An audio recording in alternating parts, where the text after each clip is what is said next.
the younger generation. LIPI has, since 1968, hosted research paper competitions for teenagers, as well as the National Young Inventor Award, which is keenly followed by students throughout Indonesia.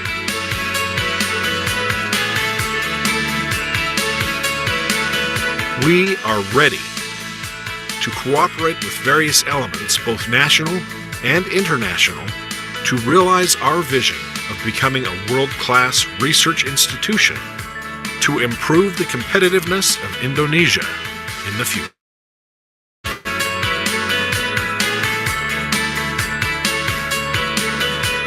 And each dream is driven by the passion to realize it. For over 50 years, we have worked hard to serve Indonesia.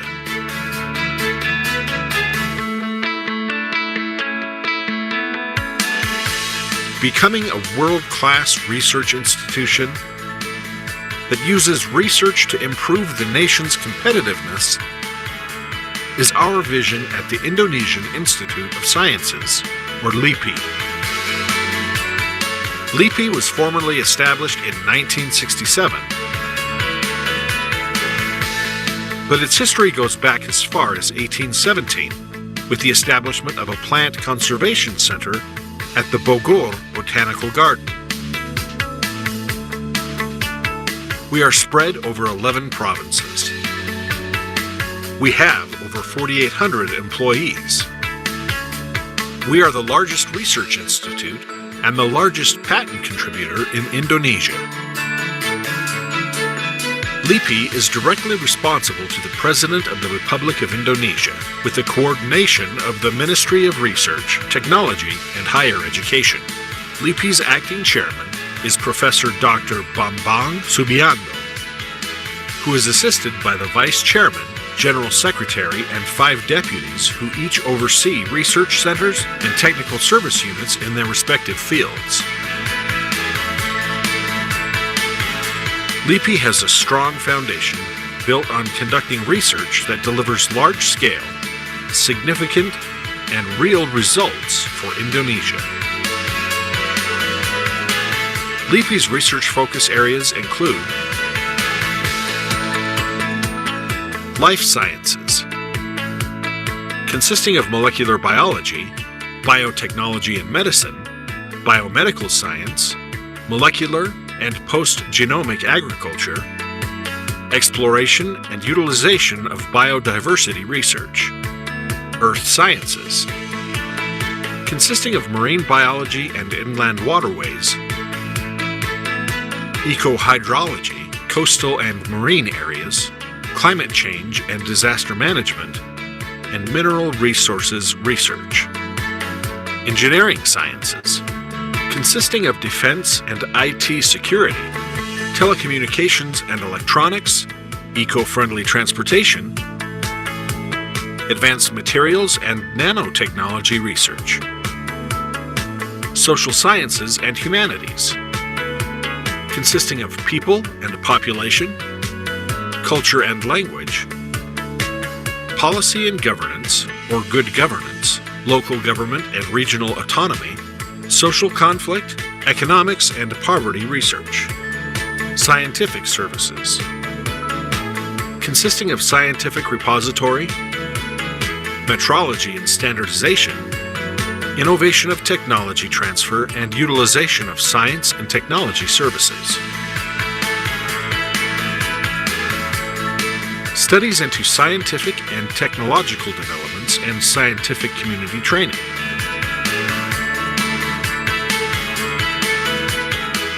LIPI researchers are supported by world-class facilities spread over 48 research centers and technical implementation units throughout Indonesia. LIPI also has research vessels for oceanography research activities, as well as other marine research expeditions.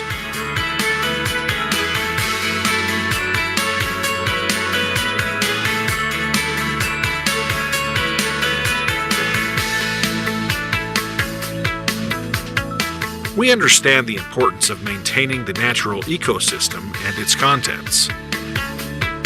To that end, LIPI has collections of flora and fauna from all over Indonesia collected and recultivated in its 5 botanical gardens.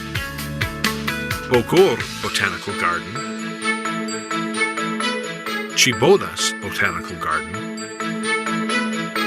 Purwodadi Botanical Gardens, Bali Botanical Gardens,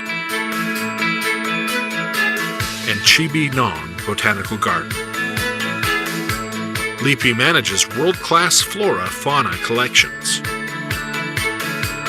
The Bogoriense Herbarium Museum, established in 1817, is the 3rd largest herbarium museum in the world.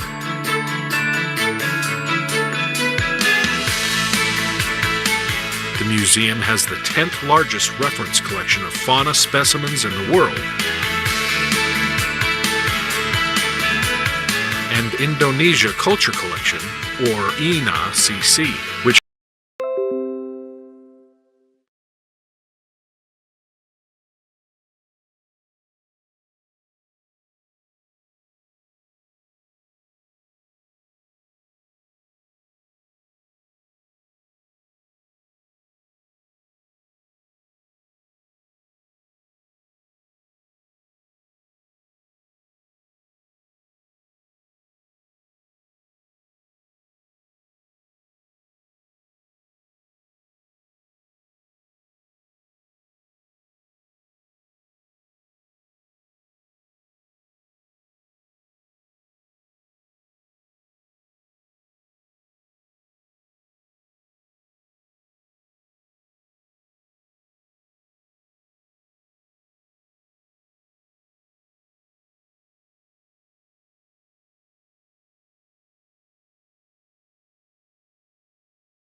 The Honorable Dr. Laksana Trihandoko, Chairman of Indonesian Institute of Sciences, LIPI.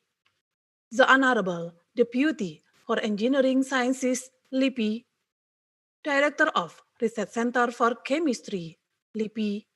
Director of Research Center for Biotechnology, LIPI. Director of Research Unit for Natural Product Technology, LIPI. Our honorable speakers and moderators, and also all of distinguished participants. Good morning. Assalamualaikum warahmatullahi wabarakatuh. Ladies and gentlemen, it's a great pleasure for me to welcome all of you to the 6th International Symposium on Applied Chemistry 2020 with the theme Natural Medicines and Nutraceuticals. The symposium will be held on November 18 until 19, 2020, and the symposium organized by Research Center for Chemistry, Research Center for Biotechnology, and Research Unit for Natural Product Technology, LIPI. Ladies and gentlemen, this event will try to bring up issues about natural medicines and nutraceuticals, with the topic of interest include natural product and traditional medicines, pharmaceutical chemistry, pharmaceutical technology and drug delivery system, analytical chemistry and chemical engineering, food technology, and functional foods. Ladies and gentlemen, in our symposium, there are various plenary speakers. First, Professor Dr. Renat Gunawan Indrayanto from Faculty of Pharmacy, Universitas Surabaya, Indonesia. Second, Professor Dr. Muhammad Iqbal Chowdhury from International Center for Chemical and Biochemical Sciences, University of Karachi, Pakistan. The third, Dr. Ambara Rahmat Pradipta from Department of Chemical Science and Engineering, Tokyo Institute of Technology, Japan. Niles Nirmal PhD from Institute of Nutrition, Mahidol University, Thailand. Associate Professor Dr. Nurul Huda from Faculty of Food Science and Nutrition, University Malaysia, Sabah. Professor Nina Artanti, PhD from Research Center for Chemistry, LIPI, Indonesia. Ladies and gentlemen, to the COVID-19 pandemic, the symposium will conduct virtually and live from Zoom meeting room and official YouTube channel of LIPI. All of the organizing committee working with enthusiasm to prepare the symposium. In our behalf, we hope the symposium can running smoothly and all of participants could get any knowledge and making new collaboration. Well, ladies and gentlemen, please be prepared for the first agenda, National Anthem, Indonesia Raya.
Ladies and gentlemen, we will start the International Symposium with warm welcome remark from the Chairman of Indonesian Institute of Sciences, LIPI, and also will be officially open our symposium.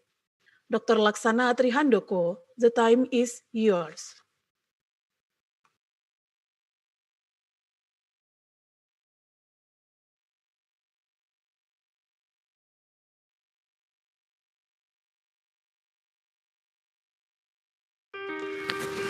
Hello, I am Handoko, the chairman of the Indonesian Institute of Sciences, LIPI. It is a great honor for all of us at LIPI to host and to organize this international conference. On behalf of LIPI, I would like to welcome you all at this international conference. We hope this international conference would be for all of you, not only to know each other, but also to open future collaborations. I would like to thank to the distinguished invited speakers and all participants for your contribution. Have a nice, fruitful, and productive discussion during this international conference. stay healthy. Thank you very much.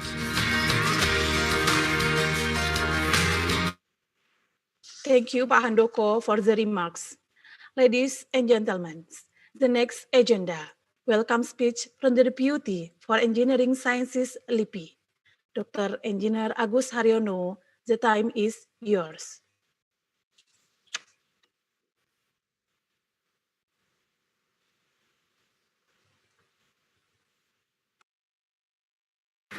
Welcome, ladies and gentlemen. Thank you to each and every one of you for being here virtually today at this important, the 6th International Symposium on Chemistry 2020. My name is Agus Haryono, Deputy Chairman for Engineering Sciences of Indonesian Institute of Sciences LIPI. It is such a great honor for me to speak on behalf of LIPI. Let me begin by giving you a warm welcome to all scientists and scholars from all over the world to take part and deliver their ideas to this virtual conference. Before we get started, I would like to express my appreciation to the honorable chief guests, respected directors, speakers, and all our other guests. We could not have done this conference without your participation. I am also grateful to all the 6 ISAC steering committee members, the organizing committee members, and all the volunteers who have arranged this program. I will kind-heartedly welcome all the participants from academia, students, industrial practitioners, and researchers. We are also fortunate enough to get supported by our partners who also organized this scientific conference. This conference is a part of Indonesian Science Expo 2020, aimed to bring together researchers, academians, and industry to share information, to share knowledge, and also their research results. I do hope that this conference will serve a platform to provide solutions to the problems on natural products and traditional medicines, pharmaceutical chemistry, pharmaceutical technology and drug delivery systems, analytical chemistry and chemical engineering, and also food technology and functional food. I wish you all a fruitful and productive discussion during this conference. Last but not least, I would like to sincere thanks to all of you for being able to join this virtual conference. And please stay healthy and happy during the long pandemic. Again, thank you very much and enjoy the conference.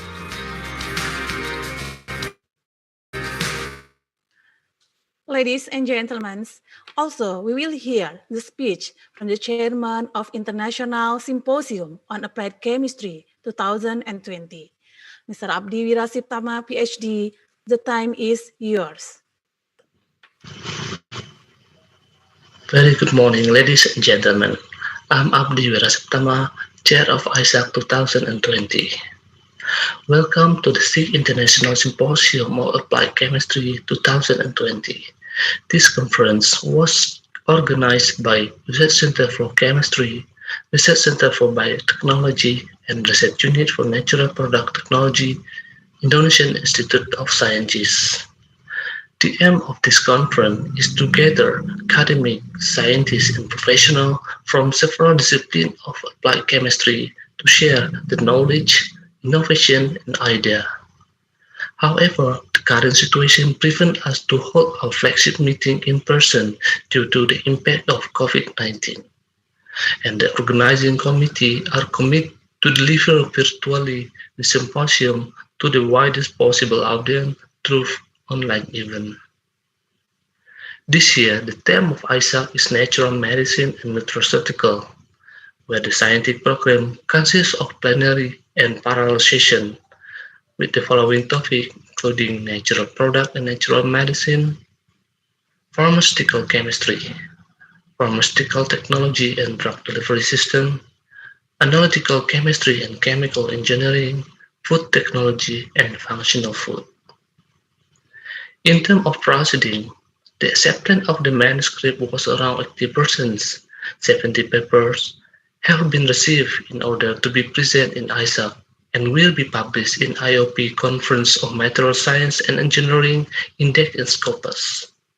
All those manuscripts were selected based on international peer review with independent reviewers. We would like to thank to our distinguished guest speaker, Professor Dr. Muhammad Iqbal Kaudari from University of Karachi, Professor Dr. Gunawan Indrianto from Universitas Surabaya, Dr. Ambara Rahmat Pradipta from Tokyo Institute of Technology, Dr. Niles Nirmar from Mahidol University, Professor Dr. Nina Artanti from Indonesian Institute of Sciences, and Associate Professor Nurul Huda from University Malaysia Sabah, and also the organizing committee of ISAC 2020. We are also grateful to all support and suggestions that come to us. And finally, thank you very much and have a great conference.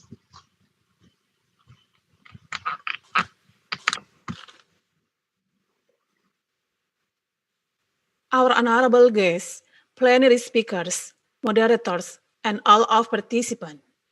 Before we start the next session, it's better for us to take screen capture for our documentation. So please all of the guests and also all of participants turn on the video. The committee will take the capture screens.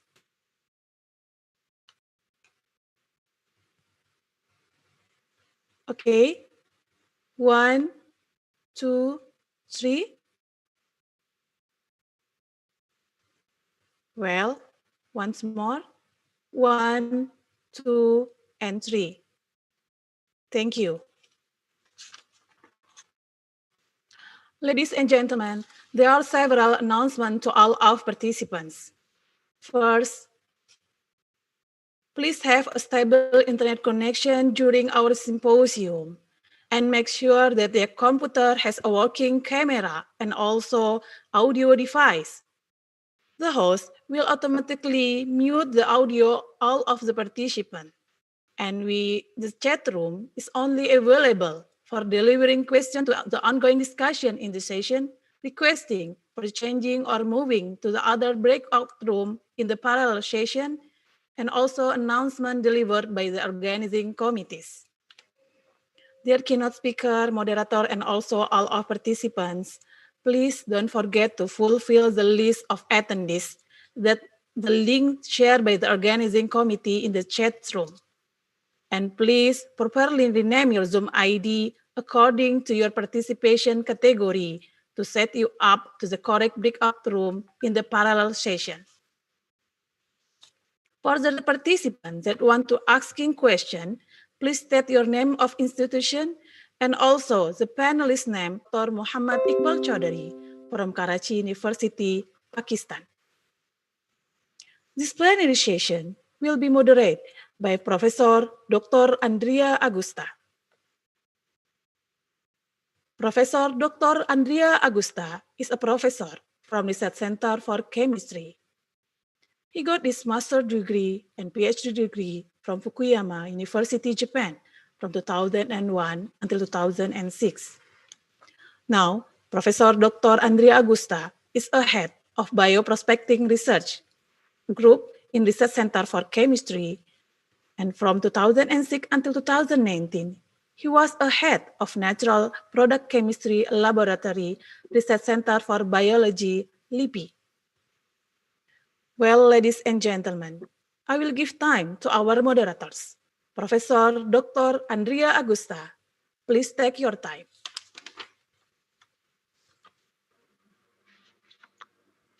Okay, thank you very much for the time to lead the plenary session in this morning. So I already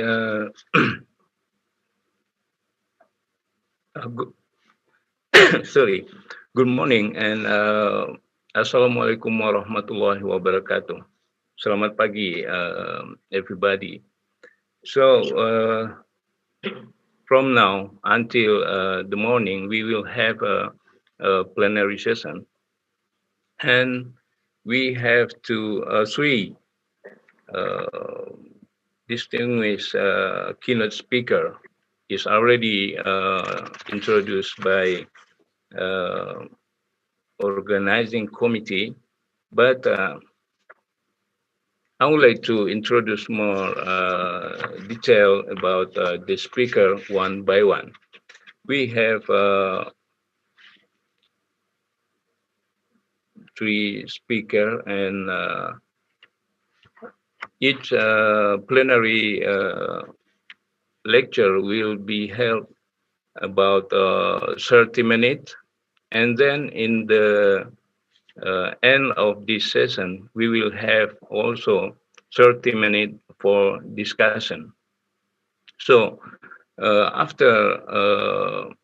during a keynote speaker presented their works, you can ask everything via chatting rooms, or but I cannot find this. If you want to deliver a question directly, maybe you must raise your hand by a signal in this session. Okay, I would like to introduce the first keynote speaker, Professor Dr. Renat Gunawan Indrayanto. Current position is professor at Faculty of Pharmacy, Surabaya University, Surabaya, Indonesia. Latest education and training of Professor Gunawan is Dr. Renat magna cum laude in 1983 at the University of Tübingen in Germany. He ever worked as a visiting researcher at Leiden University in 1989. Also in Düsseldorf University in 1994 till 2002. Presently, his main works are analytical method development, including chemical and bioassay, and its validation, metabolite profiling, and also natural product chemistry. Professor Indrayanto currently has 120 international publications, consist of original article, short communication, and review article. His publication H10 index were listed in Scopus, also ResearchGate, Google Scholar, Sinta, and some other database. So I would like to ask to Professor Indrayanto, already ready to deliver your presentation in this morning? Okay, Sorry. Okay. Okay. Good morning. Thank you for your nice introduction. First of all, I would like to thanks to the organizing committee for the nice invitation. It is a big honor for me to share my presentation in this occasion. Distinguished participants, ladies and gentlemen, I will share my slide first.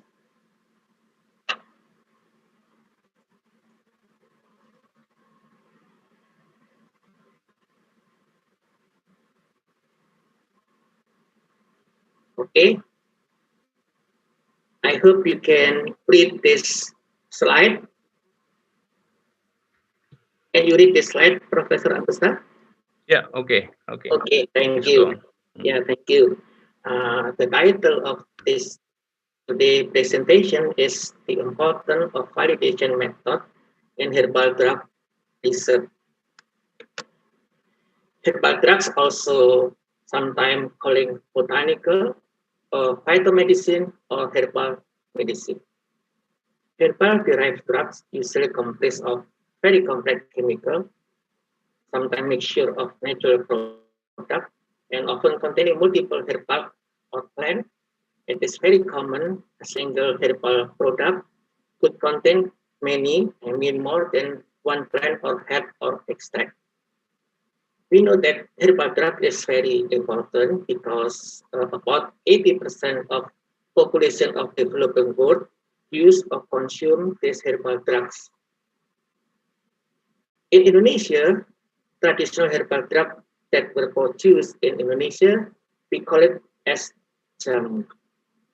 Jamu has been used for a long time in Indonesia to maintain good health and treat diseases.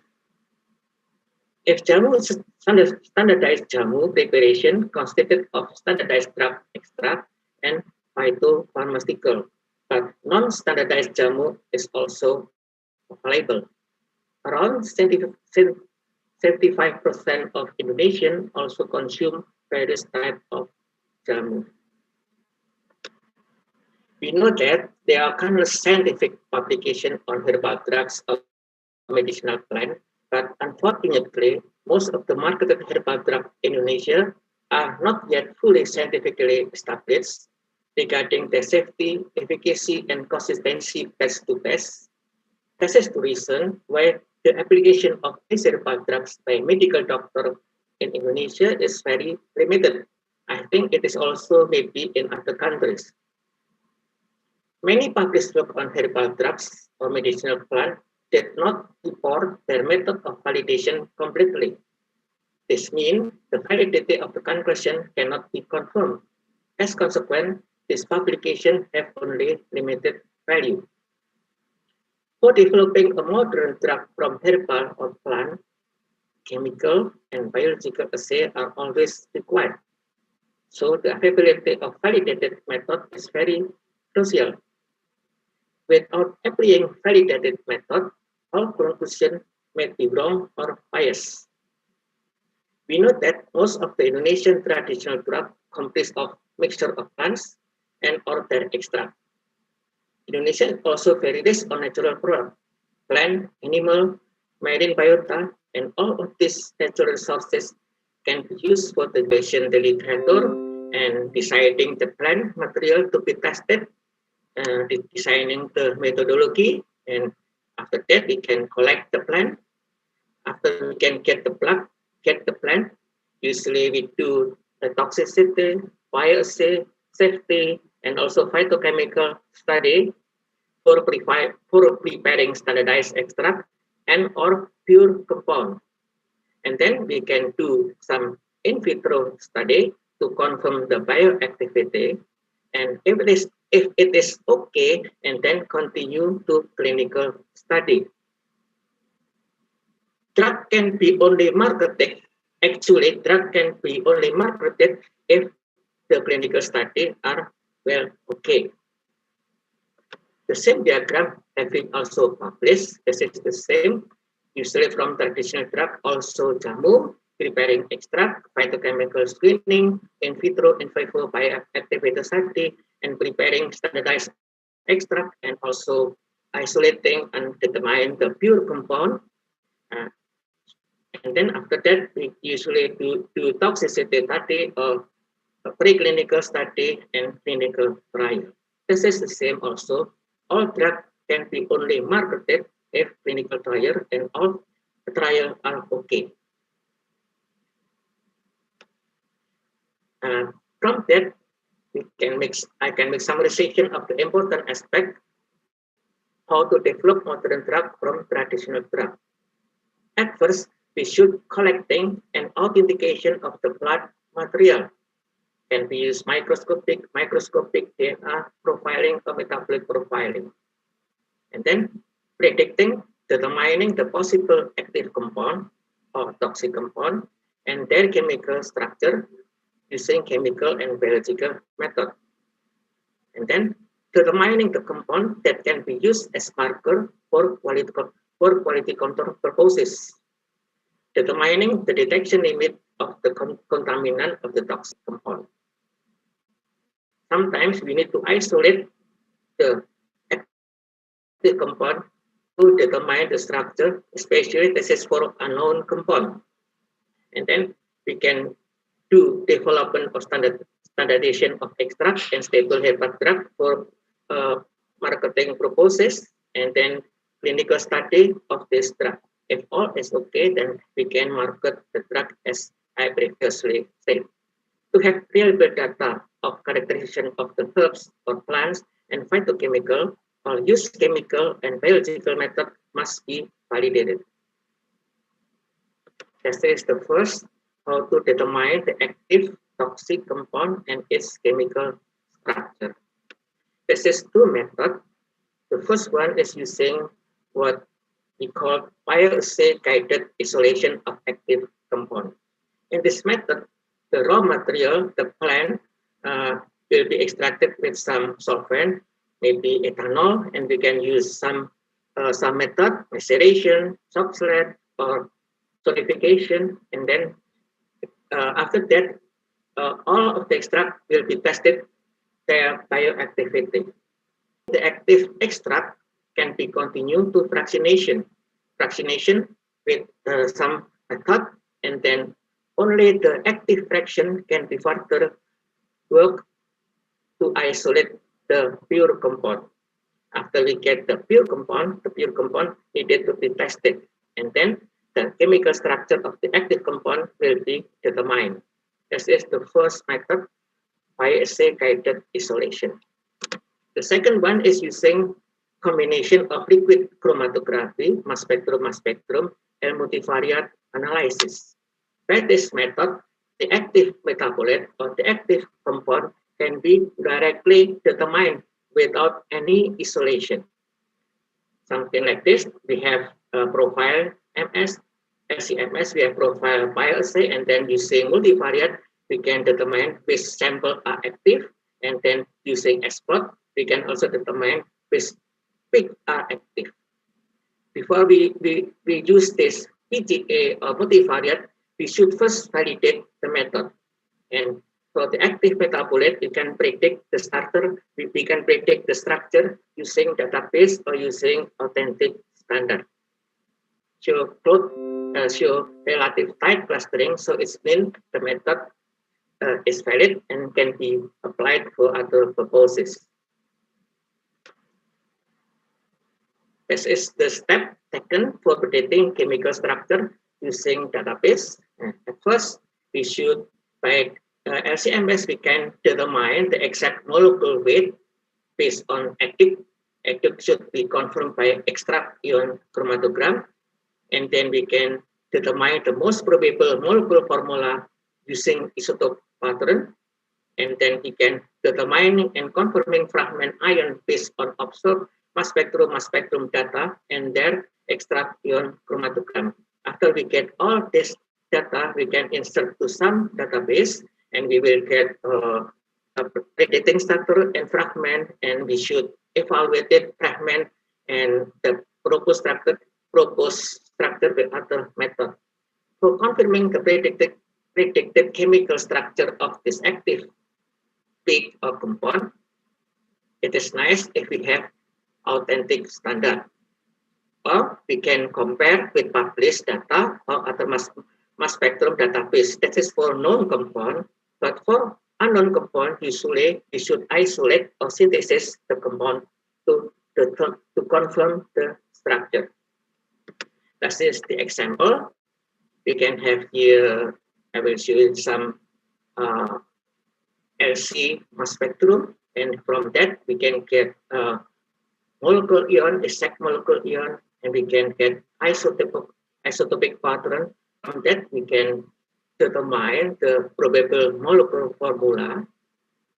If we have all data used by molecular ion, this formula and the fragment of MS2, we can insert into some database or one or two database, and the database will predict one or two more compound.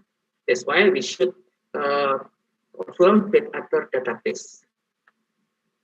Jadi, with other database, jadi or database, and we can confirm the structure using other database or publication, and evaluate the database using official guideline. I will give you later. We know that all organic compounds have specific mass spectrum its molecular ion, and its fragment. This is the guidance of the Commission Decision 2002 from the European Commission. This guidance shows that the identity of a peak can be confirmed if the peak has ID at least 4, and the ratio of the fragment dotted ion fulfill this table. So for LCMS, we need 4 specific fragments. Room is 1, so for fulfill 4, we need 4. But if we have LCMS-MS, it needs only 1 precursor, SP1, and 2 daughter ion. So the total SP also 4. But for high resolution mass spectrum, we just should be less than 5 or 10 ppm. This is the same guidance from FDA 2015. This is the guidance. This is the difference that they describe the extract ion chromatogram retention time should be not different 2.5% or not more than 0.5 minutes. And the criteria below is the same. If for only mass spectrum, because it is high resolution, we just need 2. 2 is 2 times 2 is 4. But if mass spectrum, also 2, but the IP is 5. But if combined spectrum, it needs 1 precursor and 1 daughter ion, the IP is 4.5. This is the guidance. If we have IP at least 4, it means that the identity of the peak can be confirmed.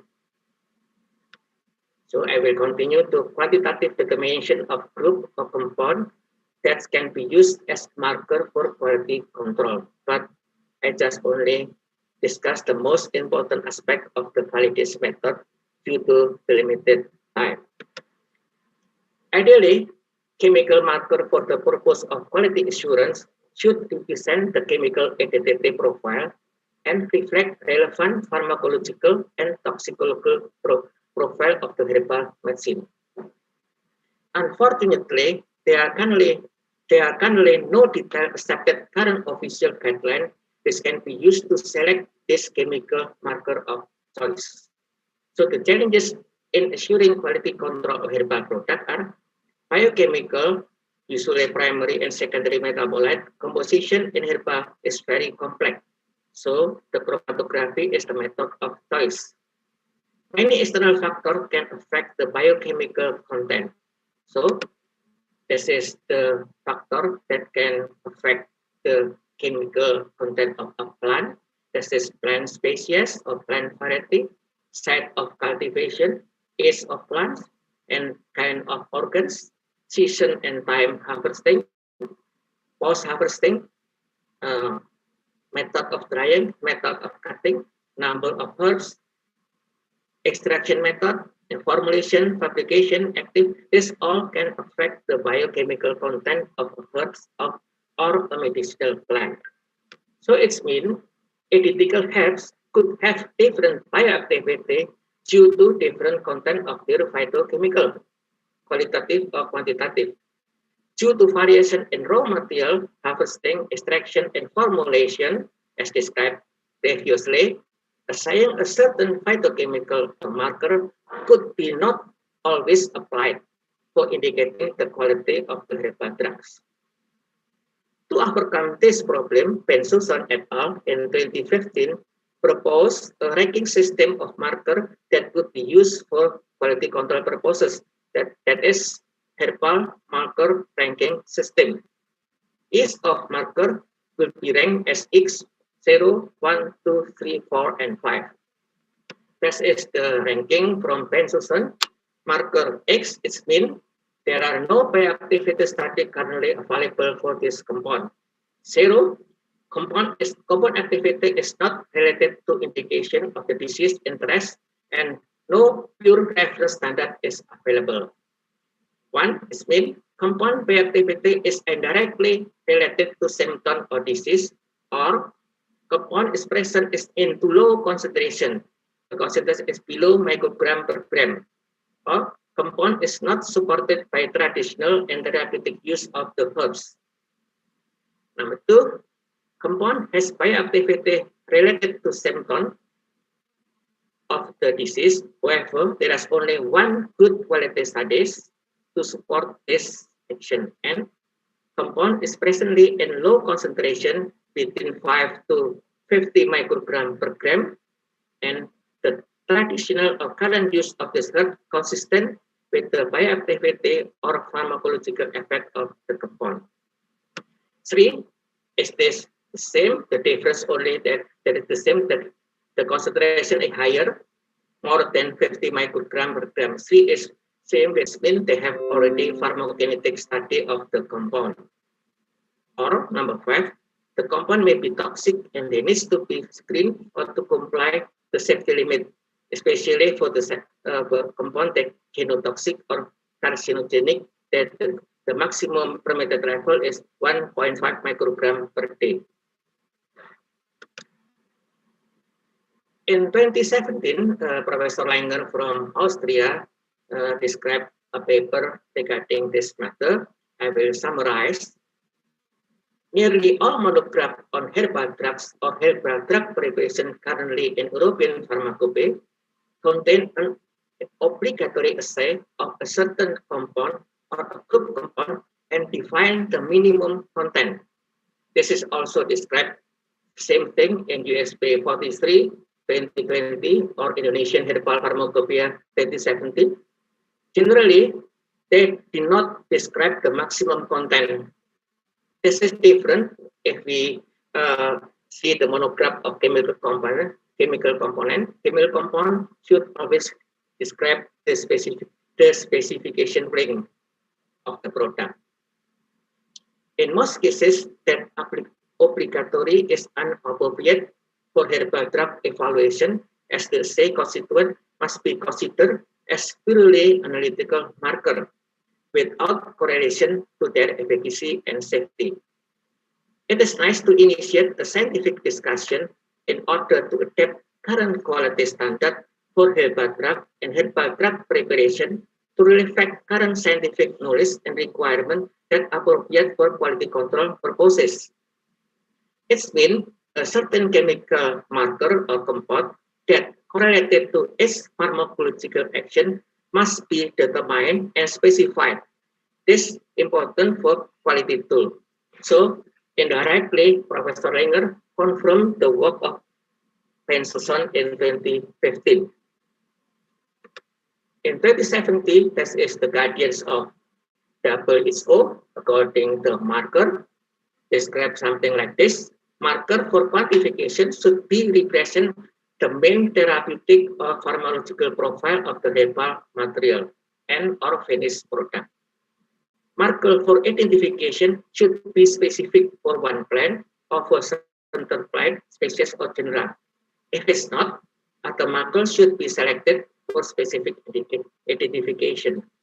That should be detectable and quantifiable in the product. Different substance must be selected for the same herbal material depending on the different form of the herbal preparation. Maybe that's aqueous or alcoholic or tablet, etc. or different therapeutic indication.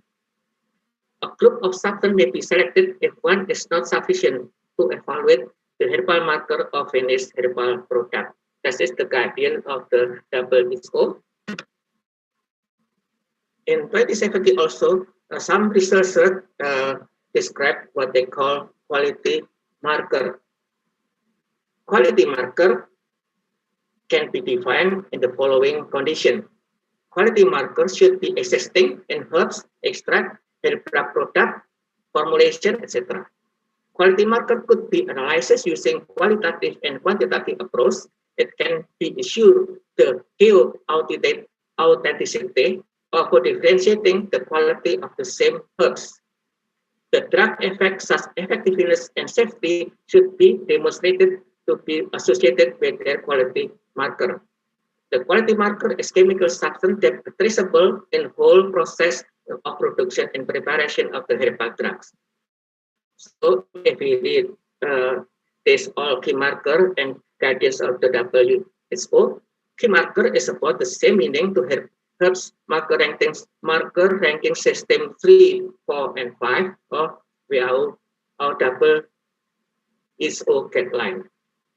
So only key marker or Herb's marker ranking system 3 to 5 can be applied as a visi tool for evaluating the quality of herbal drugs. Unfortunately, quality marker is not yet described by current pharmacopoeia, and only a few quality markers have been determined and published. If quality marker is not yet specified, it is recommended to apply metabolic profiling combined with multivariate analysis as a visi tool. For having reliable data, the method of analysis of the key marker should be first validated as selectivity, linearity, accuracy, precision, detection limit, quantization limit, etc. And this is the summarization of the recent development of chemical marker and metabolic profiling. If you're interested, you can send email to me. I will send you the full paper of this two review article. I will choose the most important. This is the first as the selectivity. As I said previously, due to the complex nature of herbs, chromatography is the method of choice for this method of analysis. To prove the selectivity, the target peak, this target peak should be proved regarding its identity and purity, because identical retention time does not mean identical compound. One peak does not mean a single compound, so we should use direct ray detector or mass spectrum to confirm this peak. But the problem is different compounds maybe have identical UV vis spectra. So mass spectrum is better detector, but mass spectrum is the best, as I described previously. So the second important is how to express the linearity. Usually, to express the linearity, we're using correlation coefficient. But correlation coefficient cannot be used anymore as whole parameter. As you see in this slide, correlation coefficient R square 1, almost 1, the error could be 1%, R square 0.987, the error could be 4%. So the correlation coefficient can be used as a sole parameter for evaluating the linearity. Actually, this has been published in 8080 by Association of Chemical Analysts of USA. So for that purpose, we should use other parameter. This is some parameter that can be used to express the linearity. The easiest one is use correlation factor, and the ANOVA test. ANOVA test can be performed by Excel. So it means that correlation coefficient, if the calibration is okay, correlation coefficient is okay. But the correlation coefficient is okay, it does not mean the calibration is okay. Sometimes if we work with natural product chemistry, the standard is very expensive. That's why some researchers propose what they call quantitative analysis of multi-component by single marker.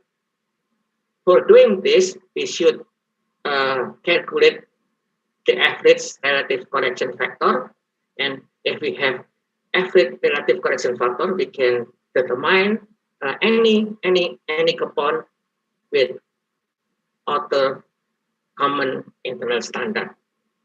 But before we can use this equation, we should do linearity of all target compound, and common reference standard must be evaluated, and identification of the target peak is performed using relative retention time. This is the criteria if we want to use this equation. So by this method, we can determine any marker, any compound without using other internal standard that's more cheaper.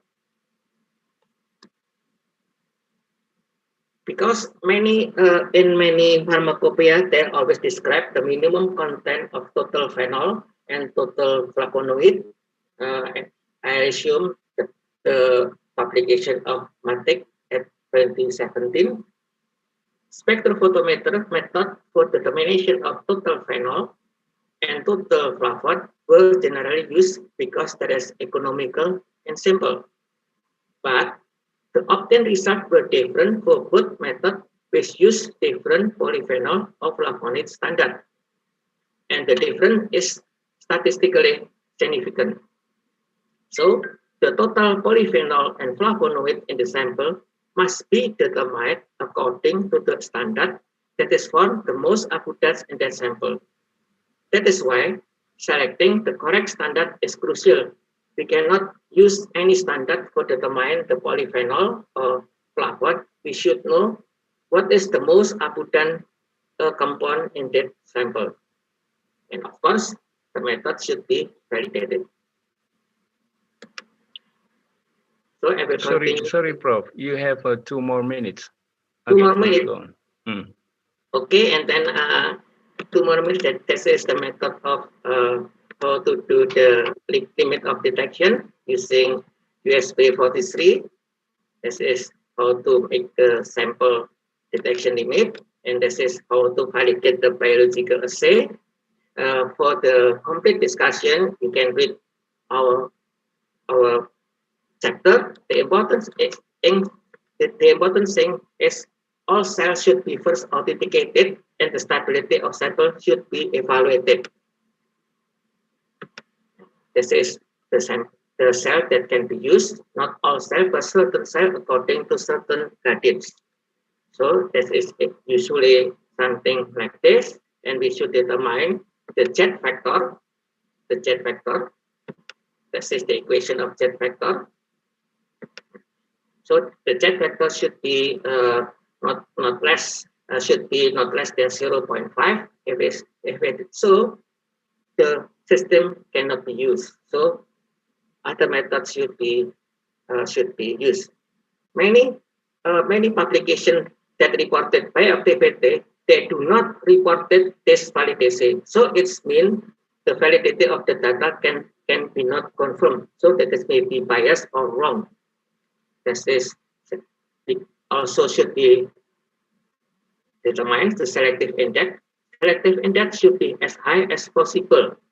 If selective index is below 1, it means that it's not acceptable, although the compound or the extract is very active. For continuing the work, we should do accurate potency of the test sample must be determined. So I recommend use the European Pharmacopoeia 2020 section 5.3. That is better. And this is the conclusion. Indonesia is very rich of traditional herbs and alternative resources that can be developed into phytopharmaceutical or modern drug. It is recommended to determine the quality marker and its specific strength for each of herb monograph that described in Pharmacopoeia Herbal Indonesia. Performing clinical trial for all marketed phytopharmaceutical is needed to have consistent quality of every batch of the product. For having reliable conclusion, all used chemical and biological assay should be validated. So, due to the limited funding and facility, I recommend we do some collaboration between all scientists in Indonesia to save the funding and to use the facility that we do not have. At last, I would like to acknowledge to Dr. Abdi Wira Saptama for the nice invitation, and thank you for your nice attention. Sorry, I will present a class of my presentation in very fast because the time is limited. Thank you very much. Okay, thank you very much, Professor Gunawan. We have already shown the prominent result of your work concerning herbal medicine. You already present the one most important aspect in herbal medicine development, especially for quality control of quality of traditional herbal medicine. Okay, audience, we will have discussion in the end of this plenary session. Please keep your question until the discussion session. Okay, we go to the keynote speaker too, Dr. Ambara Rahmat Pradipta. Already joined in Yes. this room? Okay. Dr. Ambara, current position is assistant professor in the Tokyo Institute of Technology from 2006 and 2008. And latest education and training, graduate from Osaka University, Graduate School of Science, Department of Chemistry for PhD degree, and also conduct the postdoctoral researcher at Osaka University in 2011 and 2012, and also postdoctoral research in RICAN from 2012 and 2017. Presently, his main works are bioorganic chemistry, biorelated chemistry, natural product organic chemistry, organic synthetic chemistry, and also organic analytical chemistry. Dr. Ambara currently has more than 50 international publications consisted of original article, short communication, and review articles. He also became a principal investigator and co-investigator for several research grants. In this morning, Dr. Ambara will present the presentation titled Reactivity of Acrolein Released from Cancer Cells. Okay, please take your time, Dr. Ambara, for 30 minutes. Time is yours. Okay, thank you very much. Good morning, everyone. So, thank you for the organizer for inviting me to this symposium. It's my great pleasure to join all the meeting here. And also, actually, this is my first formal interactions with LIPI, so I'm very happy to be here. So first of all, let me share. Okay, so I would like to present about the reactivity of acrolein released from cancer cells. So, okay. So even though the moderator already introduced my background, so I just want to mention a little bit about my research background. So until 2020, I worked in WIKENG. So it's similar like a LIPI in Indonesia. Actually, it's the largest research institute in Japan. And actually, during my stay,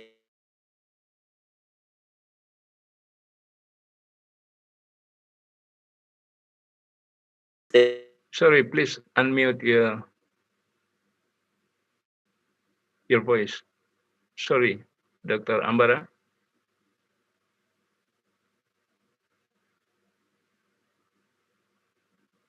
Please unmute your voice. Okay, I'm sorry. My apologies. So, let me start.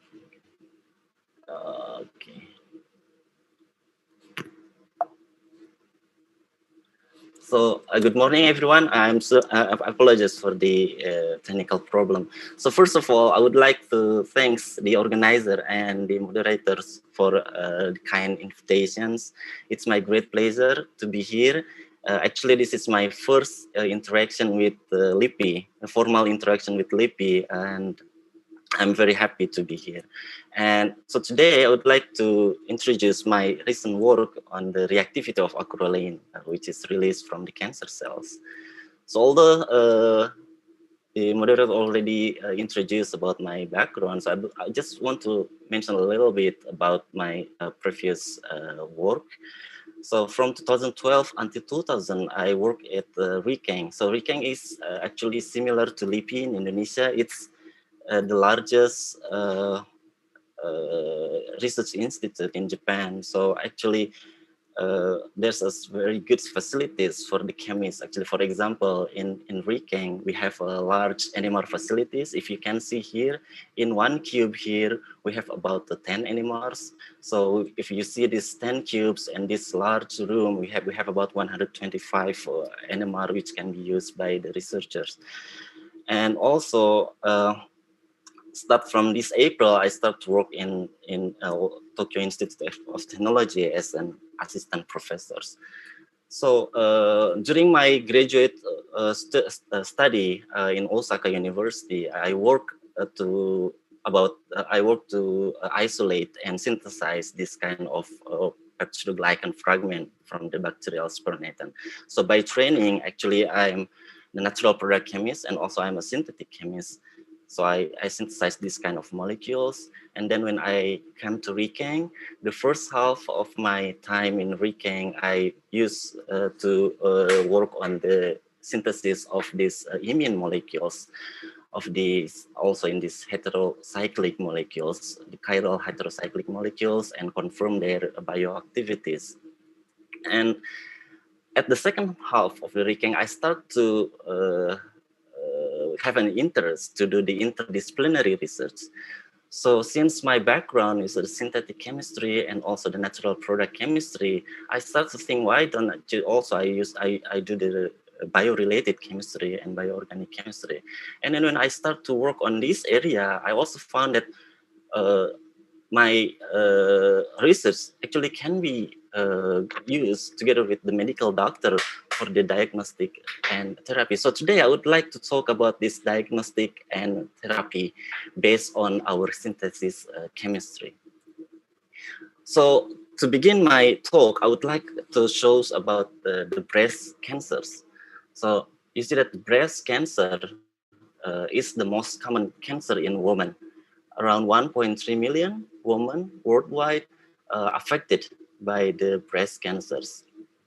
Also in Japan and also in many advanced countries, actually 1 in every 11 women affected by breast cancer at certain point during their lifetime. So if you see the normal breast glands, we could see the inside like this. But if you see the ductal carcinoma in situ, you have the cancer cells around inside the duct, like this. But in the case of invasive ductal carcinoma, the cancer cells is already spread outside and affected other area. So the IDC is more difficult to treat rather than the DCIS. So there are several ways to treat the cancer, including the radiation therapy, chemotherapy, hormone therapy, and also the surgery. In the case of surgery, there are 2 options to perform the surgery. That is the breast conserving surgery or the breast removal surgery. So in the case of breast conserving surgery, during the surgery, only the affected area removed. On the other hand, on the breast removal surgery, even though only small amount of cancer appear, but the whole part of the breast will be removed.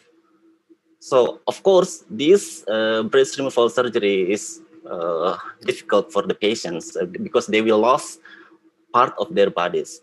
But also, to perform the breast conserving surgery is also difficult because it's sometimes difficult for the doctor to determine which is the normal tissue and which is the cancer tissues. So, if during the surgery some tissue is still remaining, then it will become large again, and it will become the big problem in the future. So during the breast conserving surgery, usually the surgeon will remove some affected areas. And then he will cut this removed area into 4 pieces, and then give this to the pathologist to be analyzed. So the pathologist will analyze these tissues by using the HE analysis. It's a very conservative analysis. So by looking at the morphology of the tissues, these pathologists will determine whether it's normal cells or whether it's cancer cells. And then if it still contains the cancer cells, then the pathologist will talk to the surgeon and tell them to perform again the surgery. So these cycles perform 2 or 3 times, and one cycles need about 40 minutes. So if you can imagine, if this cycle needs to be performed 2 or 3 times, maybe it takes 2 or 3 hours. And during that time, the patient is still stay in the operation room with the surgery cut still open. So it's very long process and very difficult process. Also, the pathologist is not always available in every in every hospital. It's only available in big hospitals.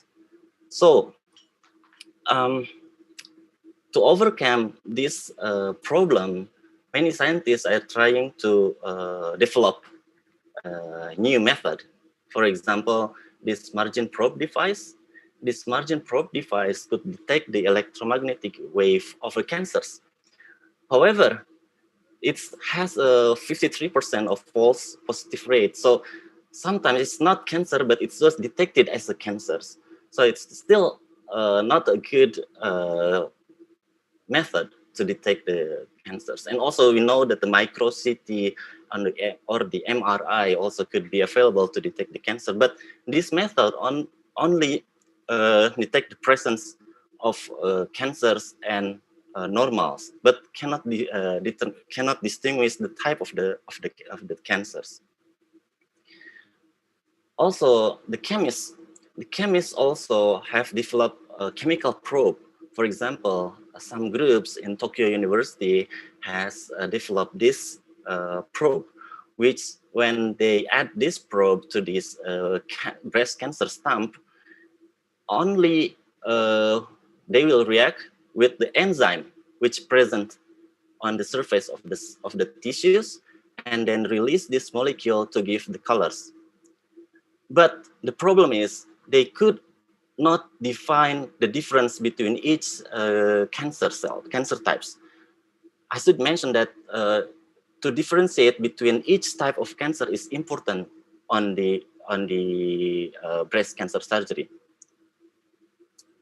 So recently, we found that the phenylazide could react with the acrolein through these click reactions to give this triazolene, which the double bond isomerize into these positions, and also the oxidized product.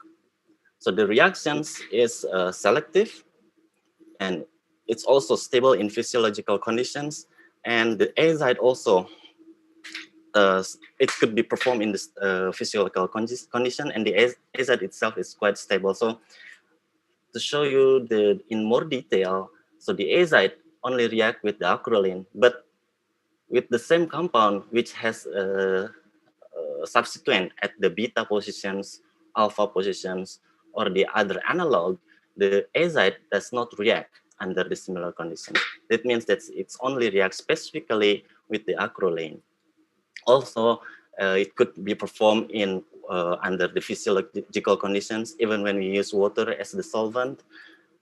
And the azide is quite stable under the oxidative and reductive conditions as shown here. So based on these reactions, when we add the fluorophore at these positions, the azide, and we add to these oxidative stress cells, which has a lot of acrolein, the azide could react with the acrolein to produce this compound, which could easily internalize into the cells, so that we could observe the fluorescence at the end of the experiment. So by looking at the difference of the fluorescent intensity, we could distinguish by using our probe whether the cells contain acrolein or the cells does not contain the acroleins. So speaking about the cancer cells, actually the cancer also has a high level of reactive oxygen species. This high level of reactive oxygen species could induce the lipid peroxidations at the surface of the cancer. So it will produce various type of aldehyde. So we could find on the literature that this type of aldehyde has been reported to be produced on the cancer cells. However, in the case of acrolein, many publications and the review articles says that the acrolein actually presents in the cancer cells, but actually no experimental data for this. So by using our probe, we believe that we could give the experimental data that the acrolein actually induce produced in the cancer cell in high level. So we add our probe into various type of normal cells and also into various type of cancer cells, and we, after several processes, we could just distinguish them by the fluorescent intensity. So if you look at the normal cells, the fluorescence intensity is very low. But in the case of cancer cells, after the reaction with the acrolein, the fluorescent intensity is, you can see that the intensity on the fluorescent intensity on the cancer cell is higher. So to make it easier to be compared, so I made the graph here. So on the left side, this is the normal cells.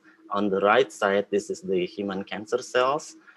So the higher the fluorescent intensity means the higher the acrolein level on the cells. So you can see in the various type of cells, the first type of cancer cells, the acrolein level is higher compared to the normal cells.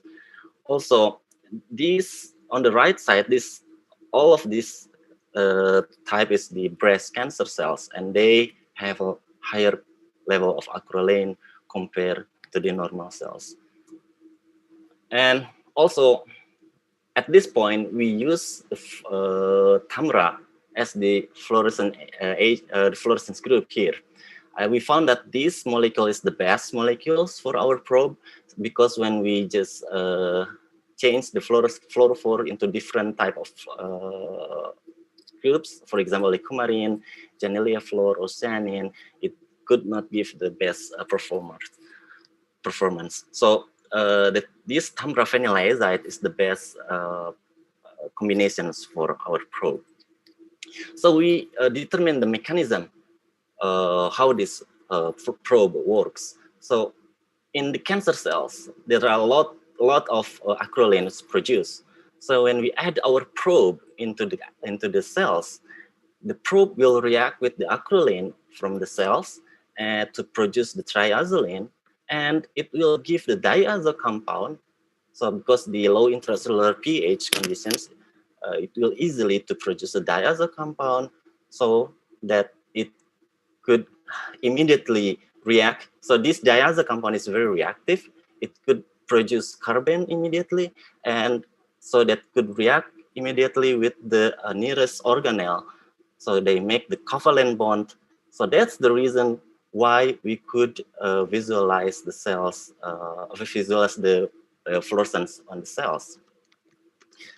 And this is, we make more details, we observe in more details that the fluorescence, that the probe, when go inside the cells, when they not react with the acrolein, will just go outside, but when they meet the acrolein, they will react and they just attach covalently with the organelle. And so we know the mechanism, and we observe that it's specific with the acrolein from the cancer cells. So we just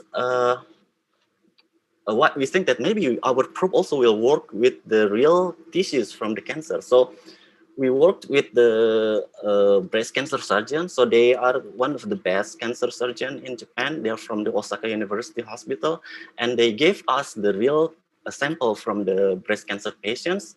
And when we add our probe to these samples, and after wash with the buffer and observe under fluorescence, we found that we have a lot of pictures actually, but I will show you only the representative data.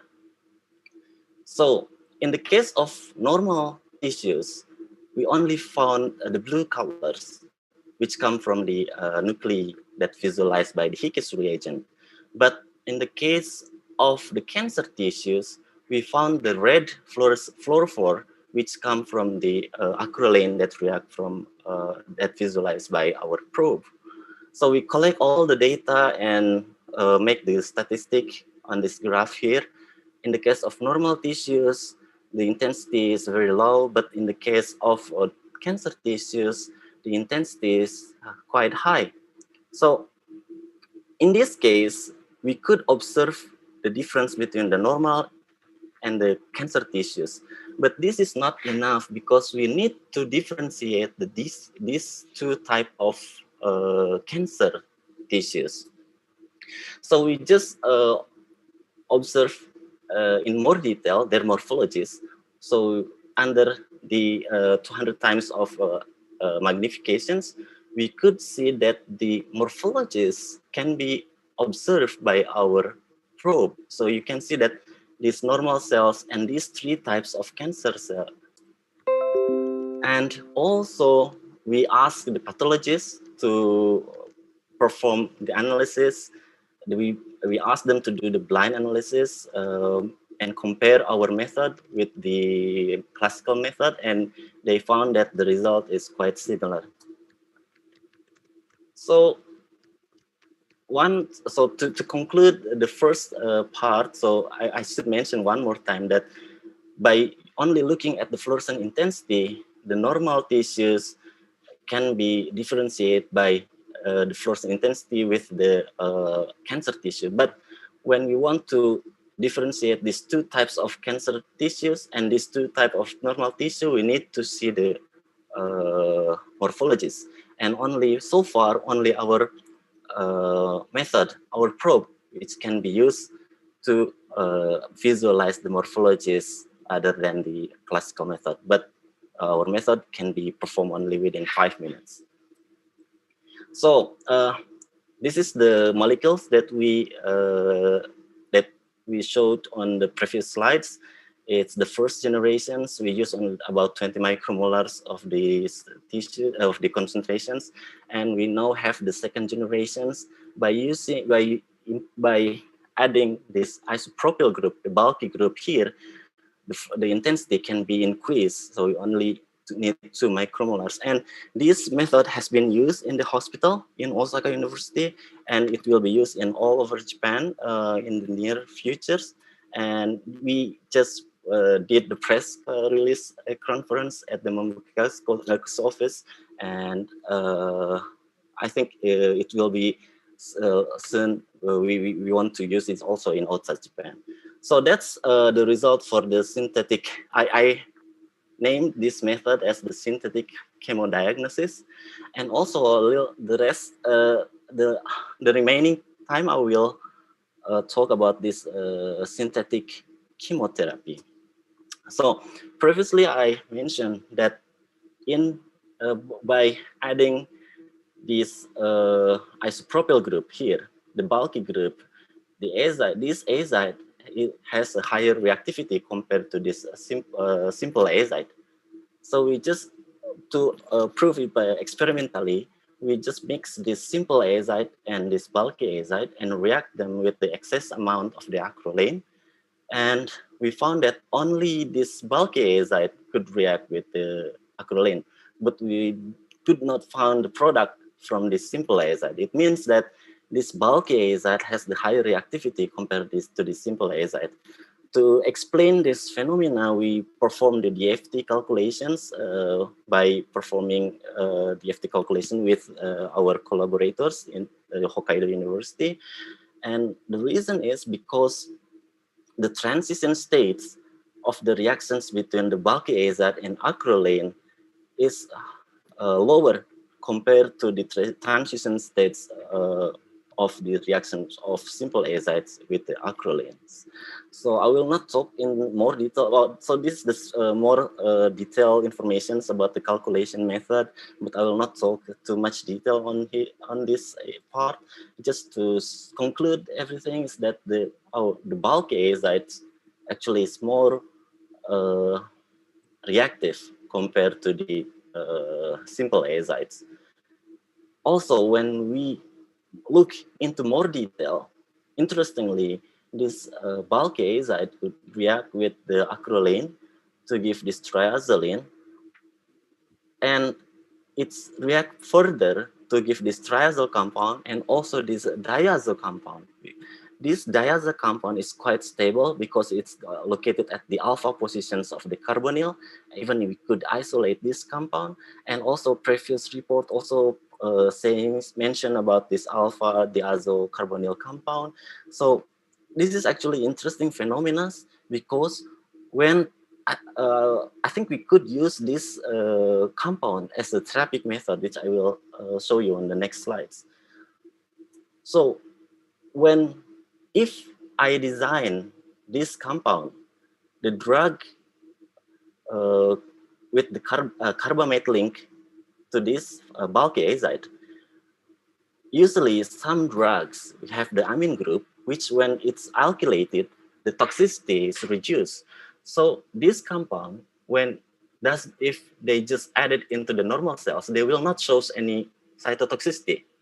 But when they was added to the cancer cells, which has a lot of acrolein, they will react to produce this diazo compound. And if you see these lone pair electrons, it will push the conjugate bond to release the drugs and give the active drugs only at the specific cancer cells area, or cancer area. So it will kill the cancers here. So we would like to do these reactions not only on the cells, but on the xenograft mouse. So our laboratory has the ability to prepare this xenograft mouse. So we would like to just prepare the cancer on the mouse. So it means that they have a lot of acrolein now on the cancer area. And when we add our prodrug, the reactions will, they will react with the acrolein on the cancers to give this diazo compound, and then the drug will be released only at the cancer area without affecting another tissues. So as the proof of concept, we start with the coumarin, the fluorophore here. As you know that when we add alkyl group at the coumarin, the fluorescence will be reduced. But when this compound reacted with the acrolein, the coumarin will be released and we could observe the fluorescence. So as you can see here, after 4 hours of reactions, the coumarin starts to be released and we could observe the fluorescence here. But when we just add the glutathione, the azide does not react and it's not reduced. The starting material still remain and the coumarin does not release, which means that our azide only reacts specifically with the acrolein. So we just add our prodrug here to the cancer cells and also to the normal cells. If they react with the acrolein, the coumarin will be present with the drug. We use the mitomycin C. So this drug, when we alkylate it at these positions, they shows no toxicity. But after the reaction with the acrolein, the drug will be released to show the cytotoxicity. So at the cytotoxicity test, we found that this mitomycin could have the cytotoxicity, non-selective cytotoxicity against normal cells and also the cancer cells. But when we perform the cytotoxicity test on our prodrug, the normal cells doesn't show any cytotoxicity. But the cancer cells, since it has a lot of acroleins, our product react with the acrolein, and they release the free drugs to kill the cancer cells. So we try, now we are performing our experiment on the real, on the cancer xenograft mouse. So I just show you the result here. So we just add our product into the cancers. If you see this is the control experiment. If the AZite does not have any drug here, after 14 days, the tumor is increasing. When we add mitomycin C, the drug, after 14 days, the tumor is gone. But you can see that the inflammations occur everywhere on the mouse. It means that the adverse drug reactions, the off-target is occur here. So it's not selective. And this mouse is just, we have to sacrifice, the mouse is dead after about 18 days. But when we add our products, you can see that after 14 days, the cancer is, we can suppress the tumor growth. And also the mouse could survive even at more than 50 days. In this case, we injected our product directly to the tumor. Also, in different experiment, we injected our drug intravenously to the tail of the mouse. You can see that in this control experiment, after 10 days, the tumor cannot be suppressed. In the case of drug, the tumor can be suppressed, but the inflammation occur. So it is very toxic to the mouse.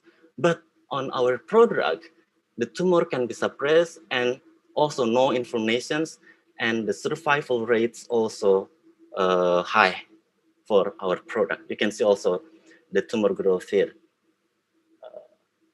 and at this graph.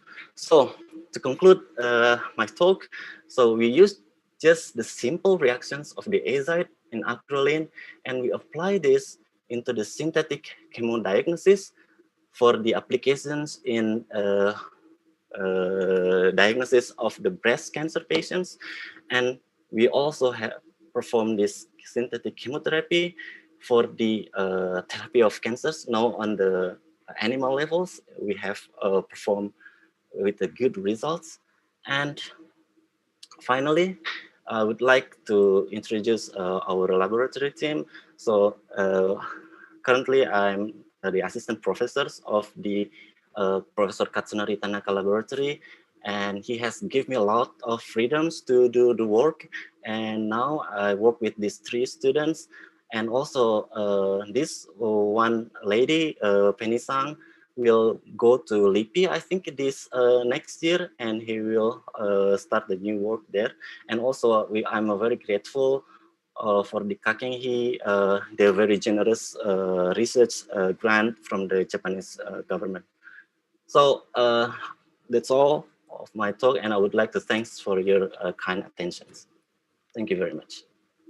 Okay, thank you very much for nice and important presentation, Dr. Ambara. So we still have one more keynote speaker, Professor Chaudhary from Pakistan. But Professor Chaudhary will be able to join with us at 10:30. So now still 10. So we have about 30 minutes before Professor Chaudhary join. We will give opportunity again to Professor Gunawan to complete his presentation. Yeah, as we know, the last part of his presentation delivered so fast. So please, Dr. Gunawan, keep slow to explain important of your result. So maybe if we still have time before Professor Chaudhary join with us, maybe we presenter will ask will answer some question if we have a time. Okay, please, Professor Gunawan, deliver and complete your presentation. Hello? Okay, please unmute your... Can you hear me? Yeah, okay. Yeah, thank you. Okay. Thank you for your time. I will share first the screen, the slide. Okay.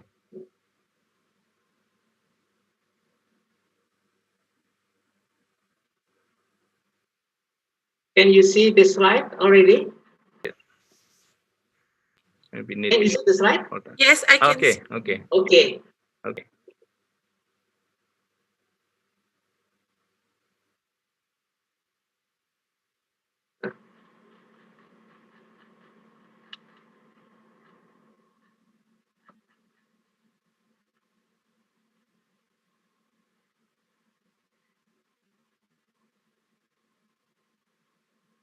I think I will start with this how to determine the sample detection limit.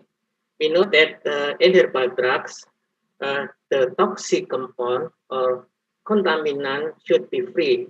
The toxic, for the example, is alpha toxin, pesticide, elemental impurities, residual toxic metabolite, and so on. So for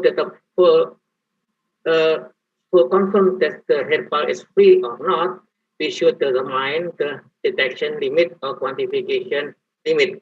Negative means the concentration is below the detection limit, and the detection limit must below maximum permitted limit.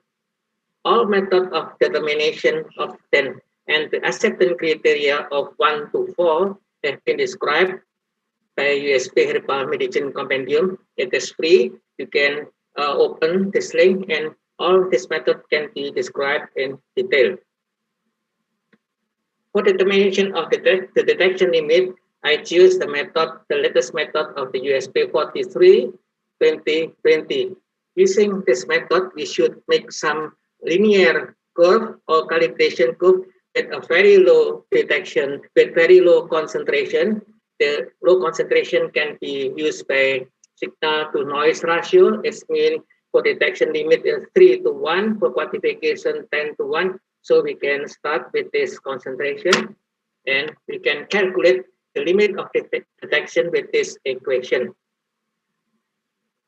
The limit of detection, this is the equation, and we can calculate the limit of quantification by replace this one used by 10.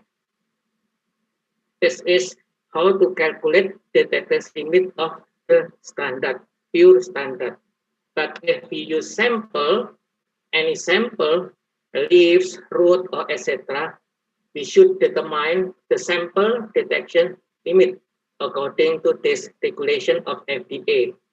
For this purpose, we should spike the matrix with the concentration of limit of quantification with 7 application, and then determine the content and determine the standard deviation. By this method, the detection limit can be calculated with this equation, and the quantification limit can be calculated with this equation. So it means for every matrix, it could be the detection limit is different. So that is why the detection limit must be performed for each of matrix. The detection limit in blood may be different from urine, or maybe different from other metric. So if we work with leaves and we have work with root, so maybe the detection limit is different. So it is important to determine what they call sample detection limit. After we get sample detection limit, we should verify or confirm the data by determining what they call cutoff value. This cutoff value can be calculated by using this curve. This is the concentration, and this is the positive result of the detection. For the example, this is the detection limit is about 80 microgram per liter, and the maximum permitted level is about 125 microgram per liter. So by doing experiment, it is nice 10 times each of concentration, and we can calculate the positive result, percent of positive result. So the cutoff value can be calculated by the value if the false negative is below 5%, something like this. So it is possible that the detection limit is should be below cutoff value, and the cutoff value should be below the maximum permitted level. This is the guidance of Eurochem Guide 2014. And then I continue with biological assay. The bioactivity of extract or isolated compound can be determined using some biological assay. So, as chemical assay, the method also should be validated. This is the complete our recent publication, just only in press. I will summarize the important aspect of this publication.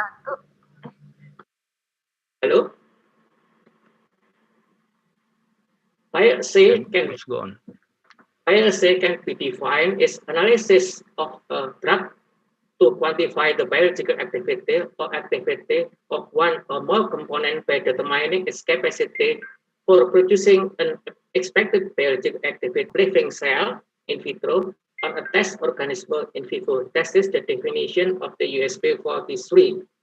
Maybe other guardians have a different definition, but the aim of performing biological assay or bioassay is to determine the effect of a substance or a certain type of living matter or a biological test system. For doing that, some steps should be taken. The first, we should do literature survey for selecting the correct bioassay. I mean, what we have the equipment, what we have the cells, so we should survey from the literature and then select. After that, we should evaluating the stability of the extract or compound of the selected solvent. And then after that, we should testing the performance of the biosystem using positive and negative standard. Also the same thing with testing material, and then determination of AC50, determination of selective index, and determination of accurate relative potency of sample accurately using authentic standard. And we can decide it how to study using animal study or clinical study. All these cell lines should be first authenticated, although we have bought the cell line from ETCC or other. Actually, we should first authenticate it. And stability of the test sample, extract or isolated compound and reference standard must be evaluated in the selective solvent. I recommend using chromatography. If it's not stable, so something must be done. We cannot process if the sample is not stable. So this is some of method of authentication of organic cell by using ATCC method. You can download this method. Selecting the organism, cell line, or bioassay should be based on the used formal guidance. For the example, WSO or other guidance as references. This is some example. For leishmaniasis, we shoot this cell line. This is a number of ATCC. So on, we can have this guide from the WSO. Etc. There should be certain cell line. The biosetting should be selected according to the news guidance or reference. Analogy also for the reference standard. So usually we will get something like curve, sigma-like curve. If we do some bioassay, that is the response, this is the concentration, this is maximum, minimum, this is the AC50. From this, we can calculate what we call Z factor. The evaluation of biosystem sample performance can be determined by using authentic standard and sample, then calculating the Z factor. Is standard or sample? This is the equation. This is the maximum. This is the minimum. Bottom minimum. That is the calculation for Z factor. This is standard deviation of positive control, negative control. This is the average positive control, average data, and this is average negative of negative control. This is the equation, the same equation, but this is the requirement. So it means if we do something using certain cell line, what we first to do is using the suitable standard to determine the Z factor. The Z factor must be more than 0.5 or at least it's not negative. That is the requirement. If the Z factor is not acceptable, it means that the system is not suitable. After the system is suitable for the standard, the same thing we should do with our sample.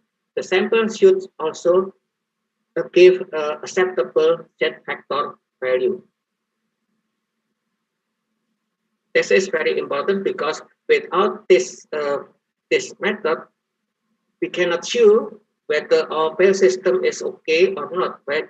Our Pale system is okay or not for our purposes. So that's why we should try to evaluate this Pale system, I mean the cell, the standard, etc., using this equation. After that, we continue to determine what they call selective index.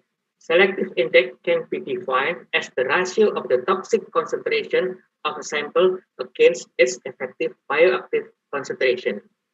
The ideal drug should have a relative high toxic concentration, but with a very low active concentration. This is the equation. This is IC50 for cancer. This is a cancer cell, no cancer cell. This is for cancer cell. SI should be as high as possible. 10 is nice, but below 1 is not acceptable. If the value 1 to 10, we should try after experiment, after Pale system to confirm the result. If the selective index is too low, it means the compound or the extract is too toxic. I think it's no need to further investigate it because it's too toxic.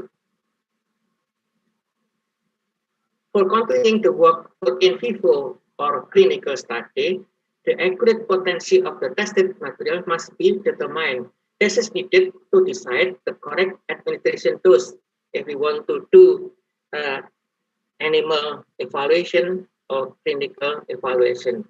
For this purpose, the author, I recommend you to apply the method of European Pharmacopoeia 10/2020 section 5.3. This section gives you complete equation. We can just set the equation into Excel and then we can do manually with complete with many parameter or many conditions.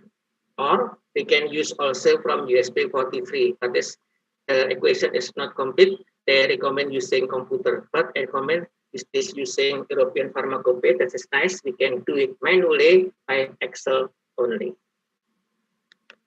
This is the conclusion and recommendation. Indonesia is very rich of traditional herbs and other natural resources that can be developed into phytopharmaceutical and or modern drug. It is recommended to determine the quality marker and its specification range, I mean the maximum and minimum content of each of the herbal monograph that described in Pharmacopoeia Herbal. Performing clinical trial for all marketed phytopharmaceuticals is needed to have a consistent quality of every batch of the product. If we have consistent quality of the product, I think the medical doctor will very happy to apply this herbal drugs. For having reliable conclusion, all use chemical and biological assay must be first validated according to the use guidance before it can be applied. If the use method were not first validated, the conclusion could be wrong.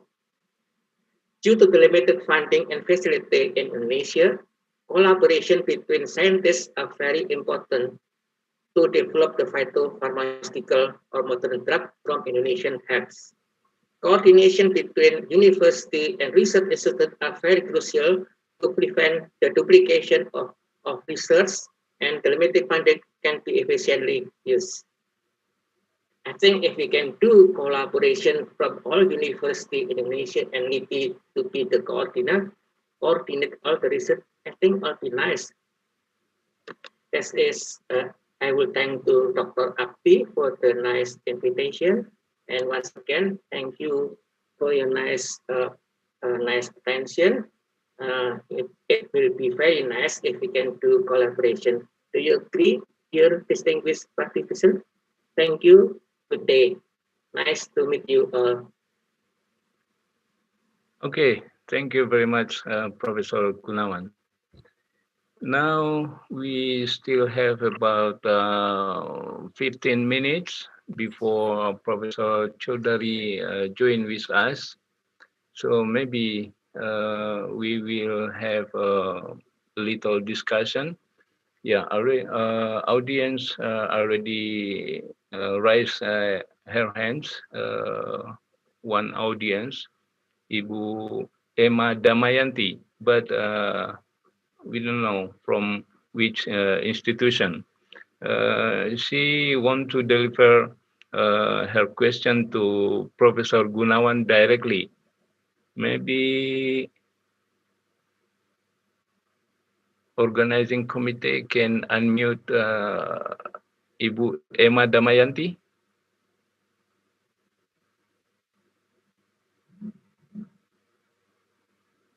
Halo, Ibu Damayanti.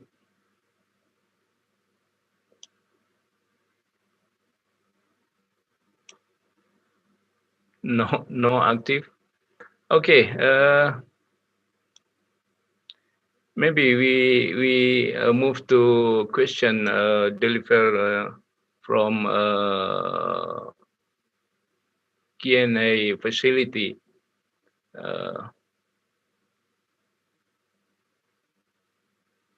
Yeah, one question come from Pak Ahmad Saripudin from LIPI. The question delivered to Professor Gunawan. The question is, for small enterprise that produce certain jamu, should they do the assay of their jamu by themselves? If the assay is conducted by government research institute or other, how about the patent, intellectual property right or property of the compound or jamu? It is it belong to the jamu producer or the assayer? Okay, please, Professor Gunawan, can you explain and answer about this question? What I'm talking about is how to do a complete validation method or how to do quality control. This will be done if we have equipment. We need many equipment to do that. But if it's not, I think we can do very simple. We can do by the public jamu or the home industry can make a note at first with very simple to note all of things regarding the drugs, where they got the drug, where the place, and the age and the part of the plants, and then to note also how to make the drug, and then they can ask the consumer how about the drug, is this okay or not? By doing this, someday if we have complete data, we can conclude if the plant is collected in a certain places, they will not active. Or if the plant collected with certain that is not active. This is very simple, but we need to do some survey and we do a work, many people, and we can collect together all the data, and we can do something metabolic profiling, but without any chemical method, without any, but just be asking the people, the consumer, about the drug that they can produce. Because my question, this is nice if someone do this survey all of the survey, and then at last we have conclusion. This plant is active if cultivated on a certain place. This plant is active if harvest on certain months or something like that. So the plant is active is the mode of extraction, something like this. At last we will have something like that. But if we have chemical equipment, that's the same. We will do profiling, chemical profiling. We will do IOC profiling. Regarding the patent, maybe the participant know better than me. I do not know about regarding who will get the patent of this research. I think both of them who work with this work will get the patent. That's my answer. Maybe it's okay. Okay. Thank you, Prof. Okay, thank you, Prof. Gunawan. Maybe before conduct the research, if jamu producer and researcher would like to have joint research, maybe better to communicate in the before conduct the research about the property right, maybe. I see. Okay, we still have time.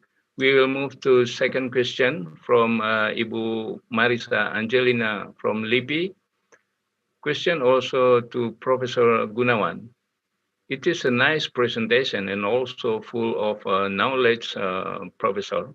How do you think in Indonesia is the regulation body like BPOM applied the rule of marker of herbal medicine in standardized traditional drugs or phytopharmaca?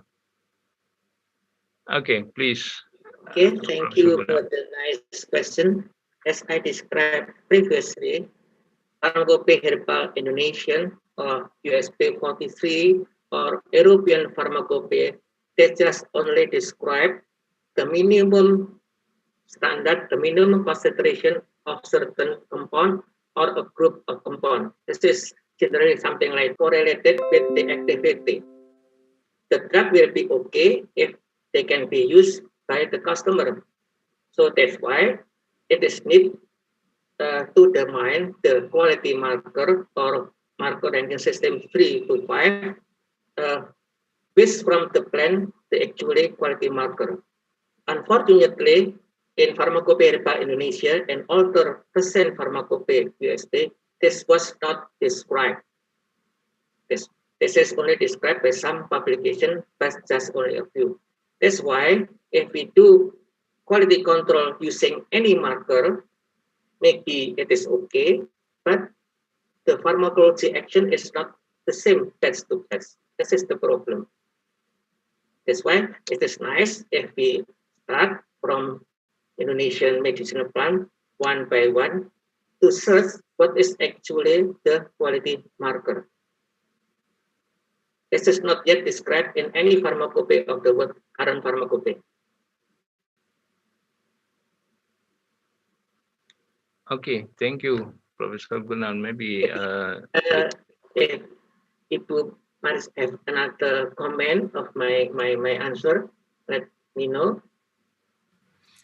Yes, Professor Gunawan, I can accept your idea. Yes, I think like that in Indonesia, we the BPOM cannot apply all of the rule of market that you say in your presentation. So that's why it's nice if LIPI or BPOM coordinate the research in all Indonesia's one by one. So there is application, there is no efficient. We can think that's nice. That's my dream. Yes. 10, 40 years ago. Yeah. Nice, Professor Gunawan. Nice. Thank you very much, Professor Gunawan. Okay, thank you, Ibu Marisa.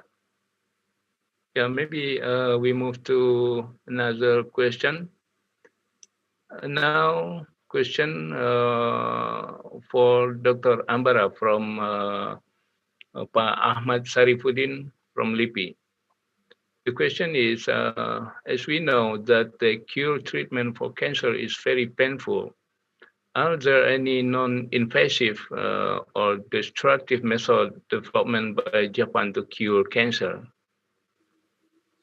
Okay, please, Dr. Ambara, can you Okay, so explain for us? as far as I know, in Japan and also in several other countries, I guess, for the treatment of cancer, actually there is no general way to treat all cancer. I think every type of cancers, even the same cancer in different person, also need to be treated in a specific way. So also the method, there are always the advantage and the disadvantage. So in my case, I focus on the first part of my talk. I focus on the method to support the surgeon during the diagnosis during the cancer surgery, and on the second part we use this product to eliminate the off-target reactions. So actually, it's depend on the stage whether we can do the non-invasive. But actually, even though we did perform the non-invasive, it doesn't guarantee that in the future the cancer will not regenerate again. So, as far I think, so far also in the advanced country also. There's the way the method is still very could be different for each person. Like that's even though in Japan as far as I know. Okay. Okay, maybe it's clear.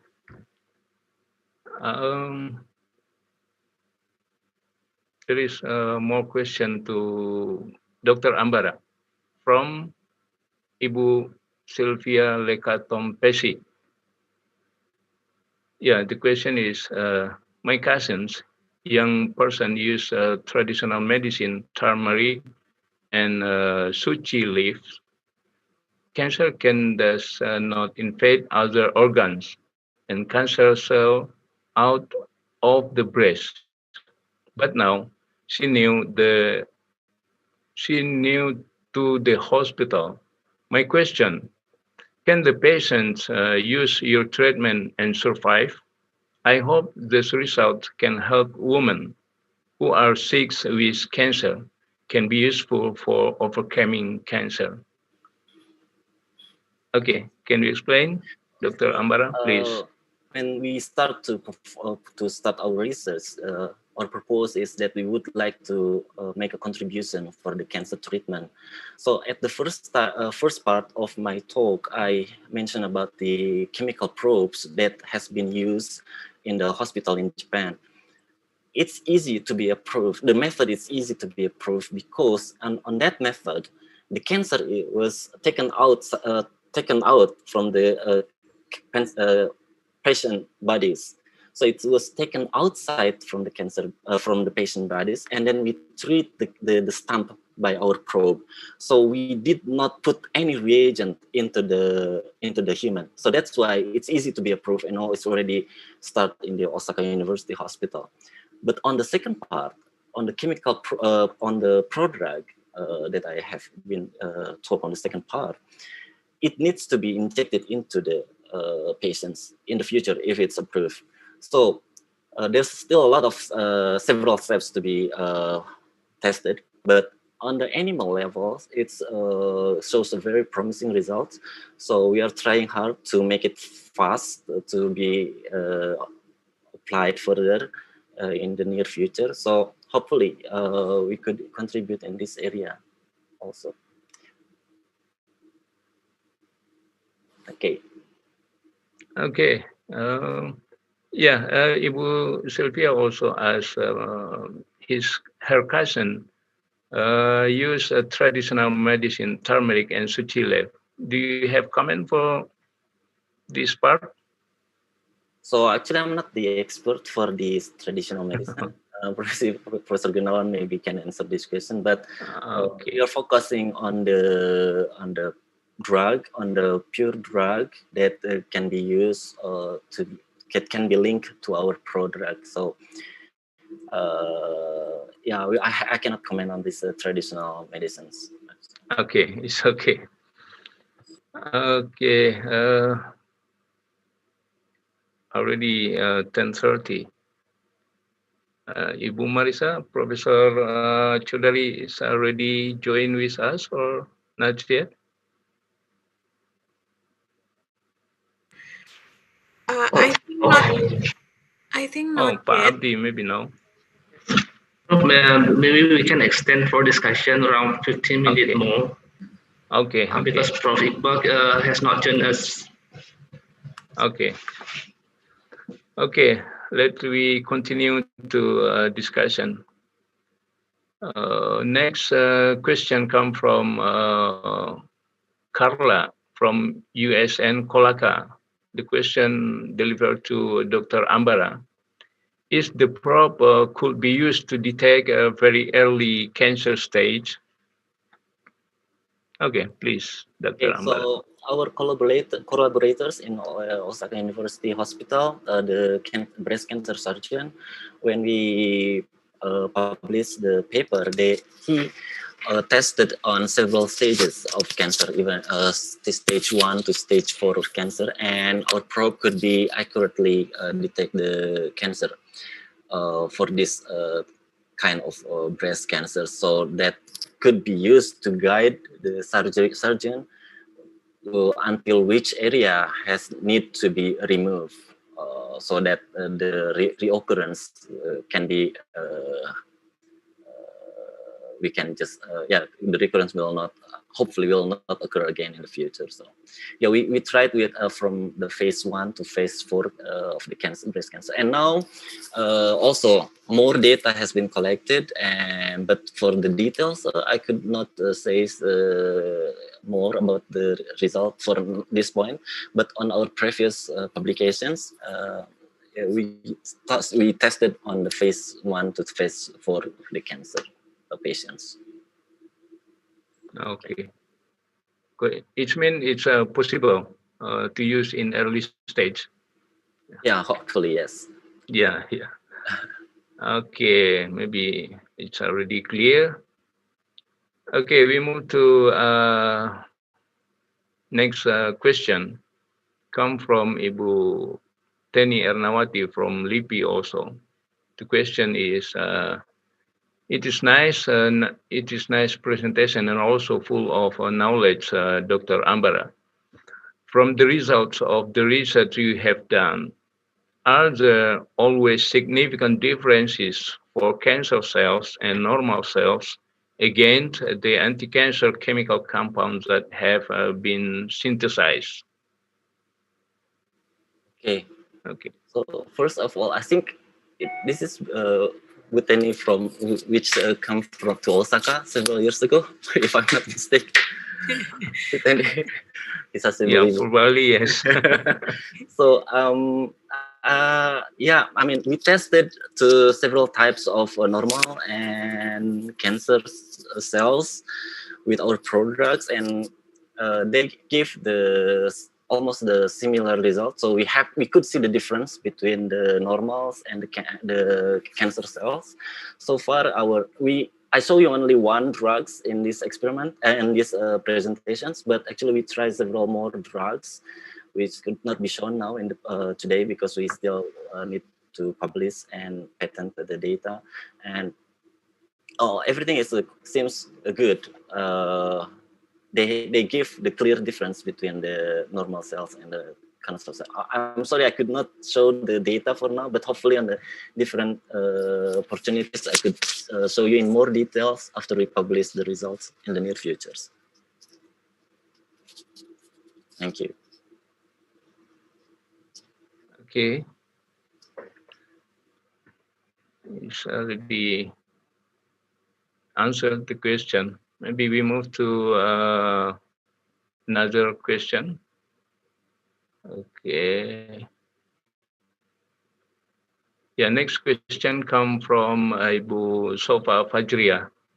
The question is, thank you very much for nice presentation for both presenter. I would like to Professor Gunawan about the quality marker, how we can get the reliable data of the marker. Is it possible if we only examine only one tool, such as TLC scanner or densitometer?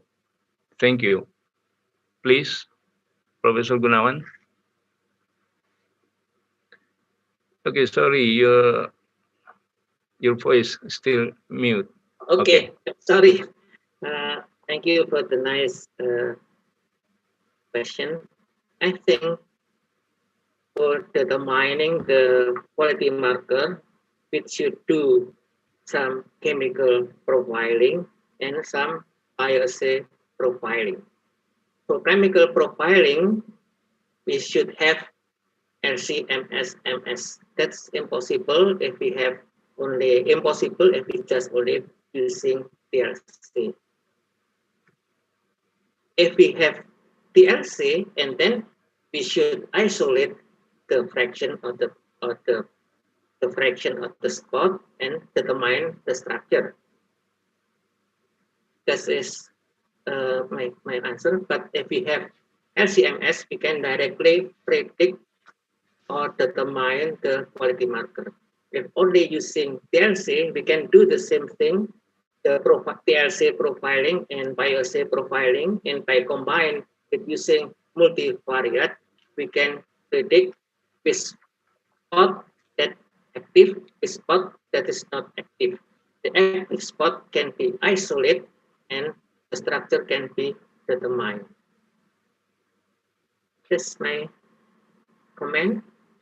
Maybe. Okay, thank you, Prof, for the answer. It's very useful for us. Thank you very much. Okay, thank you. I already saw Professor Chaudhary already joined with us. Welcome, Professor Chaudhary.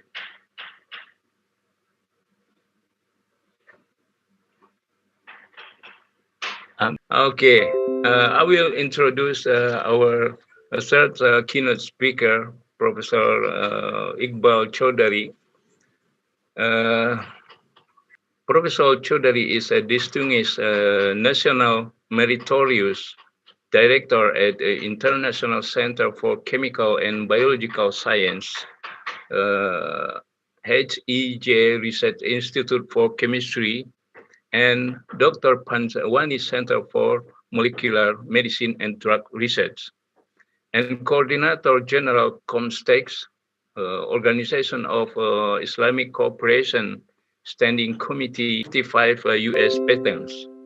He has been among the most cited scientists in Pakistan in last 5 years, with citation exceeding 25,000 citation, with H index 68, natural and synthetic chemistry based approach in hit to lead in drug discovery, example of our recent work. Okay, please, Professor Chaudhary, time is yours. Bismillahirrahmanirrahim. Assalamu alaikum and good morning, ladies and gentlemen. Thank you very much, Professor Andrea Augusta, for a very generous introduction. It's always a pleasure to speak to our brothers and sisters in Indonesia. Indonesia is my second home, and it's always a pleasure to be with you. So I'm absolutely delighted to be part of this interesting conference, though I really wanted to visit you physically, but hopefully, inshallah, soon, when situation will improve, we would be able to have this event physically. So what I would do is to share with you my slides. Let me take you through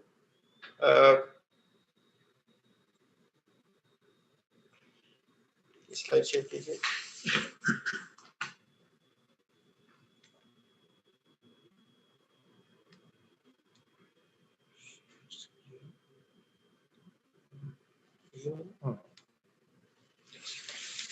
Okay, so next 45 minutes, I would be speaking to you. I would be speaking to you about this interesting work which we have been carrying out since last several years, and that is the use of natural product and synthetic chemicals in the discovery of medicine. And as you have mentioned during my introduction, that we have got many patents from different countries, and we have developed many lead molecules which are in different phases of development. I'll just give you an example of a few. Is very important. You work in LIPI also. Many places in the developing world, we have a huge reservoir of natural products, and we have been using them for a variety of different purposes.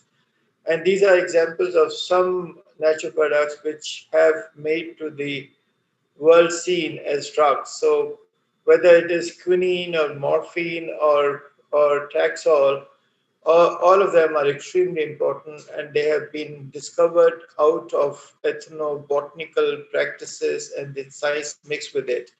In Pakistan, we have a long country, not as big as yours, but this is a one single piece of land, about 2,700 kilometers long from this corner to this corner, an extremely diverse country, because from tropical uh, shores to deserts and subtropical areas to Siberian climate, all mountains and lots of snow. We have very diverse flora, and that diverse flora allow us to work on very large number of natural products. And in the process, we have collected over 5,000 plants. We collected those plants along with the information of their use in different cultures for therapeutic purposes. And then out of them, we have conducted lots of different studies. So primarily information about their folk use, and then by using scientific methods, bioassays and phytochemistry, we were able to isolate very large number of compounds. I'll just give you example of a few which made it to the US patent, and they are in different phases of development. ISOX, which was isolated. ISOX is the name of a drug candidate which is in phase 2 clinical trial. This was isolated from Delphinium dentatum, and it is one of the strongest anti-epileptic natural products. Then there is a health supplement which we have developed for Parkinson's disease. This is also recently patented in USA. We have also developed topical formulation for various skin diseases, including leishmaniasis, and that is also patented. I'm going to present to you briefly about 3 projects, and these 3 projects based on very large number of natural products and synthetic compound which we have in our library. So we have a large bank of diverse natural and synthetic compounds, and these compounds have very interesting structures, and these structures are primarily the basis of their function. But before that, I'll just show you what new skeleton we have introduced into the world literature. World literature is now full of our discoveries. You would find from one single group, as much as we have published, no other research group in the world has introduced so many chemical compounds in the field of natural product chemistry. For instance, this is a triterpene which we have isolated in fascinating cage-like structure, which we have isolated from a plant, and synthesis of this compound was a major challenge. This is an interesting molecule which we have isolated from Nigella sativa, which is a very famous herb, which is a very famous spice and used by our prophet. And this is also a very interesting molecule. As you can see that this is a skeleton in which we have a positive charge, is quinazolidine skeleton. And this is also another very interesting compound with N oxide isolated from Nigella sativa. This is a diterpene which was isolated from a marine from marine source. As you can see that there are lots of interesting skeleton because these are secondary metabolites and it gives a fascinating structures which may have very interesting biological activities. Zoanthamine, a very interesting steroidal molecule, a series of compound which was isolated from a marine plant, and of course lots of other interesting molecules, but just wanted to give you the glimpses of absolutely interesting structures which you can expect from natural products, because nature provides you molecular inspiration that gives you interesting skeleton which you can overbuild. Now, this is the first project which I wanted to discuss with you briefly, and that is related to resistance in microorganisms. We all understand that bacteria, fungi, and parasites are developing resistance, and these are bad bugs. For instance, it's called ESCAPE, in which we have 6 of these microorganisms declared as some of the most dangerous microorganisms in the world, and they have developed literally resistance against all known antibiotics. I'll give you an example of our work, though this is a big project and I can speak about that for several hours, but I'll just tell you how important it is to work in this particular field. Resistance is everywhere, and we all are affected from microbial resistance. When we get sick, it becomes very difficult for physicians to treat us because microorganisms are often resistant against the available antibiotics. Now, resistance is a cross-cutting, is everywhere, from viruses to bacteria to parasites, and there are lots of different reasons, but this is a globally alarming situation. Now, there are 3 different options in which one can work. You can discover new antibiotics. That takes lots of money, about $2 billion, about 10 years, and you never know how long this antibiotic would continue to function, because resistance is often emerging within a decade.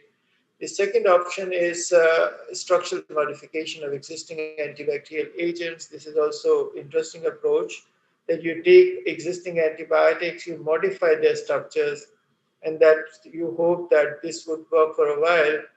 And that is also a good approach. And many of the antibiotics which you see in the marketplace are the modified form of existing antibacterial, antimicrobial agents. But what we have done in our institute, in our research group, is to actually use agents which can modify and modulate resistance in antimicrobial in microorganisms. Primarily, the objective is that you have antibiotic and then you have flavonoid, and this is loaded with lots of functionalities.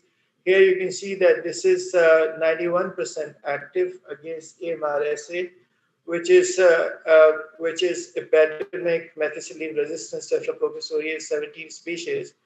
And you can see that this is active more than the vancomycin. So this is a molecule which was found to be more active than the drug of choice, vancomycin. This is another molecule which was isolated from the same plant, and the only difference between the previous one and this one is the presence of this isopropyl unit, but the activity has reduced. I'll just take you what we have done. So we have selected this one compound, and we have carried out lots of morphological studies by using microscopic methods, and we have done lots of molecular studies by using flow cytometry. And by combination of these methods, we were able to have some idea of the activity of this molecule, which is called arginine. This is Staphylococcus aureus, which we have targeted. We all understand Staph aureus is an extremely important bug, is gram-positive. It is nosocomial and is also community acquired, is a normal flora of human body.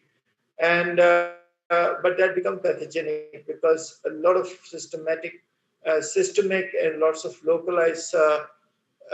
localized infections are caused by Staphylococcus aureus.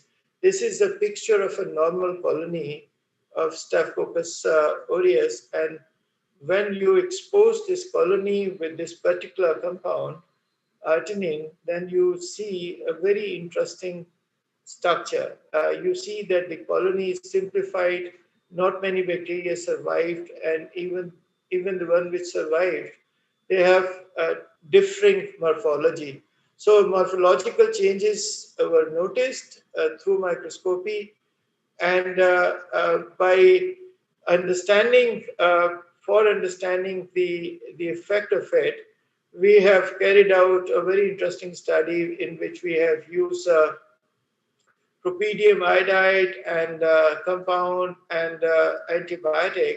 And as you can see that without without the compound, without this compound, the number of cells which accept propedium iodide are very few. But when it is in combination of compound and antibiotic, then you can see this red region, which means that larger number of microorganisms have accepted the dye, and which actually indicate that this compound is capable of helping antibiotic to enter into the cell. And this is scanning electron microscope, in which you can see the grape-like structure of Staphylococcus aureus, AMRSA 17. But when it is exposed to this particular compound, a completely different behavior is seen. Morphology changes. You can see the cell division is abnormal, biofilm is broken, and at the same time, you can see that the colonies are simplified and cells are disintegrated. This is an interesting picture, transmission electron microscope, in which you can see the cells nicely dividing in two parts, binary fission in a normal colony.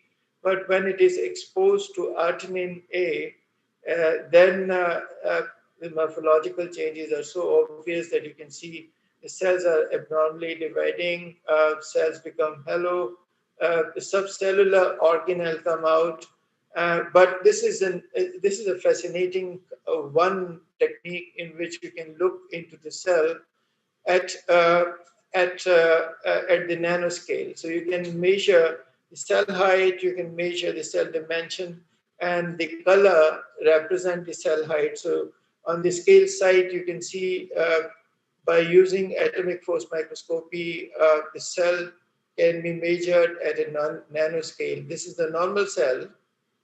And when this single cell, which is about 27.5 nanometer in height, when it is exposed to arginine, then amazing thing happened. You can see the cell height has collapsed, cell collapsed to 0.75, literally nothing, and you can see most of the organelles in the cells of Staphylococcus aureus come out of it. So complete disintegration of cell is measured, and is an extremely interesting technique in which you can see morphology and measure what happened to the cell in real time, because you don't need to dye them, you don't need to site. And so this bacterial cell, in the presence of arginine A, produced lots of reactive oxygen species. And as we know, reactive oxygen species are free radicals. They can damage the cell wall, they can damage lipid membrane, and they can also damage DNA. So a whole range of damage was actually observed in this case, and this may be the mechanism of cell destruction. There's some antibiotics which function through the induction of reactive oxygen species. This is an interesting slide in which you can see on the side various antibiotics. So you can see erythromycin, streptomycin, clindamycin, so different antibiotics. And these four bars represent what actually happened. In the absence of, I'll give you an example of clindamycin. In the absence of this molecule, you need to have a large quantity of clindamycin, about 2,000 microgram per ml. But in the presence of this arginine, you need only 8 microgram per ml of clindamycin. So this molecule is capable of helping classical antibiotics to enter into the cell and function. Now we have worked on understanding the chemistry of cell And this is a protein which was isolated from Staphylococcus aureus resistant strain. So we know that there are certain proteins which are different in susceptible strain and resistant strain, and this protein was expressed, its structure was done by using NMR spectroscopy. And here you can see the structure of a protein which is different between susceptible strain and receptor strain. Similarly, a number of other proteins were isolated, and this study was conducted by using various spectroscopic techniques. There are some of the international patents which we have obtained on resistance reversal agents, not an exclusive list of patents. There are many more. But I'll just, because I still have about 20 minutes, and I'll just want to take you to two more projects. And this is related to, again, a very interesting work which we have conducted in last 6 years or so, 7 years. We understand diabetes is a disease which is affecting lots of people. There is no medicine available for diabetes, and the ultimate aim of anti-diabetic therapy is to produce insulin in enough quantities in our body that is capable of handling the sugar, which is called postprandial sugar level. So achieving normal glucose level in blood is the outcome of it. And there are various types of drugs which are available to handle that. Now, what actually happened in diabetes is something very interesting. You know, we keep using anti-diabetic medicine, but we slowly and gradually start losing pancreatic cells. Now, pancreatic beta cells are extremely important because they are the one which produce insulin. And slowly and gradually with chronic diabetes, the number of cells start decreasing. And as number of cells start decreasing, capacity to induce insulin within the body become hampered, and our body cannot really produce enough quantities of insulin. So beta cell mass and beta cell function is extremely important. And why it is important to protect beta cell mass? Because we need to have insulin produced in enough quantities in response of glucose. Now, there are many drugs available, but of course, ultimately, the actual strategy is to prevent beta cells from apoptosis. Why beta cell die? Because diabetes is unfortunately a pro-inflammatory disease. This is a disease with a chronic inflammation, and in diabetes, there are lots of cytokines which are produced in our bodies, which eventually kill beta cell mass. And that is the model. What we have done was that we have used 3 pro-inflammatory cytokines, and we use beta cell. And by using these pro-inflammatory cytokines, we induce apoptosis, programmed cell death in beta cell. And we wanted to mimic what actually happens in a chronic diabetic condition in a patient. So what actually happens is that many of these cytokines start attacking beta cells, and their number decrease through apoptosis. We wanted to develop a very good model. So we have this cell line, which is beta cell line, and we had these 3 cytokines, and we use this cocktail of cytokines in order to induce apoptosis in beta cell. This is the model which we have used. We have screened about 1,500 compounds of natural and synthetic origin. And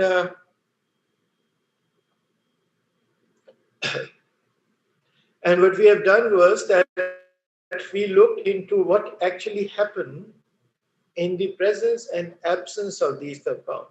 Now, in the absence of these compounds, beta cell die because these cytokines are capable of inducing the cell death. And this can be measured by caspase-3 activity, by measuring ATP level. ATP level is the indication of cell viability. If low ATP level is detected, means cells are less. Caspase caspase 3 is an enzyme which is responsible of apoptosis. So if there is a high level of apoptosis, you see high level of caspase 3. So there are various molecular markers through which you can see whether your compound is capable of protecting beta cell from apoptosis. Lots of different natural products for screen. I'll give you virginine. You see, this is the normal cell without cytokine. So you can see that ATP level is high. In the presence of cytokine, the ATP level is very low. It means few cells. And in the presence of compound, virginine, the number of cells in a dose-dependent manner, cells are protected, and ATP level is as high as physiological normal cell condition. So here you can see that this compound is capable of protecting cells from cytokine-induced apoptosis. This is another important cellular marker, caspase 3. We understand that caspase 3 is an extremely important enzyme, is an intracellular surrogate of the apoptosis. Caspase 3, a converging point on which many of these apoptotic pathways merge, and caspase 3 is at a higher level in a cell which is going through apoptosis. So what we were able to demonstrate that caspase 3, in which mitochondria get sick, and mitochondria has a membrane, and this membrane potential is an indication of the health of mitochondrial function. So this compound was capable of restoring the mitochondrial membrane potential, which is the indication of. But ultimately, I'll just show you what actually happens. What you want to see is primarily that when glucose is provided to beta cell, the cell should be able to produce insulin. And this is an interesting slide, because here you can see that in a dose-dependent manner, dose of a glucose, this compound was able to protect the cell, and as a result of it, the insulin are produced in large quantities. So this is insulin secretion, and that indicate that this particular compound is capable of not only protecting the beta cell mass, but also the function. Function of beta cell is to produce insulin, and here you can see insulin produced in response of glucose, which is a gold test. This is a very interesting topic, still not fully explored, and a lot of studies are being conducted now in the world, because this is a new line in which one can develop anti-diabetic medicine. The last project which I will present to you is for the young people. Biotransformation has always been my favorite, because we often do lots of synthetic chemistry by using chemicals, catalysts, solvents, and different kinds. Why don't we use microorganisms? Why don't we use bacteria? Why don't we use fungi? And why don't we just carry out these fascinating chemical changes by using cells? So in our laboratories in Karachi, we have shelves full of bacterial cells, we have fungal cells, we have plant cells and animal cells, and we use these cells as our chemical agent, so-called chemical agent, because it's fascinating. You don't need to use chemicals. The only thing which you need to use is the culture of these cells. And this process is called biotransformation, a very fascinating branch of chemical derivatization, because it provides you very interesting molecular analog. So science is extremely simple.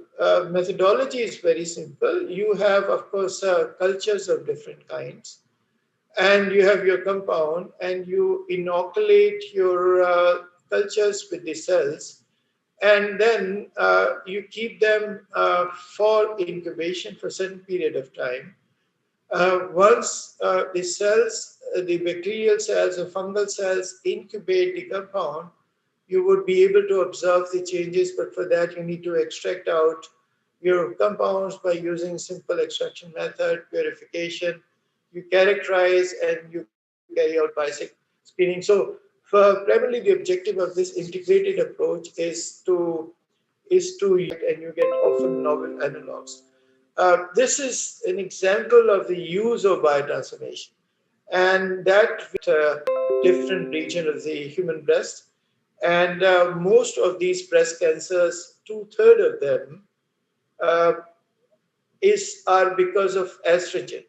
Estrogen is an extremely important growth regulator. It's a hormone which is produced in very large quantities in human ovary, in breast and peripheral tissues. And estrogen is important for the division of cell. So if we want the breast cancer cells not to be divided, then it is very important that we stop the synthesis of estrogen. And this is called estrogen deprivation therapy. And that can only be achieved by inhibiting the synthesis of estrogen. And that is the key of modern therapeutic approaches towards the treatment of breast cancer after surgical removal and after making sure that the recurrence of breast cancer do not really occur again. So treatment option is that you inhibit the enzyme which is responsible of the synthesis of estrogen. This is an interesting slide because here you can see that these are testosterones which are converting to estrogen. Estradiol is in estrogen. This is androstenedione which is converting to estrone.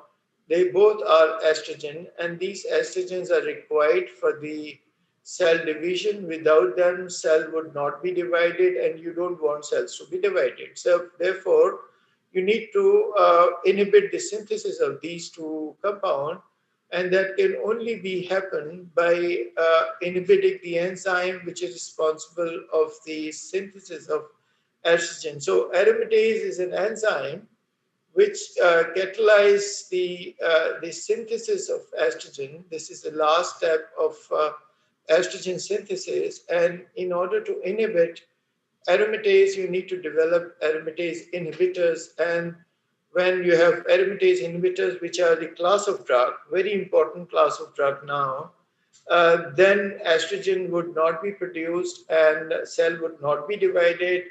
And this is a way of making sure that cancer do not occur or cancer progression is controlled. This is the structure of estrogen. Aromatase enzyme is a complex enzyme, very large molecule. And these are some of the aromatase inhibitors which are available in the marketplace. Our approach was that we wanted to synthesize aromatase inhibitors by biotransformation. And for that, we use various different kinds of steroids because steroids are close in structure of estrogen. And we have then developed a new analog. So the first problem was to where to get the aromatase enzyme. Aromatase enzyme is not easily available. You cannot really order it. It's a very difficult and extremely expensive enzyme to purchase. Some people would produce that for you, but they would charge literally thousands of dollars. And we found a very easy way. Human placenta, plenty of it, produce aromatase enzyme, and microsomal cells of placenta contain aromatase enzyme in very large quantities. But we have also, by using recombinant technologies, we also have expressed aromatase in the cell, E. coli. So we have very pure form of aromatase enzyme and also aromatase enzyme from human placenta. Now, how to measure the activity of aromatase is just to measure the production of estradiol, which is an estrogen, by using ultra pressure liquid chromatography. And I'll just give you one example. I don't want to take much of your time. I just wanted to let you know that this is a synthetic steroid. And here you can see the wonderful chemistry, what happened in biotransformation. So here you can see that this is test electron, and by using two different fungi, Fusarium linea, you can, and the other is Amphisalina, you can modify the structure. So you can see that in the structure, there is one oxygen ring, one hydroxy group is introduced, different stereochemistry. And this is the standard drug, exmestine, with which we have compared the structure. So here you can see very well that we were able to produce new libraries of aromatase inhibitors. You can see IC50 value 0.82, which is not different from the standard drug available. But some of the molecules which we have produced were found to be even more active. This is 0.33. And as you can see that this is also as active as the standard drug. The message which I want you to convey here is the following. You can create new chemical space by using biotransformation. Very simple method. And by doing that, you often produce novel analogs. So here you can see many structures which are as active as the standard drug. I don't want to go further on it. This is, for example, this particular molecule is several-fold more active than the standard drug. So we have introduced new analogs of aromatase inhibitors. And these aromatase inhibitors are much more active than what you can see in the pharmacy shelf. And that we were able to do only by using a novel approach. And of course, having a science at the interface of biology and chemistry. So we do lots of interesting synthetic chemistry. We do lots of natural chemistry.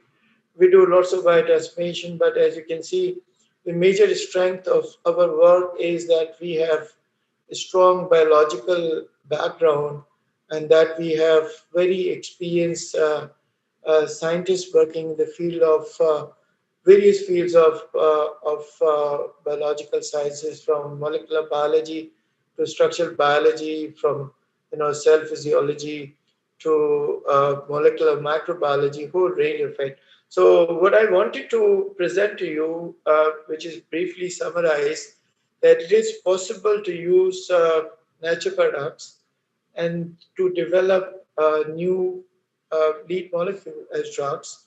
And it's also possible to take whole molecules and transform their structure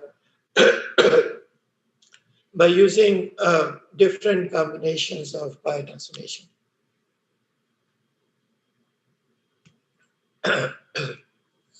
Let me introduce my research group. I have very talented young colleagues, and they are expert in their own fields. By own merit, they know science at a very high level, and they work in combination, in tandem together with me. And we have been very fortunate to have funding from lots of pharmaceutical companies. This is the institute we work. This is famous ITJ Research Institute of Chemistry, which was established back in 1966. Is one of the most famous natural product chemistry institutions in the world. This is a molecular medicine center. This is Dr. Taruman Laboratory, who is our patron-in-chief and a very famous scientist in the field of bioorganic chemistry. This is biotechnology, where we do lots of medicinal plant cultivation. This is a nanotechnology center. We have big genome centers. We do lots of genomic work, forensic DNA, and this is a center which we established in recognition of the services of a German scientist. We have our own laboratories at the shoreline of Arabian Sea and also on the mountains. This is our National Institute of Virology, which is a big center doing lots of virus-based research. These are animal houses of different kinds, and of course, lots of So this is our clinical research unit. We do lots of clinical studies on human patients by using our own hospital. We have a 120-bed hospital. We are right now in the process of conducting phase 1 and phase 3 clinical trial of COVID-19 vaccine. This is our industrial and medical center, our technology incubation centers. And of course, our facilities are among the finest in the world. We have 13 superconducting NMR machines, lots of X-rays, and mass spectrometers of different kinds. But I think the most important thing which I wanted to mention here is the quality of people. So there are 17 research buildings, and each building is designed to do different kinds of research. We have our own guest houses and hotel on campus, and we get lots of visitors from all over the world. So we get 200 visitors every year. We have facilitation for female scientists, and of course, lots of other facilities. But I would say this is the actual strength of our institute, the brightest young people, extremely amazing, bright, bold, and beautiful people of Pakistan and from different countries are coming to Pakistan. And we were fortunate to have guidance from Nobel laureates. So we have been welcoming Indonesian students in the past also. We would look forward to have more of them coming to our institute.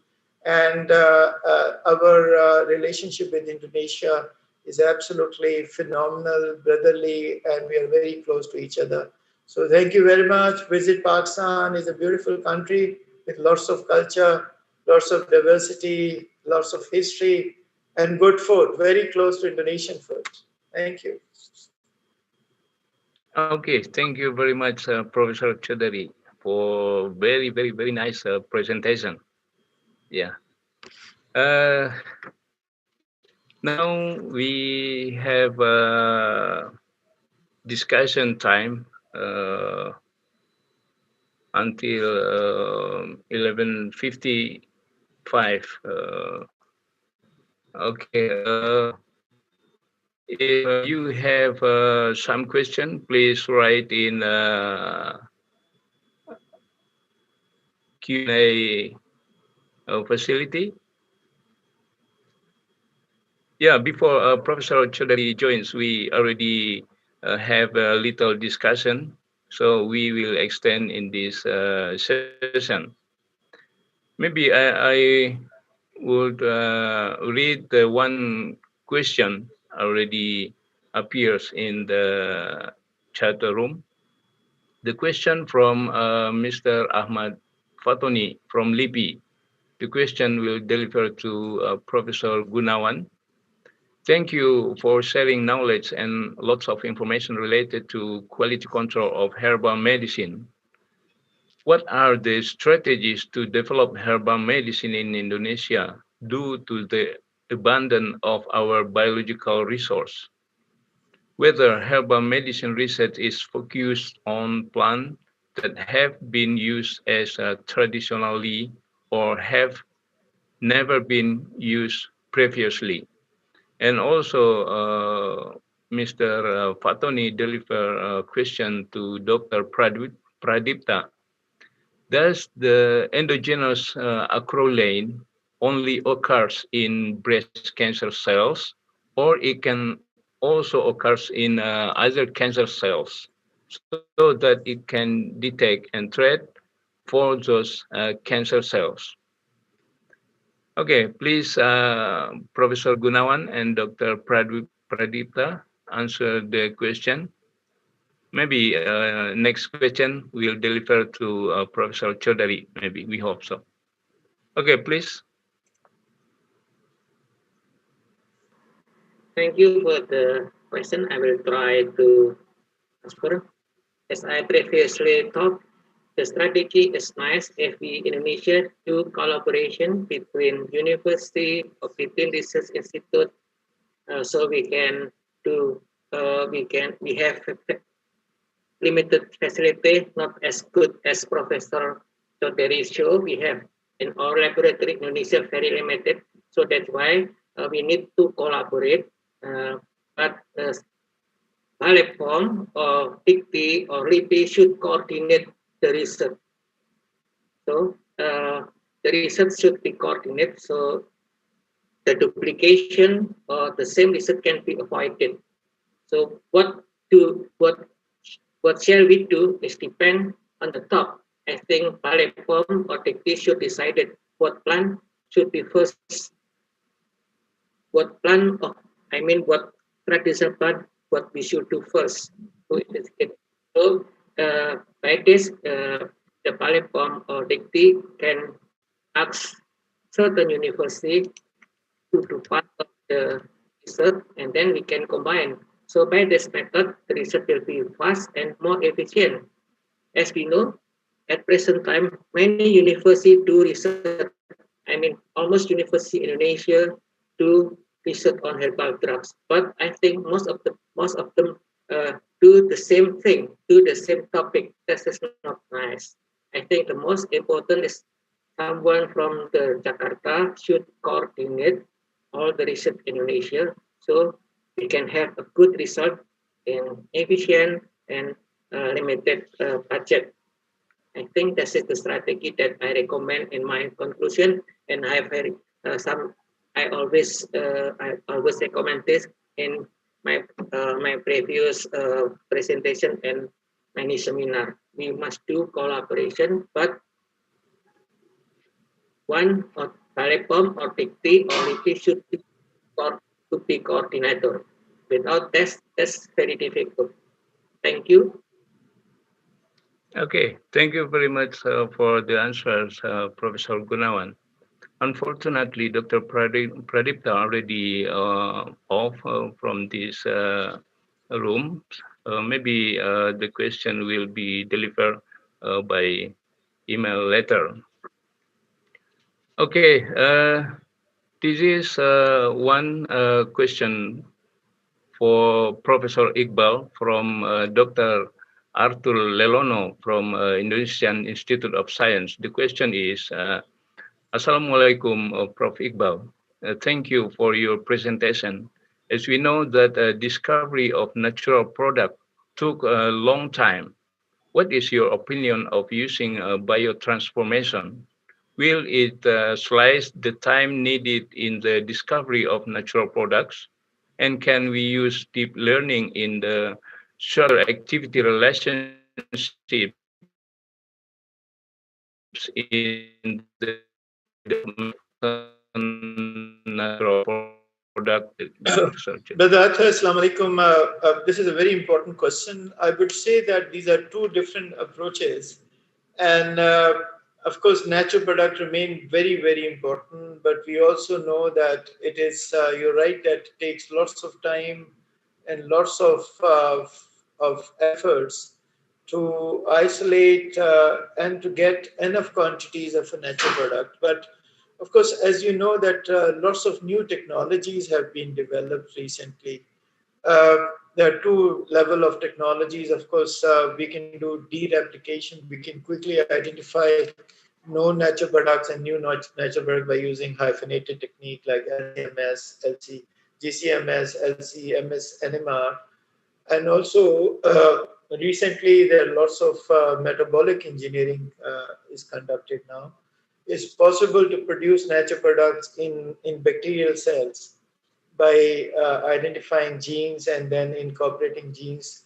By using recombinant technologies, one can produce various natural products. There is one approach called cell suspension culture. It's also possible that we have cells of the plant and we grow them in bioreactors, we produce them in large quantities.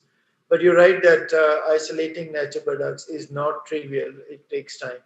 Biotransformation is extremely fascinating.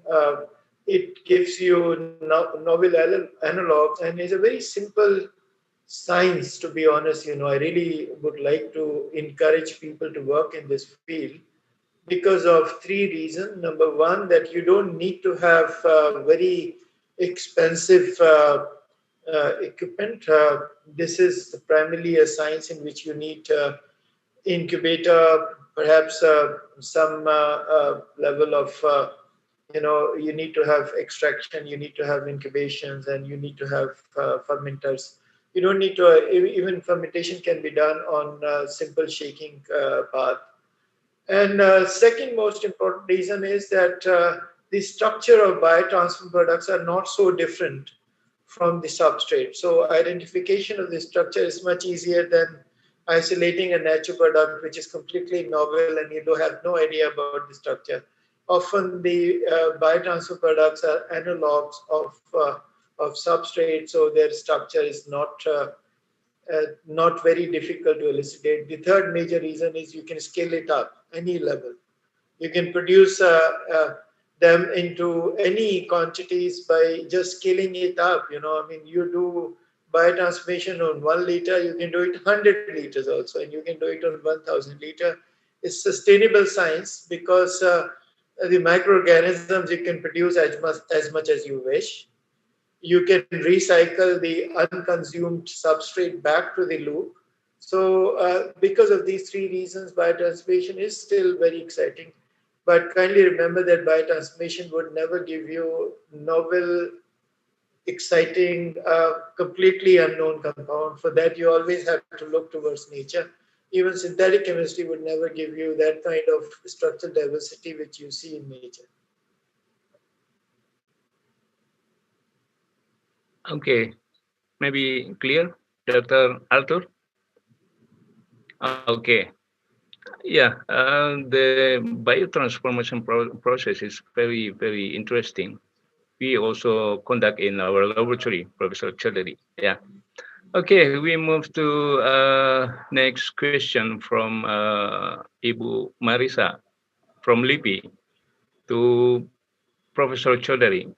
The question is, it's a nice presentation. Could you share about the results of your institution research related with the implementation? It has been done communication with some pharmaceutical industry because sometimes in Indonesia, we have difficulties when we want to commercialize our products. Maybe you can suggest or something. Yeah, Professor Marisa is also a very important problem which we have pointed out, an extremely important bottleneck which we all face. Now, there are two approaches. One is that if you wish to develop a pure natural product as ethical pharmaceutical, then you have to go through all clinical trials and everything. And that requires lots of money and lots of efforts, lots of time. We have been doing it in case of one anti-epileptic drug, which is called ISOX. This is in phase 2 clinical trial. This is the 11th year of development. It took about 11 years for us to reach to. And for that, we got funding from a Canadian company. And that is a pure natural product, a natural product which we have then synthesized because you cannot get them enough quantities from the plant.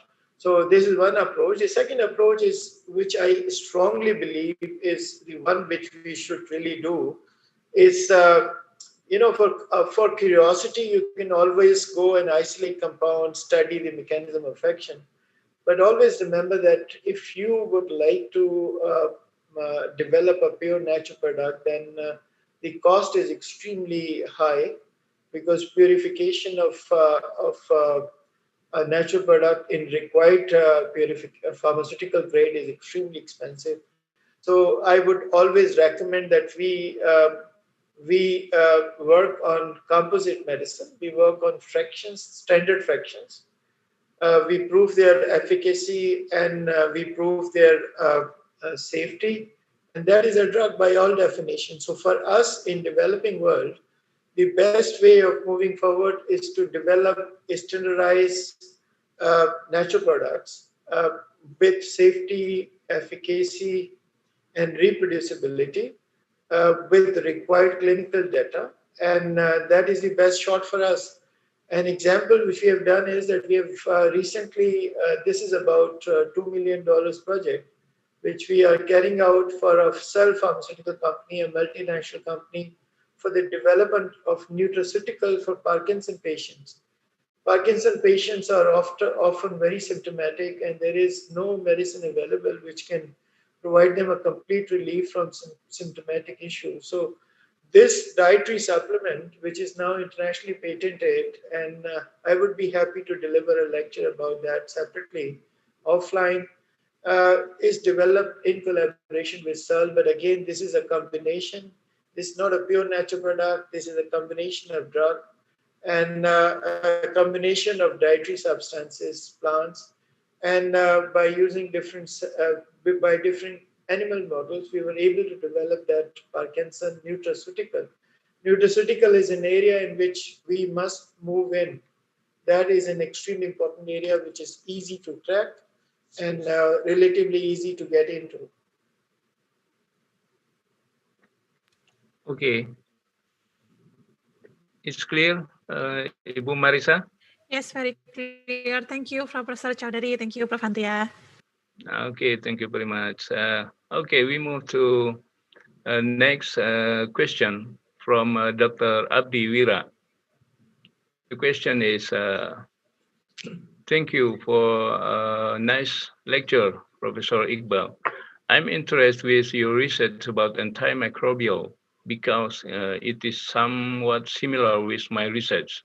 I want to ask you about the best way to develop such antimicrobial compounds to be oral drug instead of topical application.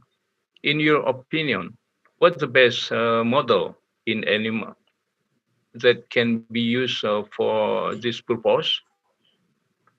Okay, please. Okay, Professor Andre, this bacteria, this so-called infectious model are the easiest to develop. That in among all the models, the best models which we can develop for topical application, of course, you need to have, if you are developing a topical anti-infectious agent, you can always develop topical infection. So you need to immune compromise because often these rodents do not really, they are so hard that it's very difficult to develop a topical infection on them, and you need to immune compromise them. So you need to give them some amino suppressant, and then only you would be able to develop candida infection or staphylococcus aureus infection or pseudomonas infection. So topical application, topical infectious models are very, very easy, but you need to suppress the immunity of the animals also. For systemic model, which is required for oral or injectable antimicrobial, then it's called bacterial load, so-called microbial load model, in which you inject bacterial cell in certain numbers, and then you measure the bacterial load by using flow cytometry. And this is a time course study because with time you would be able to see that the bacterial cells multiply, you have more of it, and often you may not really see any infection. I mean, you may see lots of bacteria in the blood, but you may not see any shivering or any fever or anything like this. This is typical of animals. Often they do not develop symptoms, but they have lots of bacterial. So a bacterial load, so-called bacterial load, is one model through which you can see whether your compound is capable of decreasing the bacterial load in a dose-dependent manner. It's exciting, but of course, always remember that in the field of anti-infectious diseases, the work always start from in vitro screening, analysis value screening, in which you have standard cultures, because that is the beginning of the work, and only then when you see the activity demonstrated in vitro, then you go to the animal model. Okay, Pak Abdi. Okay, thank you very much for explanation, Professor Chaudhary. Your presentation is quite interesting. Still more two questions in the chatting room. Okay, next question come from Ibu Sofa Fajuria from Indonesian Institute of Science. The question is, thank you very much for nice presentation, Prof. Chaudhary, regarding integrating natural and scientific approach. Usually in natural product, we only got a little amount of compounds, especially for new compounds. Could you give us suggestions? Plants from the wild, and then you try to isolate compound from that, you literally destroy forests. So I would not recommend that you go to collect a plant from the wild and then try to isolate large quantities of natural product. Uh, the best is ex situ cultivation. If you can carry out ex situ cultivation, a plant can be grown it can be cultivated out of wild. That is one source, and that the Chinese are trying to do that also, because the Chinese are growing many of these medicinal plant ex situ. So this remain a problem. Second is, of course, you can produce them in enough quantities if you develop alternative methods.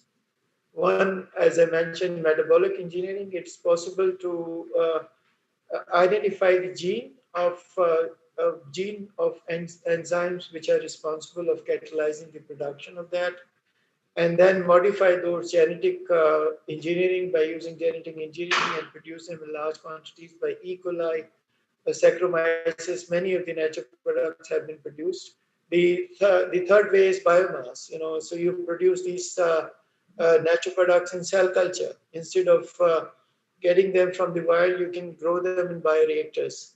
But having said that, this is remain a problem. I would advise you to read a very interesting paper on the production of Taxol. The similar problem was faced when Taxol was identified as an anti-cancer drug, and they wanted to have only 10 gram of that, and they could not produce because Taxol is in the bark of Taxus braggifolia and need to beat the bark of a tree to produce them enough quantity. So they have then developed alternative method. But eventually, at the end of the day, if a natural product is active, demonstrated to be a drug, you need to synthesize it or develop a semi-synthetic method. That happened with Taxol, that happened with artemisinin, that happened with vinblastine, that happened with camptothecin. All natural products which you see which are used are often not the natural product directly, but they are derivatives, semi-synthetic or fully synthetic. Okay, Ibu Sofa. Thank you very much, Prof. Chaudhary. Nice to meet you in here again. Thank you. Yeah. Okay, thank you, Prof. Andrea. Okay, thank you very much. You're welcome. Okay, we move to next question from Dr. Andri Frediansa from Indonesian Institute of Science. The question is, thank you for our some presentation of Professor Chaudhary.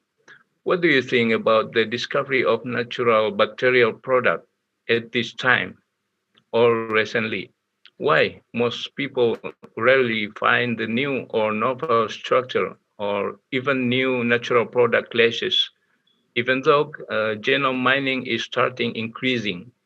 This evidence could be seen in the Journal of Antibiotic published by Nature. The most researchers only found derivatives or analog. During the antibiotic era, we knew that many antibiotics had been discovered from bacteria. How about in Pakistan, related microbial natural products? Please. Okay, again, a very interesting question. You see, most of the anti-infectious agent, antimicrobial agents which we use today are of natural origin. So it's very obvious that majority of the natural product, majority of anti-infectious agents which we see used today, either from bacterial sources or from fungal sources or from plant sources. And so they remain a very important source of it. Problem with the antibiotic is that not many people are working in the field also now. Pharmaceutical companies do not work in the field of anti-infections, because of a very simple reason. They spend $2 billion, $2.5 billion. They know that within few years the resistance is developed, and often their before they get return of the investment, their antibiotics is already useless. So not many pharmaceutical companies are working in the field of antimicrobial drug discovery. In Pakistan, we in our institute we are working on the discovery of antimicrobial agents, but not antimicrobial agents sole. We have now a separate laboratory for resistance reversal agents. So what we are trying to do is the following, that we're trying to identify compounds which help existing antibiotics to function. We consider this approach is a very interesting approach because development of antibiotic from the scratch is expensive. Augmentin is a one classical example in which antibiotics is supported by a beta-lactamase inhibitor. So it's possible to develop antimicrobial formulation by using existing antibiotics and resistance reversal agents. And that resistance reversal agents are often you can obtain from the natural sources. Now, again, how much you can obtain is a problem itself. But my response to your good question is that this is an extremely important area. This is an area on which human survival based. Resistance of microorganisms is a great challenge for all of us, and we all must work in it. Pharmaceutical companies are not interested, but at least academic institutions should continue to contribute in this field. Okay, it means there is an economical aspect, not so interest for some companies to develop the antibiotic, new antibiotic. Absolutely. Okay.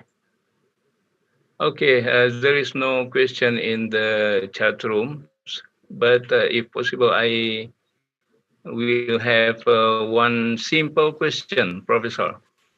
Please. Okay. This is only a simple question. During your long career as scientist, which research very special for you? Or maybe your research result special or something, and why you think that is special?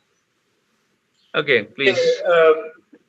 You see, I've been working in this field since last 100 years. I'm just so old now. But and it really excites me even today also. When I isolate a new compound, when my student brings something new for me, I feel the same excitement as I used to feel centuries ago. But one research which I feel I have greatest satisfaction is the one which I have done with the skin diseases. When you will come to Pakistan, I'll show you that certain regions of the country, there are a tropical disease called leishmaniasis. It's also in Indonesia. It's very, very common disease, but in Pakistan, it's unfortunately very endemic, and many regions you find this sandfly producing, transferring this vector, and people have lots of patients, and often they live with it for the rest of their life. It's not fatal. It doesn't kill a person, but it really have a problem, especially for young girls, because I've seen young, beautiful girls with scars on their face, their noses, and I really felt bad about it. Now, what we have done was absolutely a very simple science, nothing exciting. What we have done was that we asked them what they use, and then, out of this ethnobotanic survey, we identified that in some region of the country, people have been using simple natural product for the treatment, and sometimes they were able to treat that also. And on the basis of those ethnobotanic formulation, we developed a natural product-based ointment, which is now available in the country for leishmaniasis. And over 2,000 patients, clinical trials were conducted on 2,000 patients, because this is a very common disease. So a very simple science gave me lots of satisfaction. Of course, I have done lots of complex sciences. I have many studies conducted on at a molecular level.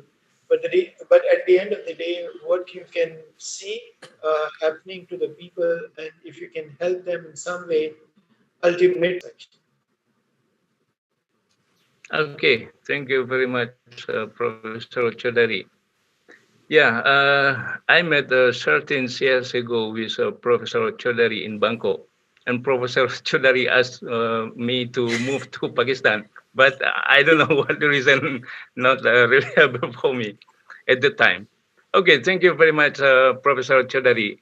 And also, time is over. I would like to say thank you very much for all keynote speaker, Professor Gunawan, Dr. Pradipta, and also Professor Chaudhary. Thank you very much. Okay, Thank you very times. much. Assalamualaikum warahmatullahi. Waalaikumsalam warahmatullahi wabarakatuh. Okay, I return back time to the organizing committee, Ibu Marisa, please. Thank you, Professor Dr. Andrea Agusta, for the nice presentation today. Dear our speakers and our moderators, and also all of the participants, thank you for the time with a nice presentation today and also fruitful discussions. We will have a break time from 12 until 1 p.m. But before break time, I want to tell about our next schedule. Next and at noon, we have two parallel sessions. The first parallel session will be start from 1 until 3 p.m. The first parallel session will be divided into 3 rooms. Room A, about natural product and traditional medicine, will be moderated by Dr. Sofa Fajriah. The second room will be discussion about pharmaceutical technology, drug delivery system, analytical chemistry, and chemical engineering with the moderator, Siti Nurul Aisyah Jenny, PhD. And the third room will be discussed about food technology and functional food with the moderator, Hakiki Melanie, PhD. Ladies and gentlemen, the second parallel session will be start from 3:15 p.m. until 5 p.m. and also will be divided into 3 rooms. The first room about natural product and traditional medicines and will be moderated by Abdi Wira Septama, PhD. The second room will be discussed about analytical chemistry, chemical engineering, and will be moderated by Dr. Indri Badriah Adilina, Master of Engineering. And the third room will be discussed about food technology and functional food and will be moderated by Khairun Nisa, PhD.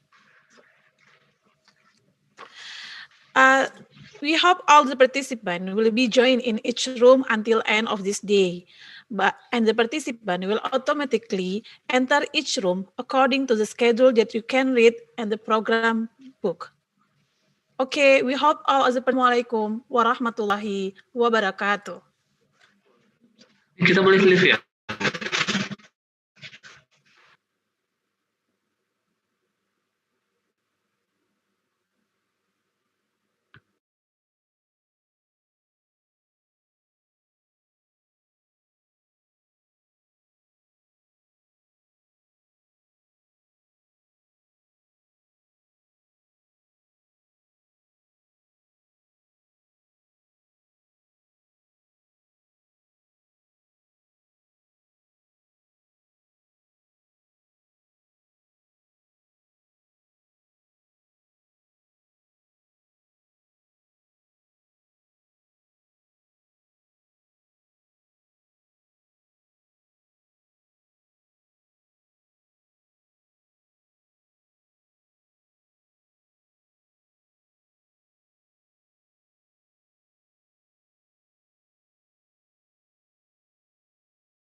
Yogyakarta, the city of education and culture, has its own stories and romances in every corner of the city.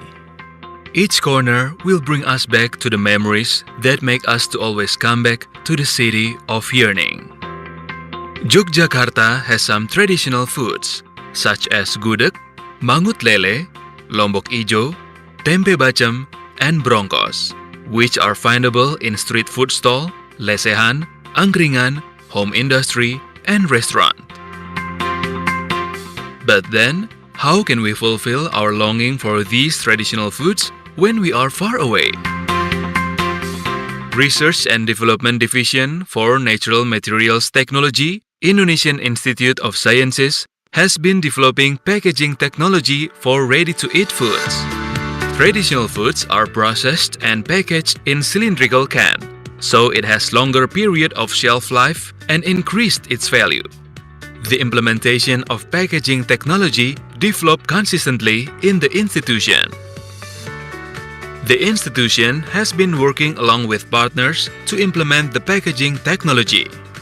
They manage to process and package 42 kinds of traditional foods from all over Indonesia, such as mangut lele, lombok ijo, tempe bacem, tempe kari, brongkos. You haven't visited Yogyakarta if you haven't eaten gudeg. The cooking process of raw jackfruits using a stirred process was called ngudeg in Javanese. So, the traditional food produced was then called as gudeg by people of Yogyakarta. Gudeg is served with addition side dishes such as pindang egg, slices of chicken meat, krecek condiment, tolo beans, tofu, and tempe. This traditional food became an example of our canned traditional foods. Let us show you the process. First, cans are sterilized in autoclave. An autoclave used high-pressured, high-temperature steam as a sterilizing agent. Then in the filling step, gudeg are filled in cans. The next step then continued by exhausting and seaming process.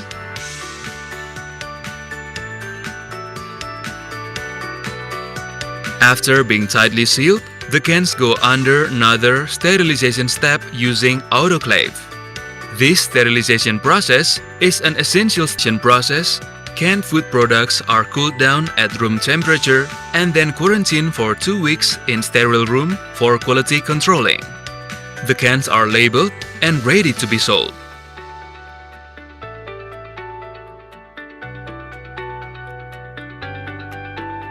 The implementation of the technology is able to enhance the production capacity of canned foods and increase the sales turnover in Yogyakarta's traditional foods processing industries. Furthermore, these culinary industries are getting more knowledge on the hygiene, safety, and standardization of food processing technology. The packaging technology has received a certification of good manufacturing process or GMP from the Indonesian National Agency of Drug and Food Control. In addition, canned traditional foods have received positive responses from many people.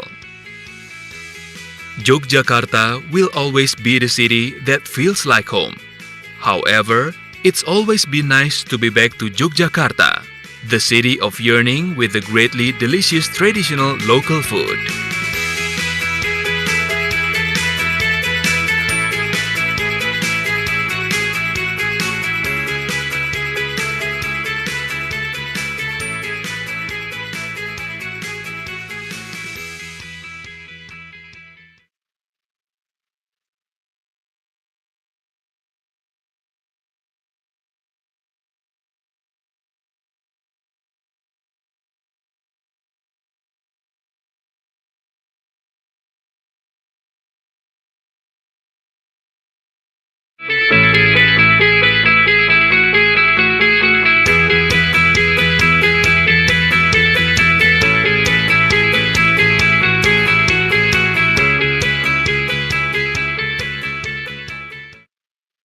Yogyakarta, the city of education and culture, has its own stories and romances in every corner of the city.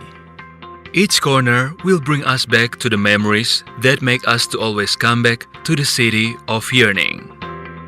Yogyakarta has some traditional foods such as gudeg, mangut lele, lombok ijo, tempe bacem, and brongkos, which are findable in street food stall, lesehan, angkringan, home industry, and restaurant.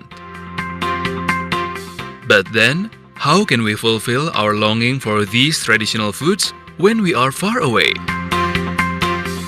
Research and Development Division for Natural Materials Technology, Indonesian Institute of Sciences, has been developing packaging technology for ready-to-eat foods. Traditional foods are processed and packaged in cylindrical can, so it has longer period of shelf life and increased its value.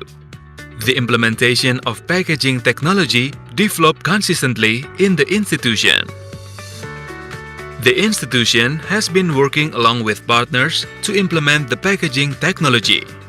They manage to process and package 42 kinds of traditional foods from all over Indonesia, such as mangut lele, lombok ijo, tempe bacem, tempe kari, brongkos. You haven't visited Yogyakarta if you haven't eaten gudeg. The cooking process of raw jackfruits using a stirred process was called ngudeg in Javanese. So, the traditional food produced was then called as gudeg by people of Yogyakarta. Gudeg is served with addition side dishes such as pindang egg, slices of chicken meat, krecek condiment, tolo beans, tofu, and tempe. This traditional food became an example of our canned traditional foods. Let us show you the process. First, cans are sterilized in autoclave. An autoclave used high-pressured, high-temperature steam as a sterilizing agent. Then in the filling step, gudeg are filled in cans. The next step then continued by exhausting and seaming process.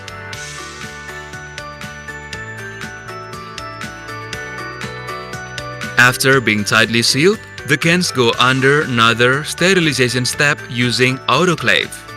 This sterilization process is an essential step for the canned foods. After the sterilization process, canned food products are cooled down at room temperature and then quarantined for 2 weeks in sterile room for quality controlling. The cans are labeled and ready to be sold.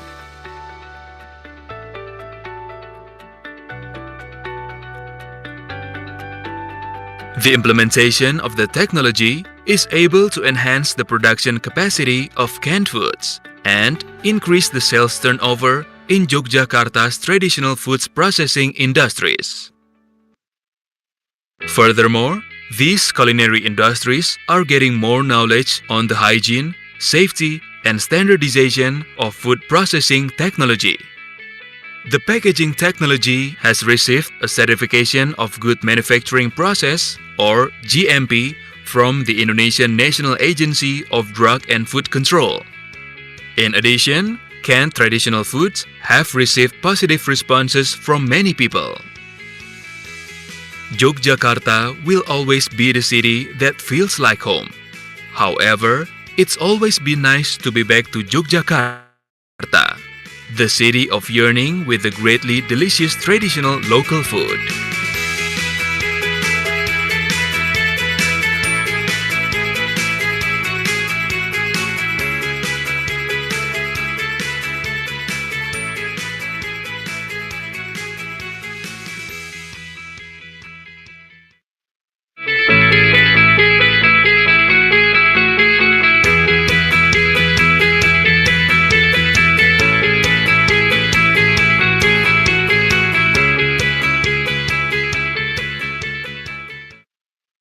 Yogyakarta, the city of education and culture, has its own stories and romances in every corner of the city.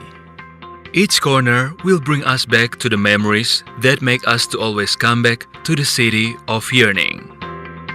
Yogyakarta has some traditional foods such as gudeg, mangut lele, lombok ijo, tempe bacem, and brongkos, which are findable in street food stall, lesehan, angkringan, home industry, and restaurant. But then, how can we fulfill our longing for these traditional foods when we are far away? Research and Development Division for Natural Materials Technology, Indonesian Institute of Sciences, has been developing packaging technology for ready-to-eat foods. Traditional foods are processed and packaged in cylindrical can, so it has longer period of shelf life and increased its value. The implementation of packaging technology developed consistently in the institution. The institution has been working along with partners to implement the packaging technology. They manage to process and package 42 kinds of traditional foods from all over Indonesia, such as mangut lele, lombok ijo, tempe bacem, tempe kari, brongkos. You haven't visited Yogyakarta if you haven't eaten gudeg. The cooking process of raw jackfruits using a stirred process was called ngudeg in Javanese. So, the traditional food produced was then called as gudeg by people of Yogyakarta. Gudeg is served with addition side dishes such as pindang egg, slices of chicken meat, krecek condiment, tolo beans, tofu, and tempe. This traditional food became an example of our canned traditional foods. Let us show you the process. First, cans are sterilized in autoclave. An autoclave used high-pressured, high-temperature steam as a sterilizing agent. Then in the filling step, gudeg are filled in cans. The next step then continued by exhausting and seaming process.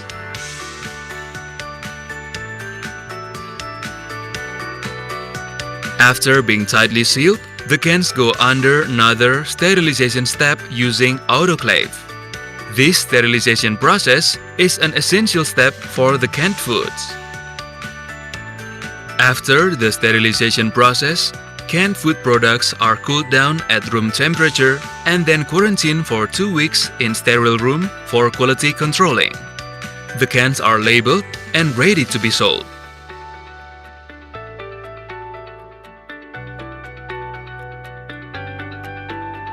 The implementation of the technology is able to enhance the production capacity of canned foods and increase the sales turnover in Yogyakarta's traditional foods processing industries.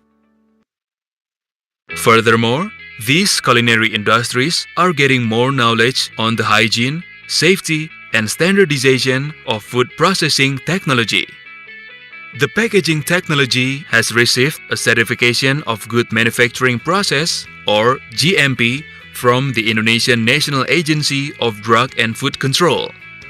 In addition, canned traditional foods have received positive responses from many people.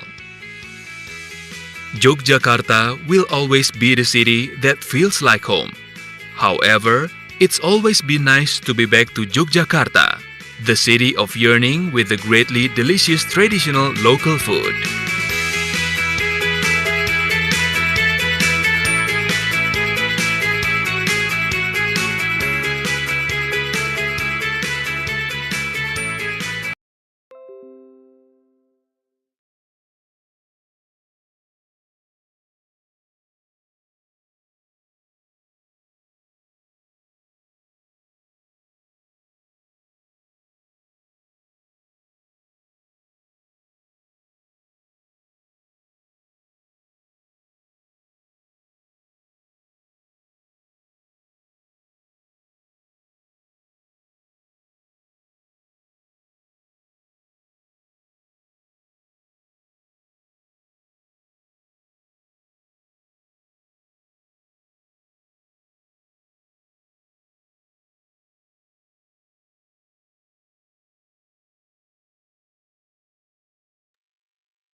Yogyakarta, the city of education and culture.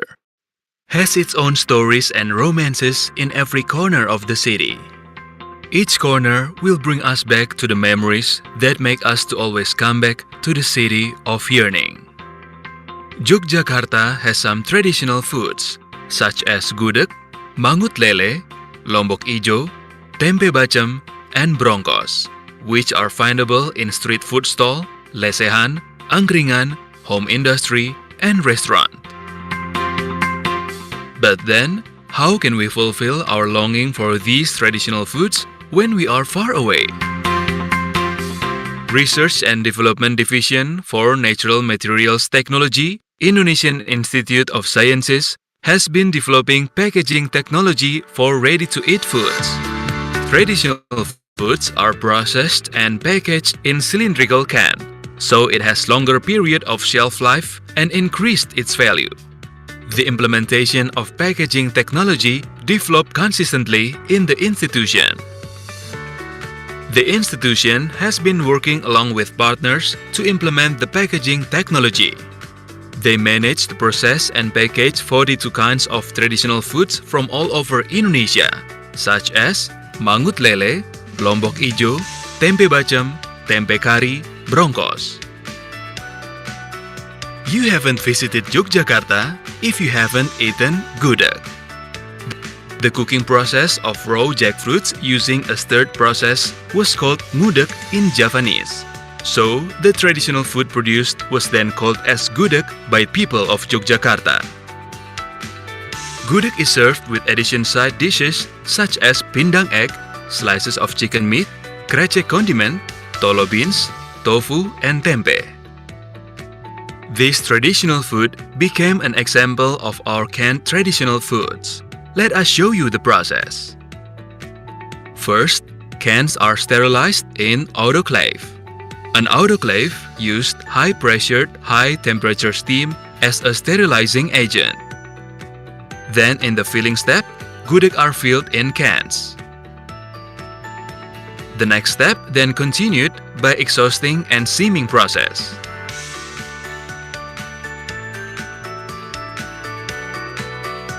After being tightly sealed, the cans go under another sterilization step using autoclave. This sterilization process is an essential step for the canned foods. After the sterilization process, canned food products are cooled down at room temperature and then quarantined for 2 weeks in sterile room for quality controlling. The cans are labeled and ready to be sold.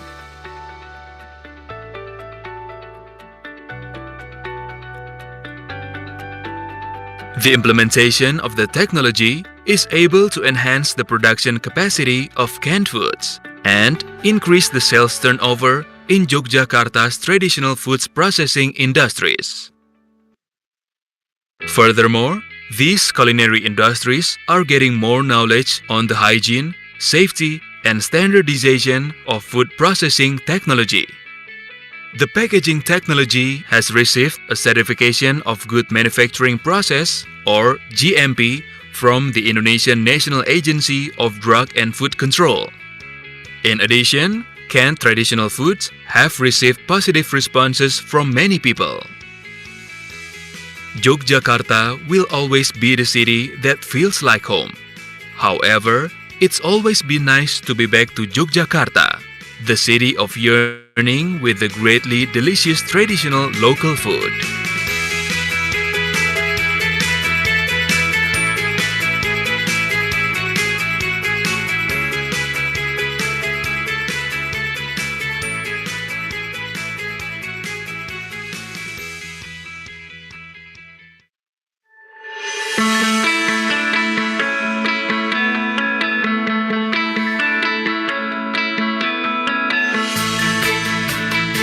Each vision begins with a spark of inspiration. And each dream is driven by the passion to realize it.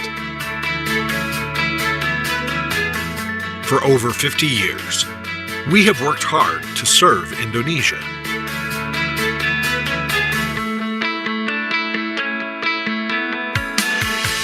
Becoming a world-class research institution that uses research to improve the nation's competitiveness is our vision at the Indonesian Institute of Sciences, or LIPI. LIPI was formally established in 1967, but its history goes back as far as 1817, with the establishment of a plant conservation center at the Bogor Botanical Garden. We are spread over 11 provinces. We have over 4,800 employees. We are the largest research institute and the largest patent contributor in Indonesia. LIPI is directly responsible to the President of the Republic of Indonesia, with the coordination of the Ministry of Research, Technology, and Higher Education. LIPI's acting chairman is Professor Dr. Bambang Subianto, who is assisted by the Vice Chairman, General Secretary, and 5 deputies who each oversee research centers and technical service units in their respective fields. LIPI has a strong foundation built on conducting research that delivers large-scale, significant, and real results for Indonesia. LIPI's research focus areas include life sciences, consisting of molecular biology, biotechnology and medicine, biomedical science, molecular and post-genomic agriculture, exploration and utilization of biodiversity research, earth sciences, consisting of marine biology and inland waterways, eco-hydrology, coastal and marine areas, climate change and disaster management, and mineral resources research. Engineering sciences, consisting of defense and IT security, telecommunications and electronics, eco-friendly transportation, advanced materials and nanotechnology research. Social sciences and humanities, consisting of people and population, culture and language, policy and governance, or good governance, local government and regional autonomy, social conflict, economics and poverty research. Scientific services, consisting of scientific repository, metrology and standardization, innovation of technology transfer and utilization of science and technology services. Studies into scientific and technological developments and scientific community training.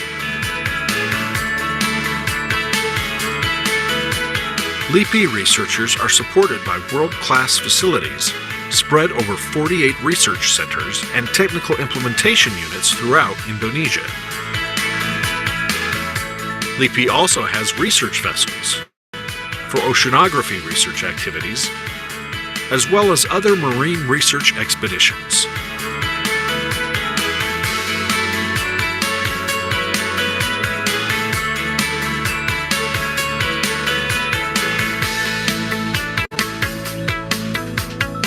We understand the importance of maintaining the natural ecosystem and its contents. To that end, LIPI has collections of flora and fauna from all over Indonesia collected and recultivated in its 5 botanical gardens: Bogor Botanical Garden, Cibodas Botanical Garden, Purwodadi Botanical Gardens, Bali Botanical Gardens, and Cibinong Botanical Garden. LIPI manages world-class flora-fauna collections. The Bogoriense Herbarium Museum, established in 1817, is the 3rd largest herbarium museum in the world.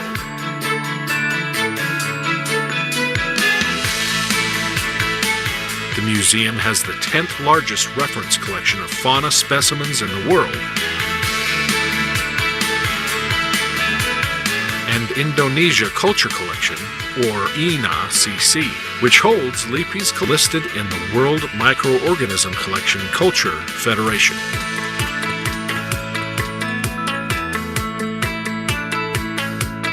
Given its vast resources, LIPI is also appointed as a scientific authority in 1. Guiding, training, assessing, and authorizing national researchers. 2. Accrediting scientific journals. 3. Studying and evaluating biodiversity. Establishing botanical gardens, as well as scientific testing and measurement.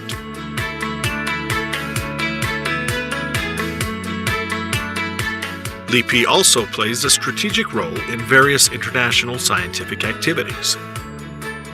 This is evidenced by LIPI occupying the trusted position as the international focal point for UNESCO, and has 3 international centers, namely Asia Pacific Centers for Ecohydrology, APCE, International Center for Interdisciplinary and Advanced Research, ICR, and Marine Biodiversity and Ecosystem Health Center, or MARBEST Center, engaged in marine training. In addition, LIPI is also active in other international organizations, such as Science Council of Asia, SCA, Botanic Gardens Conservation International, BGCI, International Council for Science, ICSU, and others. LIPI works with the following stakeholders to disseminate its research results to the community, namely, national ministries and state-owned enterprises in the field of metrology and testing, local government, universities, and industries, including the private sector. Since 2010, more than 171 MOUs of cooperation have been established between LIPI and the national stakeholders. This cooperation has resulted in the establishment of various science and techno parks. These parks incubate technology startups and facilitate technology transfer.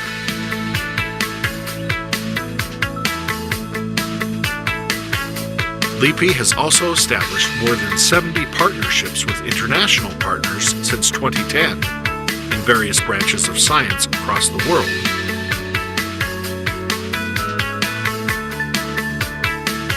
Including research collaboration, workshops, and exchange programs and scholarships for LIPI researchers.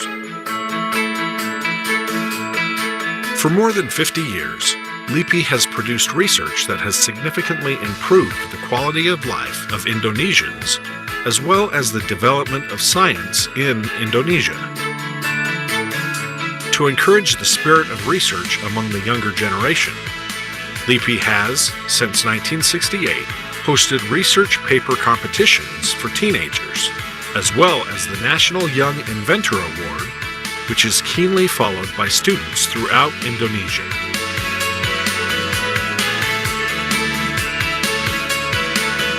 We are ready to cooperate with various elements, both national and international, to realize our vision of becoming a world-class research institution to improve the competitiveness of Indonesia in the future.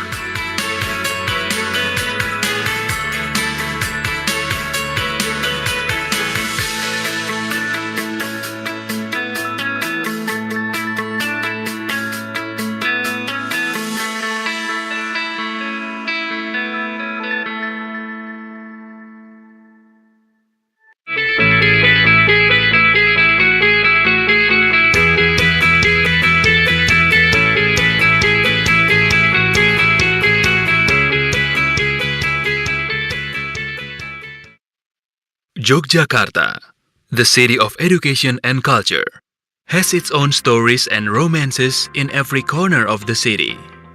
Each corner will bring us back to the memories that make us to always come back to the city of yearning. Yogyakarta has some traditional foods, such as gudeg, mangut lele, lombok ijo, tempe bacem, and bronkos, which are findable in street food stall, lesehan, angkringan, home industry, and restaurant. But then, how can we fulfill our longing for these traditional foods when we are far away? Research and Development Division for Natural Materials Technology, Indonesian Institute of Sciences, has been developing packaging technology for ready-to-eat foods. Traditional foods are processed and packaged in cylindrical can, so it has longer period of shelf life and increased its value. The implementation of packaging technology developed consistently in the institution. The institution has been working along with partners to implement the packaging technology. They manage to process and package 42 kinds of traditional foods from all over Indonesia, such as mangut lele, lombok ijo, tempe bacem, tempe kari, bronkos. You haven't visited Yogyakarta if you haven't eaten gudeg. The cooking process of raw jackfruits using a stirred process was called ngudeg in Javanese. So, the traditional food produced was then called as gudeg by people of Yogyakarta. Gudeg is served with addition side dishes such as pindang egg, slices of chicken meat, krecek condiment, tolo beans, tofu, and tempe. This traditional food became an example of our canned traditional foods. Let us show you the process. First, cans are sterilized in autoclave. An autoclave used high-pressured, high-temperature steam as a sterilizing agent. Then in the filling step, gudeg are filled in cans. The next step then continued by exhausting and seaming process.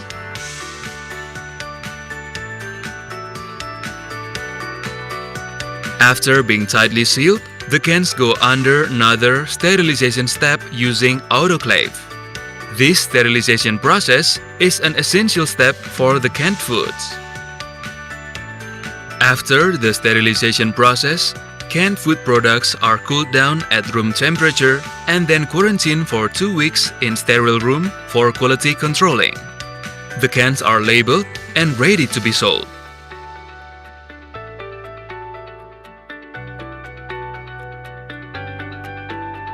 The implementation of the technology is able to enhance the production capacity of canned foods and increase the sales turnover in Yogyakarta's traditional foods processing industries.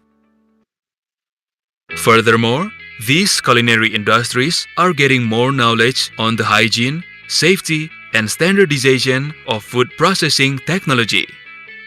The packaging technology has received a certification of Good Manufacturing Process or GMP from the Indonesian National Agency of Drug and Food Control. In addition, canned traditional foods have received positive responses from many people. Yogyakarta will always be the city that feels like home.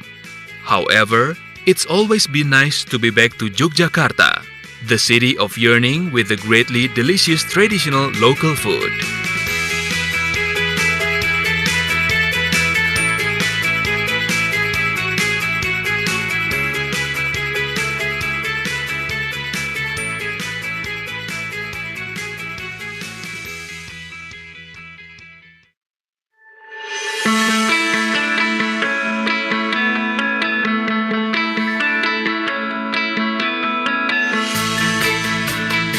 Each vision begins with a spark of inspiration.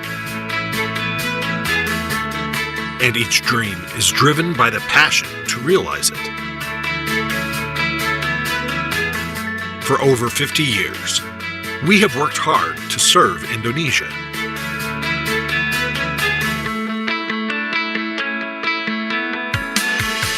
Becoming a world-class research institution that uses research to improve the nation's competitiveness is our vision at the Indonesian Institute of Sciences, or LIPI. LIPI was formally established in 1967, but its history goes back as far as 1817, with the establishment of a plant conservation center at the Bogor Botanical Garden. We are spread over 11 provinces. We have over 4,800 employees. We are the largest research institute and the largest patent contributor in Indonesia. LIPI is directly responsible to the President of the Republic of Indonesia with the coordination of the Ministry of Research, Technology, and Higher Education. LIPI's acting chairman is Professor Dr. Bambang Subianto, who is assisted by the Vice Chairman, General Secretary, and 5 deputies who each oversee research centers and technical service units in their respective fields. LIPI has a strong foundation built on conducting research that delivers large-scale, significant, and real results for Indonesia. LIPI eco-hydrology, coastal and marine areas, climate change and disaster management, and mineral resources research. Engineering sciences, consisting of defense and IT security, telecommunications and electronics, eco-friendly transportation, advanced materials and nanotechnology research. Social sciences and humanities, consisting of people and population, culture and language, policy and governance or good governance, local government and regional autonomy, social conflict, economics and poverty research. Scientific services, consisting of scientific repository, metrology and standardization, innovation of technology transfer and utilization of science and technology services. Studies into scientific and technological developments and scientific community training. LIPI researchers are supported by world-class facilities spread over 48 research centers and technical implementation units throughout Indonesia. LIPI also has research vessels for oceanography research activities, as well as other marine research expeditions.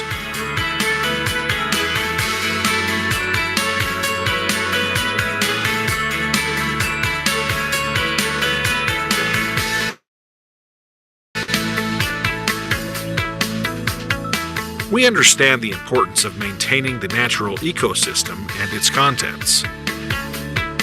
To that end, there's world-class flora-fauna collections. The Bogoriense Herbarium Museum, established in 1817, is the 3rd largest herbarium museum in the world.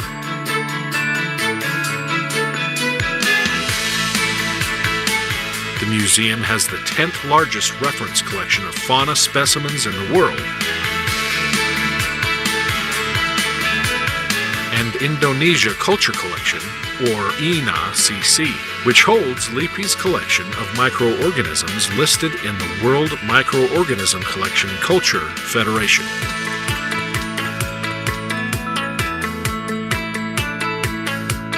Given its vast resources, LIPI is also appointed as a scientific authority in 1. Guiding, training, assessing, and authorizing national researchers.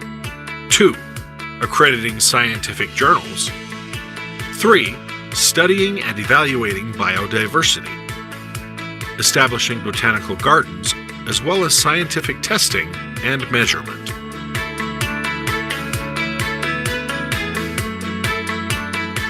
LIPI also plays a strategic role in various international scientific activities. This is evidenced by LIPI occupying the trusted position as the international focal point for UNESCO, and has 3 international centers, namely Asia Pacific Centers for Eco-Hydrology, APCE, International Center for Interdisciplinary and Advanced Research, ICR, and Marine Biodiversity and Ecosystem Health Center, or Marbest Center, engaged in marine training. In addition, LIPI is also active in other international organizations, such as Science Council of Asia, SCA, Botanic Gardens Conservation International, BGCI, International Council for Science, ICSU, and others. LIPI works with the following stakeholders to disseminate its research results to the community, namely, national ministries and state-owned enterprises in the field of metrology and testing, local government, universities, and industries, including the private sector. Since 2010, more than 171 MOUs of cooperation have been established between LIPI and the national stakeholders. This cooperation has resulted in the establishment of various science and techno parks. These parks incubate technology startups and facilitate technology transfer.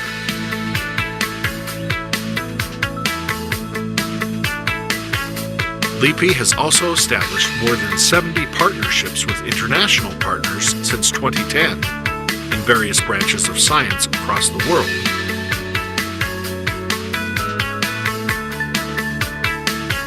Including research collaboration, workshops, and exchange programs and scholarships for LIPI researchers.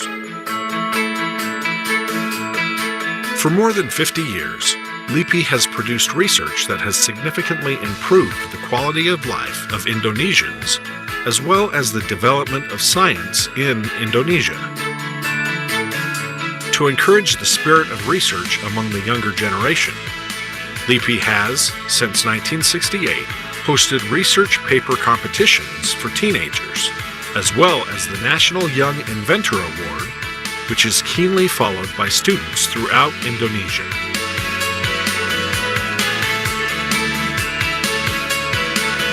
We are ready to cooperate with various elements, both national and international, to realize our vision of becoming a world-class research institution to improve the competitiveness of Indonesia in the future.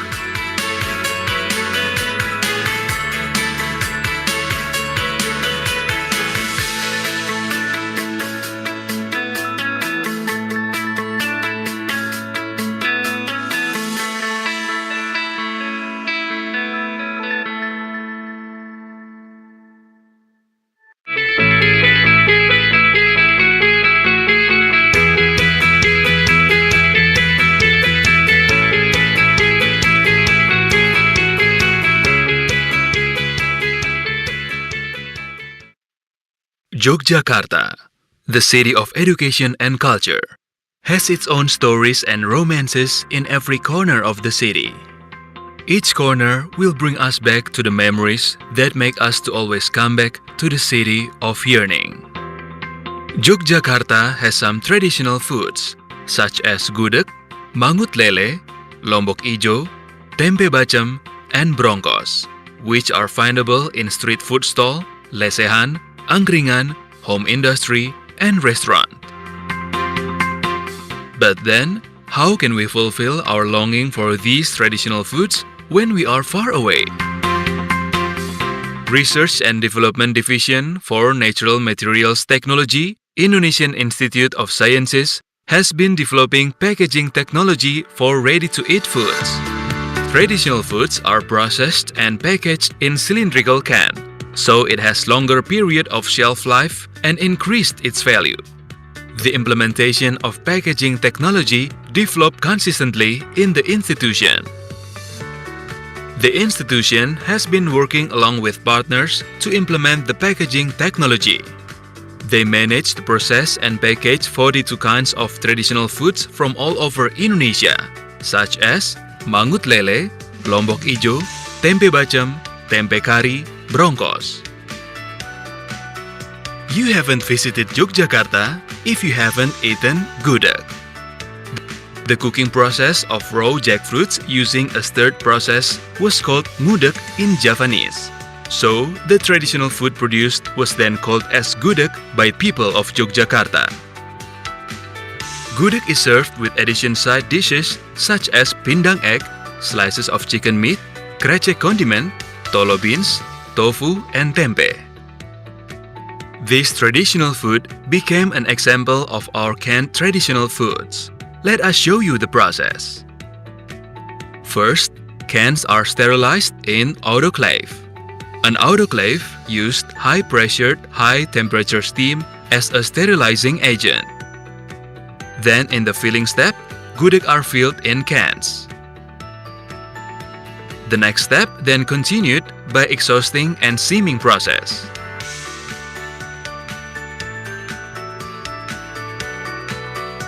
After being tightly sealed, the cans go under another sterilization step using autoclave. This sterilization process is an essential step for the canned foods. After the sterilization process, canned food products are cooled down at room temperature and then quarantined for 2 weeks in sterile room for quality controlling.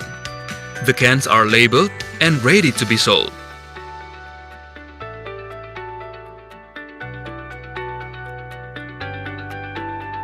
The implementation of the technology is able to enhance the production capacity of canned foods and increase the sales turnover in Yogyakarta's traditional foods processing industries.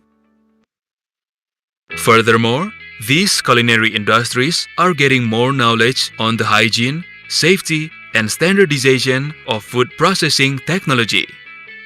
The packaging technology has received a certification of good manufacturing process or GMP from the Indonesian National Agency of Drug and Food Control. In addition, canned traditional foods have received positive responses from many people. Yogyakarta will always be the city that feels like home. However, it's always been nice to be back to Yogyakarta, the city of yearning with the greatly delicious traditional local food.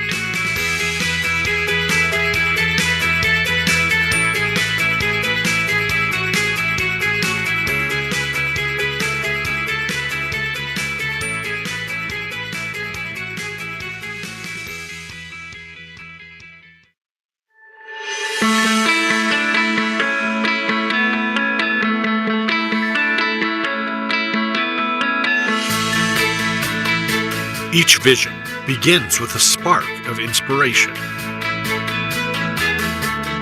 And each dream is driven by the passion to realize it. For over 50 years, we have worked hard to serve Indonesia.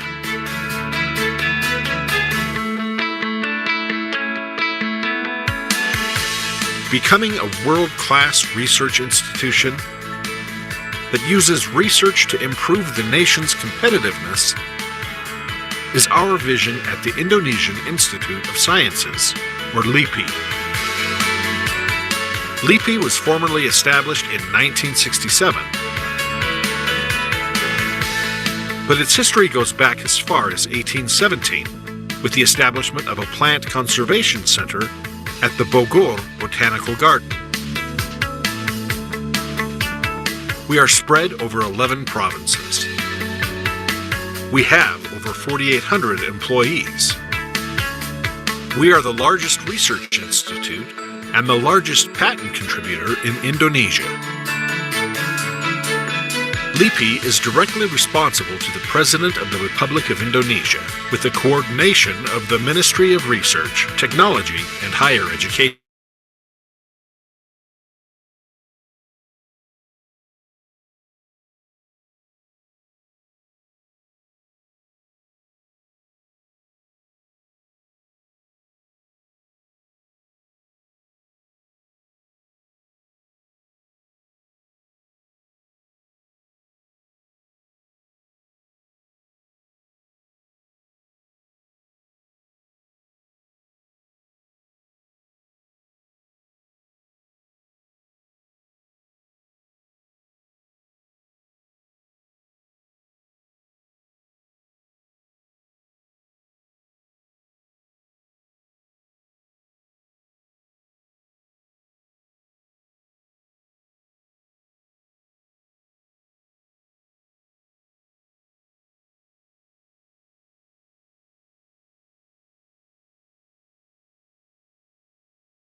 Can we start? Can the co-host hear my voice?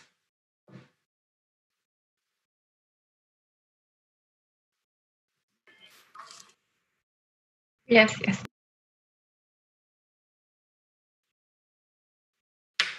Since it's 1 o'clock already, then maybe it's better if we start now.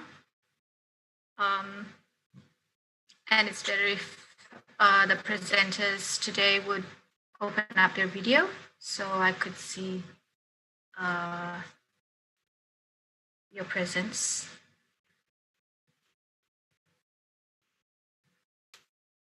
And in this first session, we have 8 presenters, and it will be divided into 2 parts.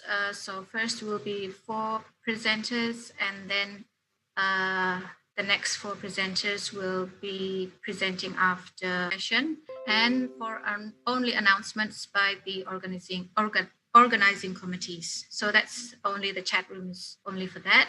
And the registration form, I will give it to you shortly, so everybody who has entered this room can fill in the registration form. So for Q&A, please list your name, underscore institution, and then to which panelists would you like to refer the question to. So I will write this down in the chatting session shortly. So for our first presenter is Mega Ferdina Warsito with a presentation entitled A Review on Factors Affecting Kitosan Nanoparticles Formation. So for the co-host, can you start playing her video?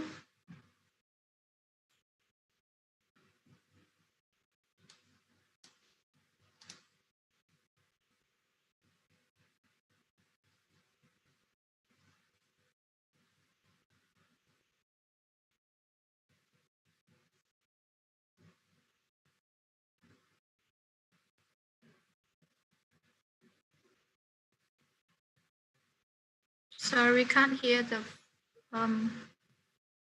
sound.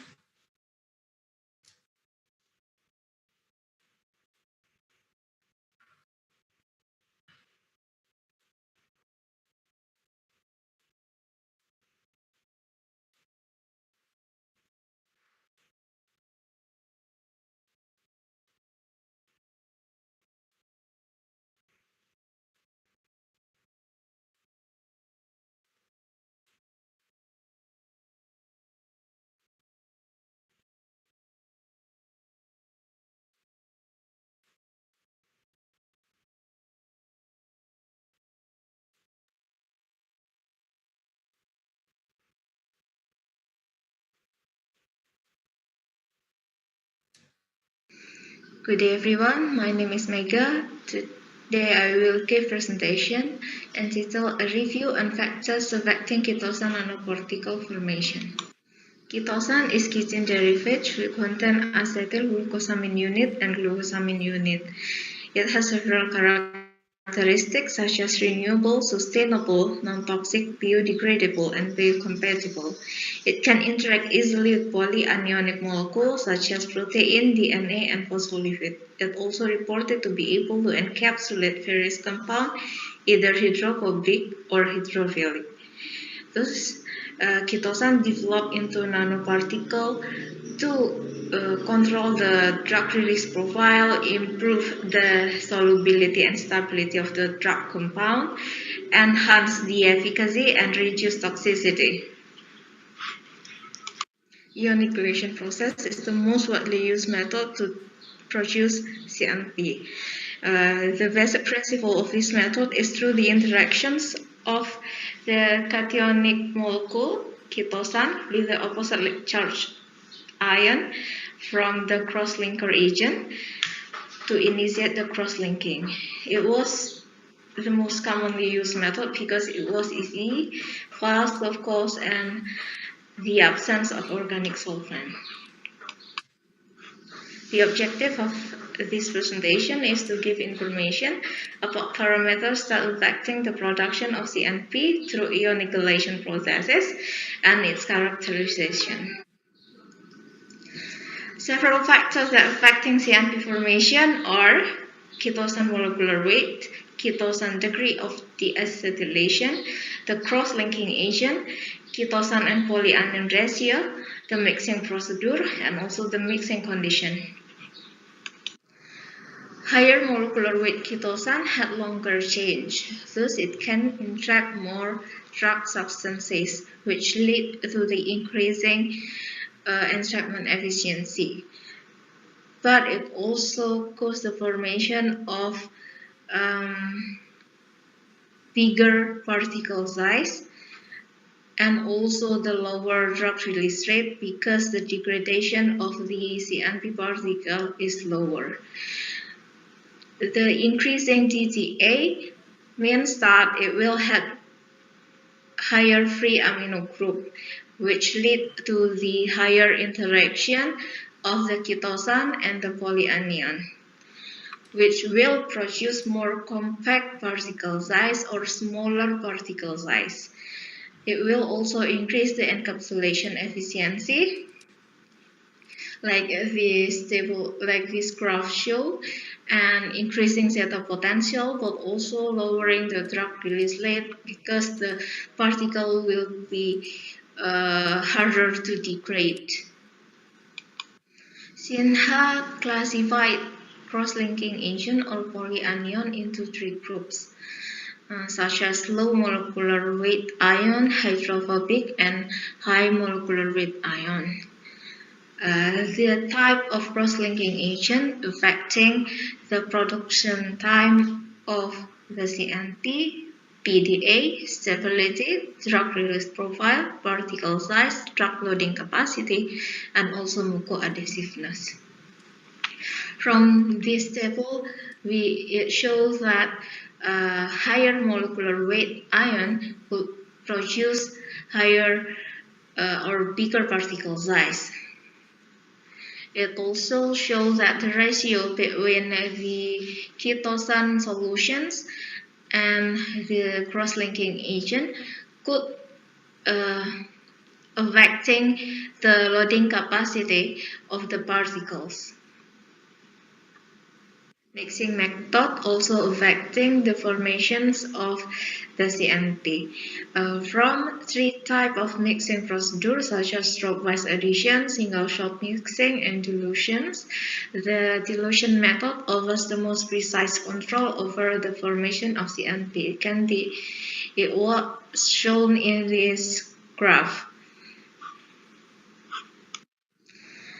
Increasing stirring speed could accelerate the dispersion of polyanion in ketosane solution. Thus, it will cause the decreasing particle size, PTA, and zeta potential. From this graphic, it shows that the increasing speed of mixing could cause the lower particle size and decreasing zeta potential at some certain point, and also decreasing PTI, which means that the heterogeneity of the final product is better. Temperature and pH are factors that affecting the formation of the CNPs. The increasing temperature could produce the lower or smaller particle size. It also produces lower PTI, while the pH affecting the absorption capacity, size, zeta potential of the CNPs. For two drug substances that had different pH, it also had different pH, which will produce the higher absorption capacity for each molecule. There are several techniques that can be used to assess the CNP final product. Well, for the first one, the imaging technique, which use microscope such as SEM and TEM, it can be used to assess the CNP particle size distribution, and its stability. In SEM, we can also assess the surface structure, while the TEM can be used to assess the shape and inner structure of the particles. For non-imaging technique, there are dynamic light scattering and static light scattering. It can be used to assess the CNP size and size distribution, while further we can use SLS to evaluate the mass weight particle and the particle structures. For spectroscopy technique, UV vis can be used to analyze the optical properties, size, concentration, agglomeration state, and hints on the CNP shape, while the Raman can be used to determine the interaction between the drug substance and its excipient, and FT used to determine surface composition, ligand binding, interaction of the drug substance and its excipient. The zeta potential can be used to assess the surface charge, which that will be a hint to determine the stability of the formulations. For the thermal analysis, there are differential scanning colorimetry and thermographimetry analysis. The SG can be used to identify the modification and physical qualities of the material, while the TKA used to determine the precise nature of thermal transition of the sample. For X-ray technique, there are XRD or X-ray powder diffractions that can determine the crystallinity of the sample and size of the particle. For the conclusion, there are parameters affecting the CNP formation are ketone molecular weight and degree of the acetylations, the cross-linking agent, the ratio between ketone and polyanion used, mixing procedure, or also mixing condition. While the evaluation of the CNP product is essential to evaluate the stability of the product and the efficiency of the formulation itself. Thus, we need to assess the particle size, zeta potential, morphological and surface characteristic, encapsulation and loading efficiency, and also drug release profile. Thank you for your attention.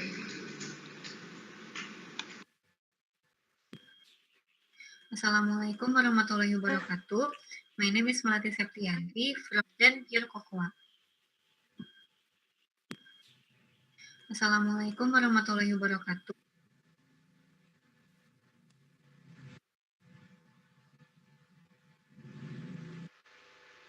Is the second present first?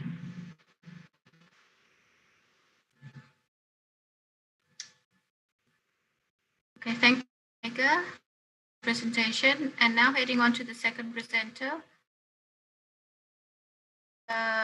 Presentation entitled Characterization of Solid Perfume Based on Cocoa Butter with Jasmine Oil as Fragrance. For the co-host, you start the recording.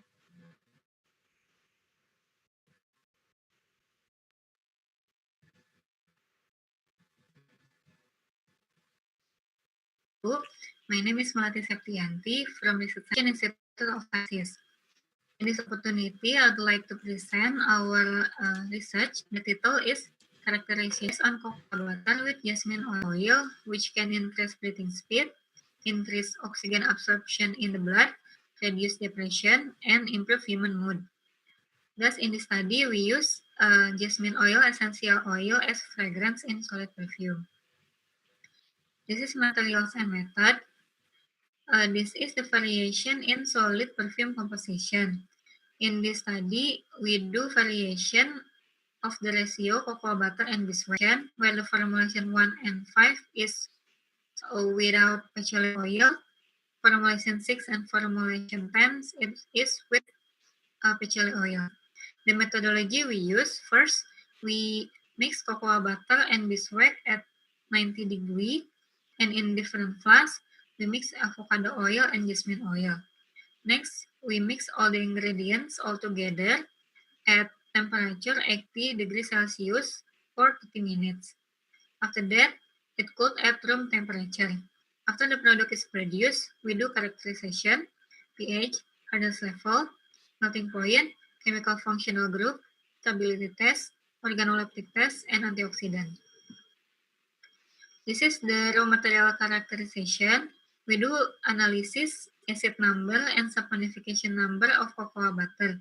The acid number is 1.19, and the saponification number is 192.28. Cocoa butter had good quality with acid and saponification number below the SNE standard threshold. The presence of excess free fatty acid in cocoa product were undesirable because it indicates low quality product due to moist and unclean storage. The saponification number indicates the amount of fatty acid. Cocoa butter with saponification fat ranging from 190 until 200 contain fatty acid with moderate molecular weight, just like the cocoa butter we use in the study. Next is essential oil refractive index. Refractive index is one of the parameters of quality analysis of essential oil based off national standard. The refractive index of jasmine oil was about 1.407028. This is similar with Genting study with refractive index of jasmine oil 1.478. Whereas in general, the value of jasmine oil refractive index was about 1.470. Next is essential oil chemical compound. So we do GCMS analysis on jasmine oil, where the major constituent is amylcinnamaldehyde and benzyl acetate. Amylcinnamaldehyde is a derivative of cinnamic acid. Various derivatives of cinnamic acid were used as treatment material for skin, hair, antimicrobial ingredient, and widely used as raw material for perfume. It is characterized as pale yellow liquid with floral aroma that gives the impression of jasmine aroma in cosmetic product. And benzyl acetate was colorless liquid with pierced adder. While the patchouli oil has three dominant compositions that were alpha-guaian, delta-guaian, and patchouli alcohol. Patchouli alcohol commonly used as food additive, flavor, and fragrance, also as fixative agent in perfume. Guaian is a plant metabolite used as flavoring agent. This is the chemical properties of patchouli oil, solid perfume, jasmine oil, and also cacao butter. It is found the OH functional group, CH3 and CH2 groups, and also CO aldehyde groups. Based on the result of FPA analysis, solid perfume was produced through the physical mixing process of various raw materials, of which there were no new functional groups that indicate the formation of new compound. The functional group found in raw materials that were cocoa butter, jasmine oil, and patchouli oil were also found in solid perfume product. Next is physical properties. We do the homogeneity test of solid perfume. Homogeneity test of solid perfume was conducted by applying the samples to a flat glass surface. There were no coarse grains on the surface of the glass. Homogeneous product had no coarse grain on the glass surface that had been smeared by the product. So it can be said that the product of solid perfume that we make in this study has a homogen compound. Next is pH. The pH of solid perfume is 4. The standard for topical preparation in contact with skin was about 4 until 8. This value was considered safe for topical preparation for human skin application. The pH value was expected not to be acidic because it can cause irritation, and not too alkaline because it can cause scaly skin. The next is physical properties hardness level. The penetration value would be higher when more cocoa butter was added. The highest penetration rate was at 50% of cocoa butter by value about 14 millimeter per second. And the lowest was 10% of cocoa butter by value about 0.6 millimeter per second. The addition of cocoa butter made the solid perfume product soften. It can adjust the texture and melting point. More amount of cocoa butter increase the consistency and density properties due to stable polymorphic arrangement. Cocoa butter can fill the space between the mixed ingredients, which cause lubrication process that lead to decrease of rheological properties, texture, and thermal properties. Next is melting point. Solid perfume with the highest melting point was the formulation with lowest cocoa butter concentration by value 10%. The increase of melting point proportional with the increase of product hardness. This corresponded to the decrease of rheological properties along with increased cocoa butter concentration.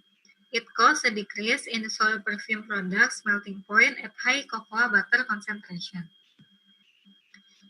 Next is antioxidant activity.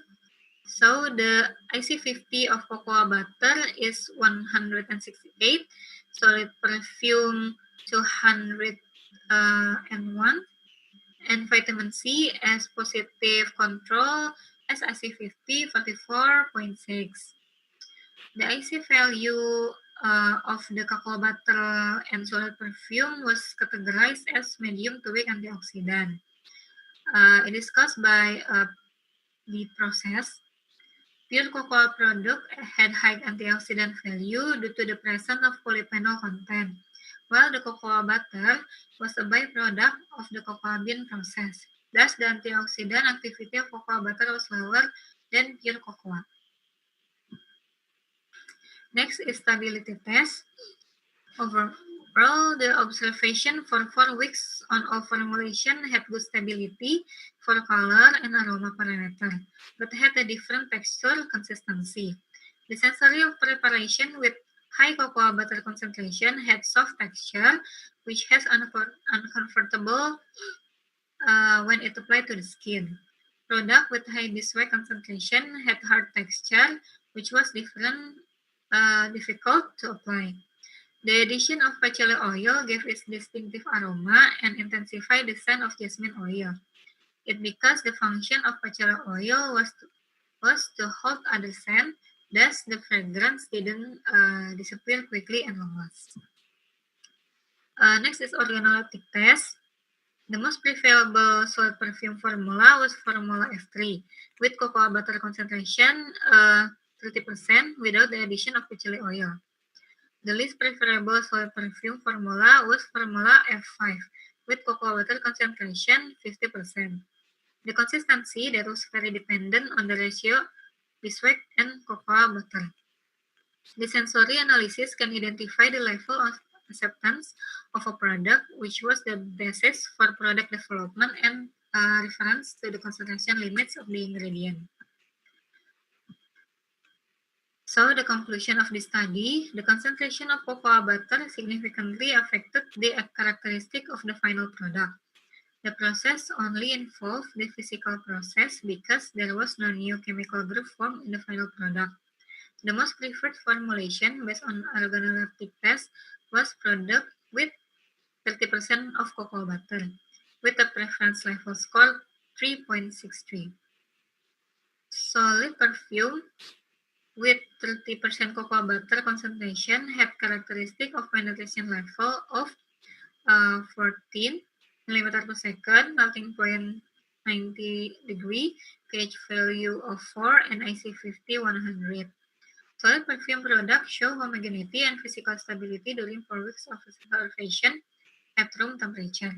The optimal formulation of the solid perfume was expected to provide uniform side of liquid conventional perfume. This is all that I can present.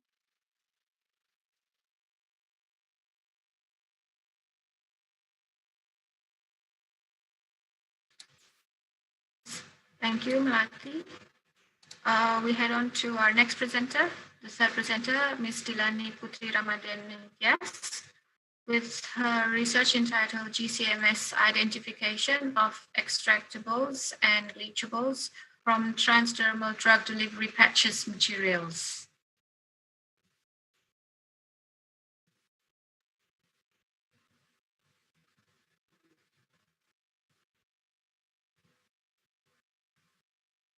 Assalamualaikum warahmatullahi wabarakatuh. Good afternoon, ladies and gentlemen. First of all, I would like to extend my gratitude to the ISAC 2020 committee for allowing me to share one of my research projects on this session, which is about GCMS identification of extractables and leachables from transdermal drug delivery patches material. So, what is transdermal patches? They're a type of drugs which are placed and administered on the skin.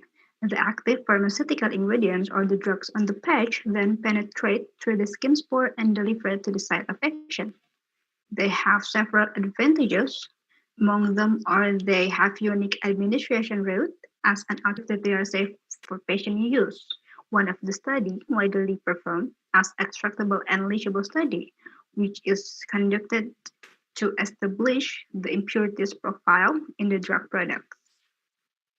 So what is extractables and leachables? First, extractables, simply described as what can come out, are the substances that can be released under aggressive conditions, such as organic solvents, elevated temperature, and prolonged contact time, while leachables, simply described as what does come out, are the substances that can be released under normal condition or clinical use. Here we present three primary components of transdermal patches. The first one is backing membrane, used to protect the patch from the outer environment. The second one is drug and adhesive matrix, available in various formulations. And the third one is release liner, used to protect the patch during storage and usually removed prior to use. And here under this study, we aim to identify the chemical species that can be extracted from the adhesive component and release liner under aggressive condition. So we have four different samples. The first one is release liner, which is PET film based. And the other three samples were the adhesive components, namely norsaline, sulfolite, and organox. So the four samples were dissolved in 5 different organic solvents, which were hexane, the tetrahydrofuran, dichloromethan, isopropanol, and isotonitril. And the extract that undergo two different extraction. The first one is solvent extraction for 3 hours at each solvent boiling temperature, followed by evaporation.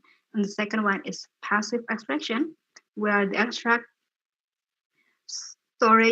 keep storage for 2 weeks at room temperature. For the analysis, we use GCMS with a total runtime of 16.5 minutes, and they often start temperature at 50 degrees Celsius and often end temperature at 280 degrees Celsius. The result then identified by comparing the compound's mass spectra with NIST-MS library under electron ionization mode at 70 electron volt energy. The peaks with intensity 3 times higher than noise or blank were identified, and the probability match higher than 70% were considered. Here are our first samples, the result for our first samples, which is release liner. Here we present 2 chromatograms of release liner extract in dichloromethan under passive extraction and solid extraction. As you can see on the screen, that the solid extraction provides more identified peaks compared to the passive extraction. This result might indicate that the boiling and heating process involved in the solid extraction promote the release of more extractables from the samples. And here are the summaries of identified extractables from the release liner samples under 2 different extractions. And we can summarize that the main extractables identified were siloxane and cyclosiloxanes, known as raw material of silicon. Silicon usually used as a coating material, flavoring and fragrance in many cosmetic and medical products due to its pleasant aroma. And we also identified methyl halide, or commonly named as halidic acid, which is a natural trans fatty acid and used in many food industry.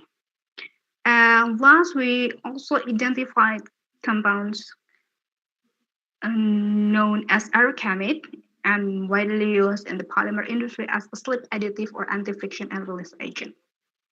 Continue with our second sample, which is norsaline. It is a hydrocarbon tachyphyll resin type and used in the adhesive formulation to promote the addition and increase the curing of the patch. It has a softening point at 110 degrees Celsius, and it is approved and regulated by the FDA for specific food packaging application. And here are the summaries of the extractable identified in norsaline extract. Most of the extractables found in the norsaline were aromatic hydrocarbon compounds which contain 1 to 3 benzene rings. Alpha-methylstyrene and its derivative compounds were also identified from the extract, and the alpha-methylstyrene, as we know, often used as a coating material in adhesive component for enhancing heat resistance. Continue our third sample, which is sulfolate. It is a rosin ester tachyphyll resin and usually combined with hydrocarbon resin, in this case the norsaline, to produce the optimum peel strength of the adhesive. It has a softening point at 97 to 102 degrees Celsius, and it is actually a natural occurring resin derived from pine and spruce tree. We can summarize that the main extractables found in sulfolate extract was the dihydroabietol, which is an aldehyde form of dihydroabiatic acid, main components from rosin ester resin. It has used as a chemical platform for producing non-toxic and environment-friendly polymer materials. We also identified 2,4 methanol, which was volatile aroma component in some foods, and we also identified olanzapine, which is known as a typical antipsychotic drug to treat schizophrenia and used as active ingredient in many drug formulations. Last sample was the erganox. Erganox is phenolic antioxidant usually added as an additive to stabilize the polymer substrate, such as adhesive, waxes, and plastic. And here we present 2 chromatograms of extractables, one particular extractables found in erganox from hexane and dichloromethan solvent, and this peak identified as methyl 3.5 nitrate bottle function safety. Most of them are the common chemical used in polymer and pharmaceutical industry, and their use is approved under regulation. This list can give a general idea about the impurities that might be migrating from the patch product. Determining their concentration quantitatively for future work might be needed to ensure that their presence is under acceptance criteria. So that's all from me. Thank you for attention. I'm more than happy to answer a question. Stay safe. Wassalamualaikum warahmatullahi wabarakatuh.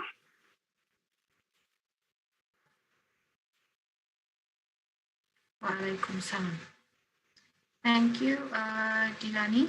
And for our last presenter for our first session, Aprilia Nurtasyati, she will present her research entitled Selectivity of Cadmium-Based Metal Organic Framework with Aromatic Hydrocarbons as Chromatography.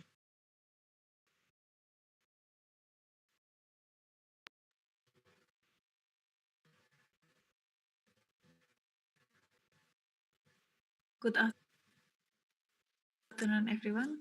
Today, I'd like to share my previous study about the application of MOF as a stationary phase in gas chromatography. I'd like to start with a brief introduction about the material. Metal Organic Framework, or MOF in short, is a hybrid inorganic and organic microporous crystalline materials based on the coordination bond between metal-containing ion and organic bridging ligand, producing a very well-defined, highly ordered framework. This figure shows illustration of various MOF materials. It is theoretically possible to design almost an infinite number of MOF with diverse pore topologies and properties. There are around 10,000 experimentally known MOV as of today. Among these, MOV5, HCOST1, and UIO66 are the most well studied. These materials display a promising potential in the application of chromatography, especially as a stationary phase in GC column and liquid chromatography column. It is because the main characteristic of MOV is a high surface area with adequate mechanical stability and also thermal stability from 200 to 400 degrees Celsius. MOV is a customizable material which can be designed or modified to exhibit specific pore diameter and surface environment. Due to its superior characteristic, MOV has been explored for various applications in different fields, such as gas storage, catalysis, drug delivery, and sensing. MOV also have been investigated for analytical applications, including GC and HPLC. It is important to develop a novel stationary phase in chromatography to provide an alternative separation mechanism that is quite limited in a classical one.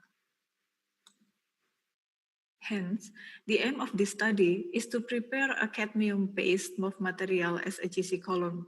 Also, the selectivity of the prepared MOV column will be evaluated against aromatic hydrocarbons. Generally, this study consists of 3 stages. The first stage is the synthesis of MOV material and its characterization using powder X-ray diffraction and thermal gravimetric analysis. The next stage is the preparation of MOV material into a GC column, followed by analytical evaluation in GC and GC by GC. This is the MOV material used in the study. This image illustrates the coordination environment of cadmium-based MOV, while this image shows the space filling diagram of the extended structure that shows interpenetrated networks. MOV GC column was prepared in different inner diameter and number of coating as displayed in these tables by utilizing 2 types of method. The first method is dynamic coating. In this method, MOV suspension is flushed through the column with nitrogen flow using high pressure due to the viscosity at a controlled rate around 4 mm per second. After the suspension has passed through the column, a wet layer of MOV suspension is attached on the column wall. Solvent is removed by heating the column, and the thin film of MOV coating still remained inside the column. The second method is coating with rotation. In this method, the entire capillary column is filled with MOV suspension in static coating mode method. The rotation is applied using the high-speed capillary revolution machine, and the column is then flushed with nitrogen flow and heated to evaporate the solvent, leaving a thin film of MOV coating on capillary column wall. And now, moving on to the result sections. 8 aromatic hydrocarbons were used for testing the separation performance of 4 MOV column prepared. As can be seen from the chromatogram, all 8 compounds were baseline resolved with no splitting peaks in column B. Then, since column B gives para separation with good repeatability than all other MOV columns, this column B was prepared again with higher length, which is 3 meters, and then compared with commercial GC column. In this case, we use DB wax. From the comparison chromatogram, bara separation for compound 5 and 6 was achieved in cadmium-based MOV column in all 3 operating conditions with acceptable tailing or fronting. Meanwhile, in commercial column, compound 5 and 6 is still coeluted together. The MOV column prepared is also applied in GC by GC. It is different from conventional 1D GC. This method generally employs 2 columns connected sequentially with a sampling device located between them. In GC by GC, both columns should ideally provide different selectivity or retention mechanism towards the sample. This technique offers exceptionally high peak capacity and can provide better separation, particularly in the analysis of a very complex sample. To investigate the performance of cadmium-based MOF columns in GC by GC as second dimension column, a broad range of compounds have been employed, including aromatic hydrocarbons, alkene, alcohol, and substituted aromatics. It can be seen from this 2D chromatogram that no separation in second dimension was observed with empty capillary column as second dimension column. Meanwhile, GC by GC plot for MOF column show the second dimension separation. Here is a closer look at the chromatogram. At one dimension chromatogram, some compounds cannot be separated because they coeluted together at a similar retention time, while in GC by GC shows separation in second dimension for those very same compounds. This verifies that both coating method performed in this study can properly attach MOF particles inside capillary columns, and it also proves that MOF materials it is suitable for the application of GC by GC. So in conclusion, a cadmium-based MOF material GC capillary columns has been successfully prepared. This MOF columns has the capability to separate some aromatic hydrocarbons. So we now head to our discussion session, and here in the chat, in the group chat, I can see there's already 2 questions. So one is for Ms. Dila and one is for Ms. April. Ms. Dila from Melati at LIPI. So does this method can be used for active agent release rate in dermal patch? And does this require a standard? So because it's GCMS, does it require a standard, or can we just see the results from the MS? Maybe you can answer it right away, Dila. Okay, thank you very much for the question. We just might analyze the active ingredient or the drug during the wearing process, like how the release rate and kind of thing. It will use like a completely different method, like approach, and also we need to use a standard, analytical standard, if we want to analyze the active ingredients quantitatively. So my approach for this work is more into the establish the impurities rather than the drug itself. I hope it can answer your question. Thank you very much. And does it require standards? Here it says, does it require standard use?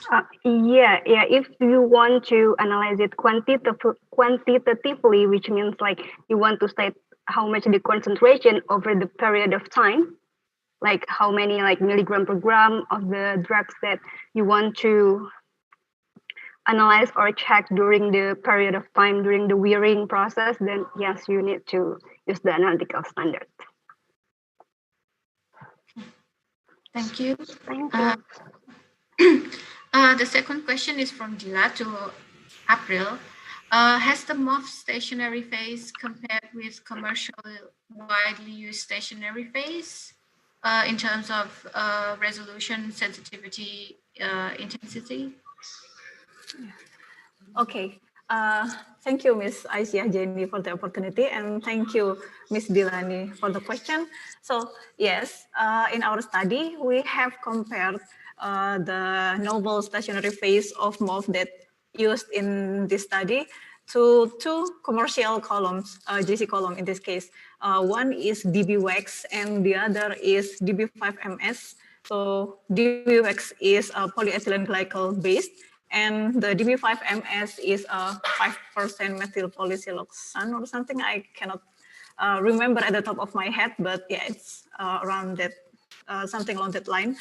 And for the resolution, actually, in this preliminary research, we cannot prepare a very long column. So the maximum column that we can prepare is only 3 meters, while we compared with the commercial column of 30 meters. So yes, for the resolution and sensitivity and intensity, the handmade column that we prepared is still probably not better. The performance is not better than commercial column that widely available in the market. But one thing that good for this research is because this novel stationary phase provide an alternative retention mechanism. So usually DB-wax or DB5MS column,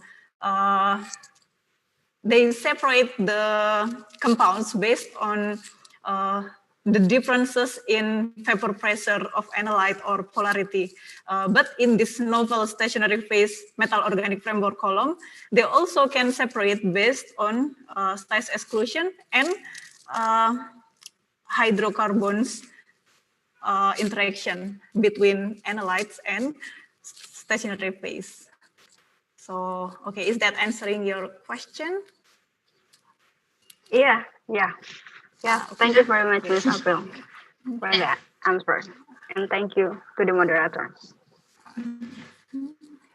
So that was a very fruitful discussion. We still have 9 minutes. If anybody else wants to ask a question directly, probably you don't need to have to go to the group chat. Maybe I'd like to ask a question for our first presenter, Ms. Megha. You reviewed several, is Megha still there? Yeah. So you reviewed several parameters for the chitosan nanoparticles preparation.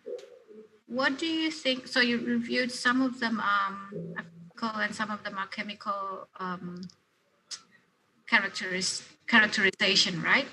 So do you think that the source of chitosan also has a factor in playing in what kind of nanoparticle you're going to make? Like, because we could make chitosan from various resources, and most of them are natural resources. So do you think that the source of the chitosan also plays a role there? I don't know for sure for it, but I guess the most important factors is how pure and how we process the chitosan, the result of the final product of the chitosan instead of the first sources, because the most important factors that affecting the formation of the CNT itself is the purity and also the deacetylation degree of the compound itself. While I'm not sure, but if we can get the highest purity or the quite good purity of chitosan, it surely will affecting the final product of the CNP. But I don't know whether the sources could affect the chitosan itself. Thank you. We still have 5 minutes, or we should just go on?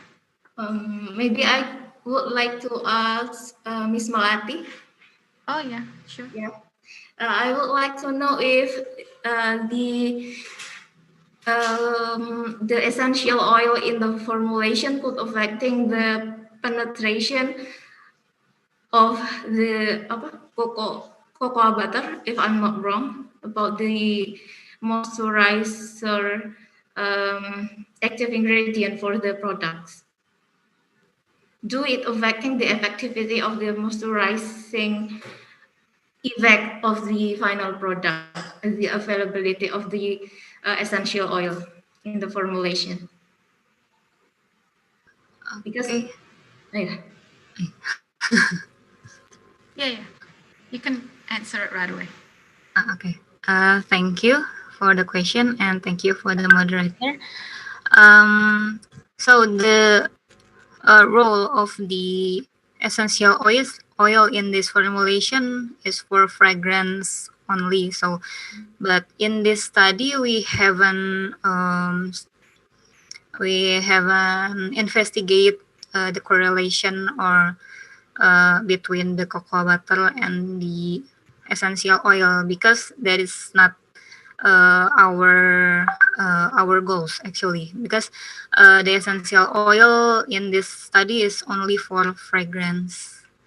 So and the focus of this study is about perfume, not moisturizing cream or something like that. Is that answer your question? Thank you. Maybe I got it wrong because I think the preparation is for the moisturizing effect. Okay, thanks. No, it's for solid perfume actually, not for moisturizer. Okay, thank you. Thank you. Any other questions? Maybe from the other audience? No? Then let's give a round of applause for our 4 presenters. And thank you very much for that. And I will continue to the second session for our parallel discussion. We have another 4 presenters. So our first one is Mr. Sudibyo, and his research is entitled Application of Feed-Forward Neural Network Model to Predict the Limiting Current in Magneto-Electrode Deposition. So maybe you can start the recording now. Assalamualaikum warahmatullahi wabarakatuh. My name is Sudibyo. Today I will present my paper with title Application of Feed-Forward Neural Network Model to Predict the Limiting Current of Thin Magneto-Electrode Deposition. Introduction. Thin electrode deposition has been applied to microelectronic device production. This process has a problem to obtain a uniform, dense, and compact deposition. One method available to solve is by adding magnetic field in electrode deposition or electroplating process. This process, known as magneto-electrode deposition or MED. MED has been applied to synthesize metal alloy, thin film, multilayer, nanowire, multilayers, dot array, nanocontact, and microelectronic device. This is the experimental work to measure the limiting current on magneto-electrode deposition. Limiting current is very important because the optimum mass transport occurs at the limiting current. In this work, we use electroanalytical chemistry, which consists potential stat and galvanostat and 3 electrochemical cells. The MED able to detect using electroanalytical chemistry, but it's very expensive and only in small scale. It needs some method which is able to predict the limiting current of thin MED in large scale process. However, the limiting current under magnetic field is very highly nonlinear process and complicated process which has multiple input with single output. The nonlinear model that able to predict the limiting current of thin MED is artificial neural network, and the one of artificial neural network is able to simulate the multiple input single output problem is feed-forward neural network or FFNN. Research methodology. In this work, we use feed-forward neural network which have 6 input. The input is thin concentration, electrode area, electroactive diffusion, kinematic electrolyte viscosity, magnetic field effect, and electron involved in rate of process. And the output is limiting current value. To get the best model of FFNN,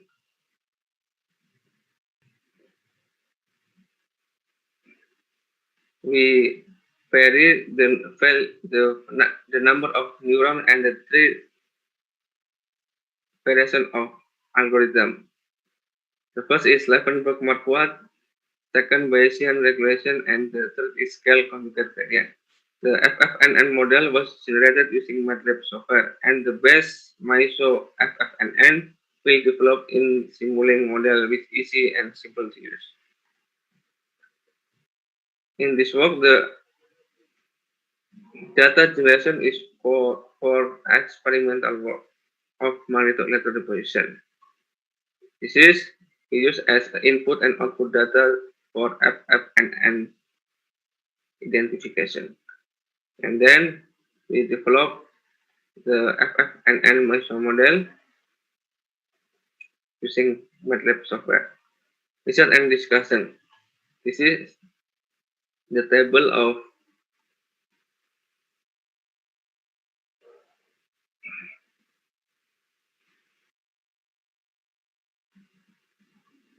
algorithm training which used in FFNN generation. First is Levenberg-Marquardt, Bayesian regulation, and scale computer gradient. And this is the variation of neuron number. In this work, we vary from 10 until 50 neurons. The results show that the best value of FFN model is if using Levenberg-Marquardt algorithm and 60 number of neuron. You can see that the value of test model is very small. And then this is the simulating model.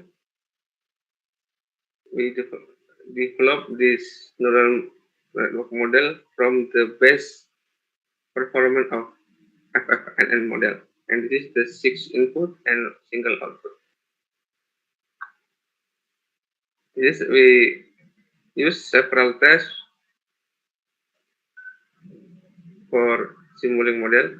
You can see that the effect of thin concentration toward the limiting current of thin magneto-electrode deposition. The picture showed that the increase of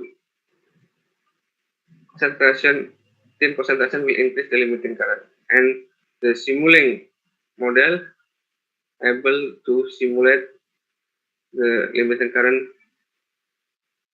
So we can see that the simulating model have a good performance to simulate the limiting current on the variation of thin concentration.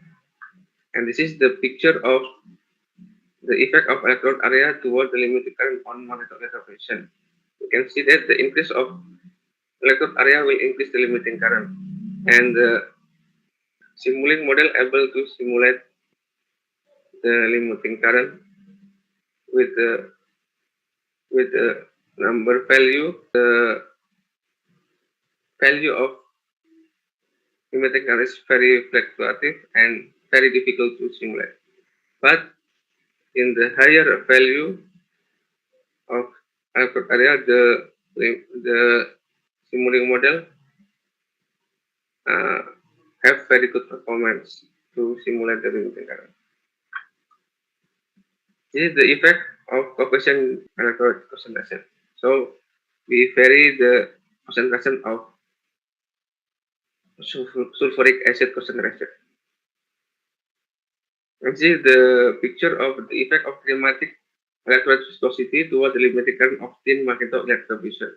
You can see that the increase of viscosity will decrease the limiting current, and we can see that the simulating model have a good performance to simulate the limiting current on the variation of kinematic viscosity.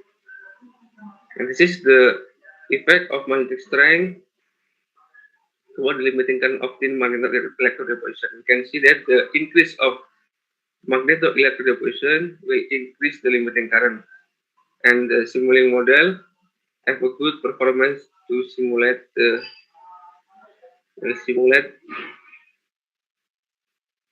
have a good performance to simulate the limiting current.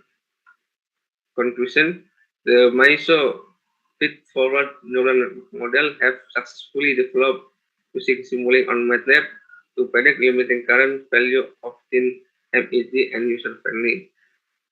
The research showed that the best performance of feed-forward neural network model was achieved when the model generated using 650 neuron and the 11 Berkepribadian algorithm, and several tests with different value of input so that the FFN model can predict the limiting current of thin magneto-electrode deposition. Thank you.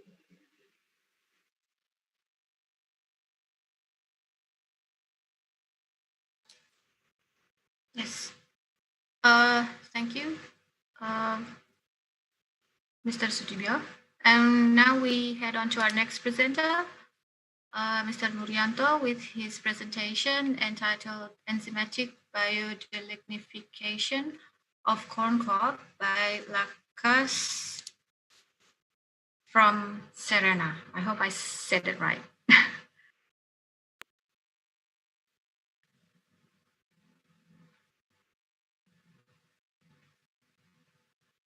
Assalamualaikum warahmatullahi wabarakatuh. Good afternoon, ladies and gentlemen. Thank you, Moderator, for this opportunity. My name is Mulanto from the Center for Chemistry. Today, I want to present our research about enzymatic biodelignification of corn cob by Lakas from Serena. This is my outline presentation today. I will start from introduction, material method, then result and discussion. And finally, I close with the conclusion. The ethanol is one of the chemical compound from alcohol. As we know, the use of ethanol is very wide. We can use for ethanol to solve a solvent, disinfectant, antiseptic, and also ethanol can be developed as alternative fuel. In the pandemic COVID-19, the ethanol became popular because we use the ethanol to make the hand sanitizer. Ethanol can be produced from fermentation of sugar. The substance of the ethanol can use the sugarcane juice, sweet potato, can be alternative as raw material for ethanol production because lignocellulose contain lignin, amylose, and cellulose. The corn cob is one of the lignocellulosic biomass. Corn cob is the waste from corn plantation. Indonesian corn production is raised 30 million ton in 2016. When we produce corn, we generate waste. We call it as corn stubble. The ratio of grain and stubble is about 1:1, and the corn cob is representative approximately 20% of this waste. So when we produce 1 ton corn grain, we generate 1 ton corn stubble and almost 200 kilogram corn cob. The high lignin content in the biomass we must reduce because the lignin content can inhibit enzyme to degrade cellulose. The delignification process can reduce the lignin content. We can do by chemical or biological treatment. In chemical treatment, we need chemical in the process, and also we generate the wastewater environment. But the advantages of chemical process is the sorting time. In the biological treatment, we use microorganisms like fungi without chemical addition, but we need longer time than chemical treatment. So to solve this problem, the lignifying can conduct by enzymatic process to reduce processing time.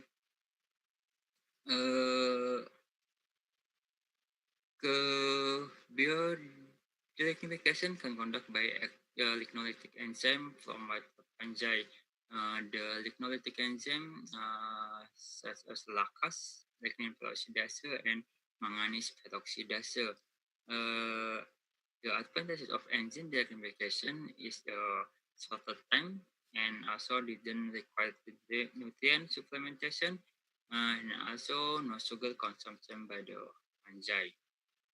Serena is what wrote fungi from class of Basidiomycetes. This fungi has potential to produce lignolytic enzyme such as lactase and manganese peroxidase. And then the lactase we can use through the liquefaction of lignocellulosic. The objection of this research is to isolation and purify the lactase enzyme from Serena, and we conduct the biolignification by this enzyme, lactase enzyme, and then we analyze the lignin content of concoct before and after treatment. That's our method. The concoct we use from Agriculture Ministry of Agriculture. We reduce the size until 80 mesh and we store in the plastic bag. And the Serena that we use in this research from Monzani National Park and was recollected. This medium for innovation we use potato desktop agar. One also of Serena we incubated to VDA for 7 days. And in the inoculation of Serena from PDA, we transfer to sterile medium contain VDB, and we incubated for 6 days at 30 degrees Celsius. And then we filter and then we collect the filter to measure activity, also to purification. Purification, we use the precipitate by ammonium sulfate salt. We add ammonium sulfate and then we overnight at 4 Celsius, and then we centrifuge and add it with the sodium acetic buffer scrut enzyme. The lactase activity we determine by spectrophotometry in the 420 nanometer. The 1 unit of enzyme activity depends as the amount of enzyme oxidation 1 mole ABTs. And the biolignification process, we use the variant of substrate loading 5%, 10%, and 15%. We added the lactase until the volume is 40 milli, and the biolignification conduct in second incubator at 40 Celsius in 100 rpm for 6 and 24 hours. This is our result. The isolation of lactase from Serena was carried by salting out method using ammonium sulfate. This research, according to previous research conducted by Hidayat, the diffusion fraction 40 until 60% produce the hydrogen activity. And this research, the gas activity, we save 24.27 unit per milli. In this result, in table, we can see the lactase, the concoct in this result have the lignin content until 37%. And after we process with the lactase, the lignification, the lignin content is reduced. So this indicated the lactase can reduce the lignin in the concoct. And this is the lignification of concoct by lactase. In the result, we can see the longer term processing time is higher, can achieve the higher lignification. The highest, and similar with the time, the higher substrate loading can achieve the higher lignification. But we assume that the increasing substrate will reach the optimum value, and the more substrate can reduce the lignification. The highest lignification in this research is obtained from substrate in 15% for 24 hours incubation is around 42.7%.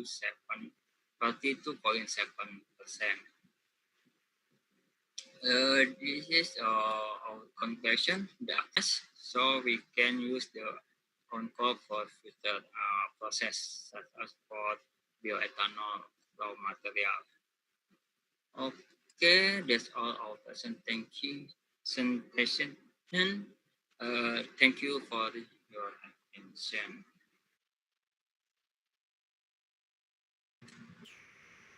Yes, thank you, Mr. Mudianto.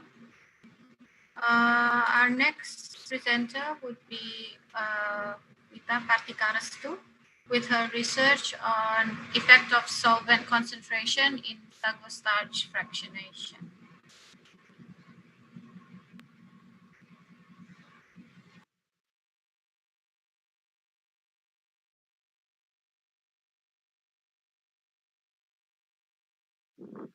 Thank you, moderator, for the given time. Good afternoon, everyone. I'm Rita Kartika Rostu from Research Center for Chemistry, and then around 15 until 30% of amylose. Both of the amylopectin and amylose determine the gelatination, the stability, solubility, and swelling power of the sago starch.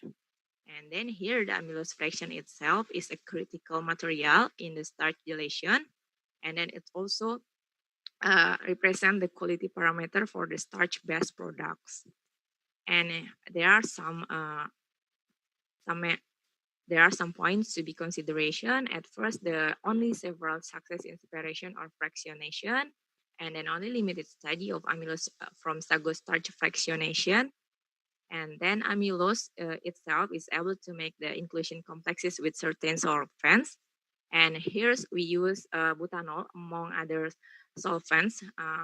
And then it has been extensively used because of its ability. And then, therefore, our objectives to do the fractionation process of sago starch with the variation concentration of butanol as the gas molecule to create the amylose gas molecule complexes, and then resulted in the amylose fraction that we can get. And then here is our method. At first, the material itself is sago starch, and then glycerol, ethanol, and then N-butanol. For the preparation of sago starch fractionation, at first we dissolve the sago starch in the distilled water and then heat it until 85 degrees Celsius for 1 hour. After that, we did centrifugation, and then the fraction that water soluble will be separated and then added by butanol with the varying concentration, and then incubated until 24 hours at room temperature. And for the next day, we did the centrifugation again to get the precipitate, which is the amylose fraction. And then to remove the contamination, we use ethanol and ether for washing, and then also drying with calcium chloride. And here is the result and discussion. At first, the composition of sago starch that we use, the amylose content around 34%, the amylopectin around 66%, and then the moisture itself around 11%, and then crude fat and crude protein as shown in the table. And here is the sago starch fractionation result. From the butanol concentration from 10 until 15, we get the yield of amylose fraction around 25 until 31%, in which the higher the concentration of the butanol that we use, so we will get the higher yield of the amylose fraction. And then this means that the increasing of butanol concentration was in line with the increasing of amylose fraction. And then butanol as the solvent dissolved the amylopectin fraction, resulting in the high content of amylose, and then also it has good complexes with the amylose itself, so create the higher amylose content. However, for the swelling power and solubility of amylose fraction from butanol concentration of 10% until 15%, we get the increasing tendency in which the swelling power and solubility, the best one we get in the 10% of butanol concentration. Butanol itself as the solvent decrease the mobility of the water fraction, therefore inhibited the restructuring of the amylose in the amorphous phase. And then this restructuring of the amylose caused the denser of the hydrogen bonding in intermolecular and intramolecules, so that it creates the difficulties for the water molecules to enter and to interact with the amylose molecules itself, so that the swelling power and solubility get decreased. And next one is the result and discussion for FTR analysis. For the functional groups, we have here the amylose from 10% of butanol and then until 15% of butanol, and resulted that there was no significant peak changes.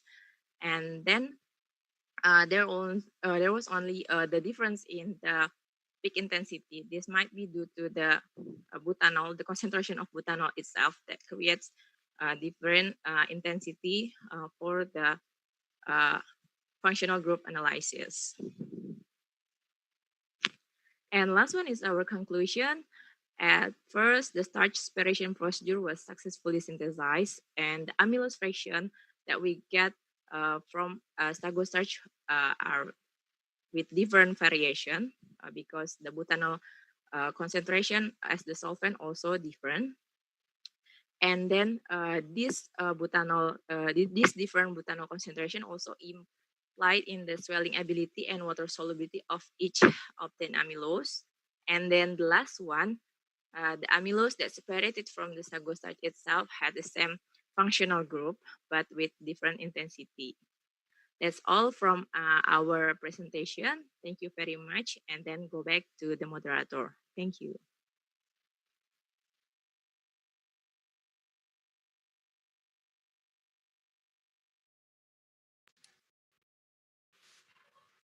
Yes, thank you, Wita, for the presentation. Now heading to our last presenter, Jessica, with her research topic titled Effect of Silver and Manganese Doping for Methylene Blue Photodegradation Performance.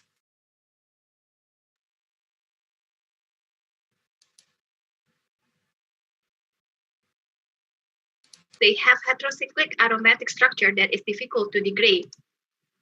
Photocatalyst, one of advanced oxidation process technology, is a possible solution to degrade these waste. Titania is the most commonly used photocatalyst material and it is stable, non-toxic, and highly active. Yet, compared to other AOP technologies such as Pantone, the operational cost of photocatalyst is more expensive because titania has low kinetic and large bandgap that can only be activated under UV light. However, the cost can actually be decreased if the solar energy is used as photon source.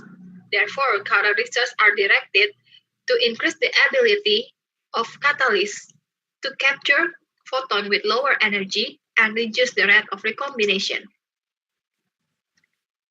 This based on previous study and narrowing the band gap. As the price of noble matter is quite expensive, comparative study with other cheaper metal dopants such as mangan is necessary. Previous study has shown that mangan can improve photocatalyst activity under visible light when compared to other transition metals such as iron, osmium, and ruthenium. This study aims to compare transition metal dopant mangan with a noble metal dopant silver to obtain an effective and cheaper catalyst. The material used in this research are titania P25 as the photocatalyst, mangan acetate tetrahydride as mangan dopant precursor, and silver nitrate as silver dopant precursor. The dye that is used in the degradation test is methylene blue. The silver doped titania is synthesized using photoassisted deposition, in which the silver ion are deposited through photoreduction followed by calcination, while the mangan doped titania is synthesized using impregnation, in which the mangan 2+ ion are directly inserted into titania lattice. The purpose of using two different methods is to obtain the metal doped titania with the most suitable method for each dopant type.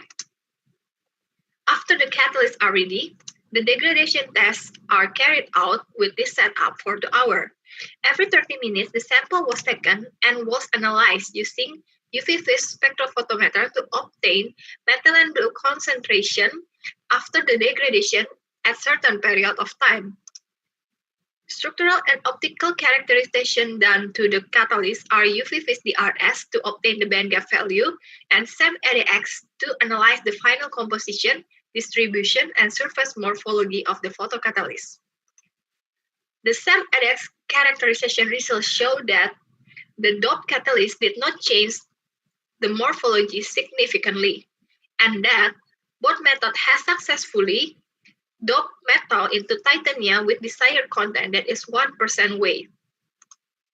However, the physical appearance of mangan-doped titania is considerably different from silver-doped titania and undoped titania. The color changes and become darker. Besides, the UV vis DRS characterization shows that the addition of metal doping causes shift in absorbency. In absorbent, with mangan give a greater shift as it is consistently observed. The addition of metal also caused the alteration in photocatalyst activity that was measured by methylene blue degradation. The addition of 1% weight silver-doped titania increased the photocatalytic activity, while the 1% weight mangan-doped titania caused an adverse effect. In 30 minutes, the silver-doped titania had managed to degrade 97% of methylene blue. This increase indicated the increase in hydroxyl radical production, as the hydroxyl radicals are the most predominant active species to degrade methylene blue. The silver helped this process in several ways, which all are related to its characteristic as noble metal. Silver metal doping creates a Schottky barrier that prolongs the separation between electron and holes, and thus reduces the rate of the recombination. While silver can also increase the amount of excited electrons through the electromagnetic field. This process is called LEMF, or localized electromagnetic field, which was already observed in silver-doped titania. Although in this study the mangan-doped titania produced inhibition effect, this is not always the case, as it has been observed in several studies that the addition of small amount of mangan doping give a positive result under visible and UV light. It is suggested that the negative result we obtained from this research is due to the amount of loading that exceeded its optimum amount. It's also possible that the mangan metal caused significant shedding that prevented photon reaching semiconductor effectively, as can be seen from the color of photocatalyst. Mangan metal has a unique orbital which can trap both holes and electrons. It is hypothesized that when the loading amount is small, the orbital tends to act as electron trapper, while when the loading increases, it can trap both hole and electron simultaneously and increase the chance of recombination. Furthermore, the silver-doped titania was tested under visible light irradiation. In comparison to the performance under UV light, the methylene blue degradation under visible light was much lower. Under UV light, the methylene blue degradation reached more than 99% after 2 hours, while it is less than 70% under visible light. However, the silver-doped titania has significantly higher activity under visible light, which might come from its plasmonic activity. The direction of this research is to obtain cheaper metal doping that can be activated under solar light. Unfortunately, the present work is not successful to prove that a cheaper transition metal like mangan can substitute noble metal doping like silver. Silver-doped titania catalyst increase activity for the degradation of methylene blue, while the mangan-doped titania catalyst inhibited activity for the degradation of methylene blue. The increased activity by silver doping is due to the LEMF and Schottky barrier that increase the amount and time of charge separation, while the decreased activity by mangan is due to the shedding effect and mangan electronic structure that can facilitate recombination at high loading. The silver-doped titania also improve photodegradation performance when irradiated by visible light. So to substitute a noble metal dopant with a transition metal dopant, it's a tricky process. especially considering the condition of transition metal orbitals. At last, I want to say gratitude to my Professor Slamet that supervised this study, and also Universitas Indonesia Putih Proceeding that already funded this study. Thank you.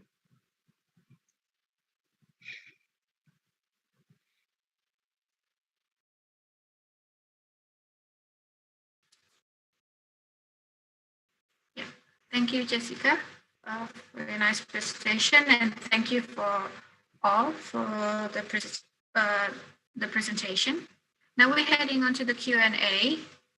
We already have 2 questions in the group chat. The first one is from LIPI to Murianto.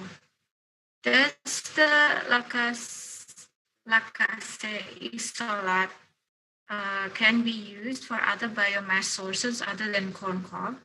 Is it possible to have the same effectivity if the lacase isolate used on other biomass resources? Maybe you can answer that right away.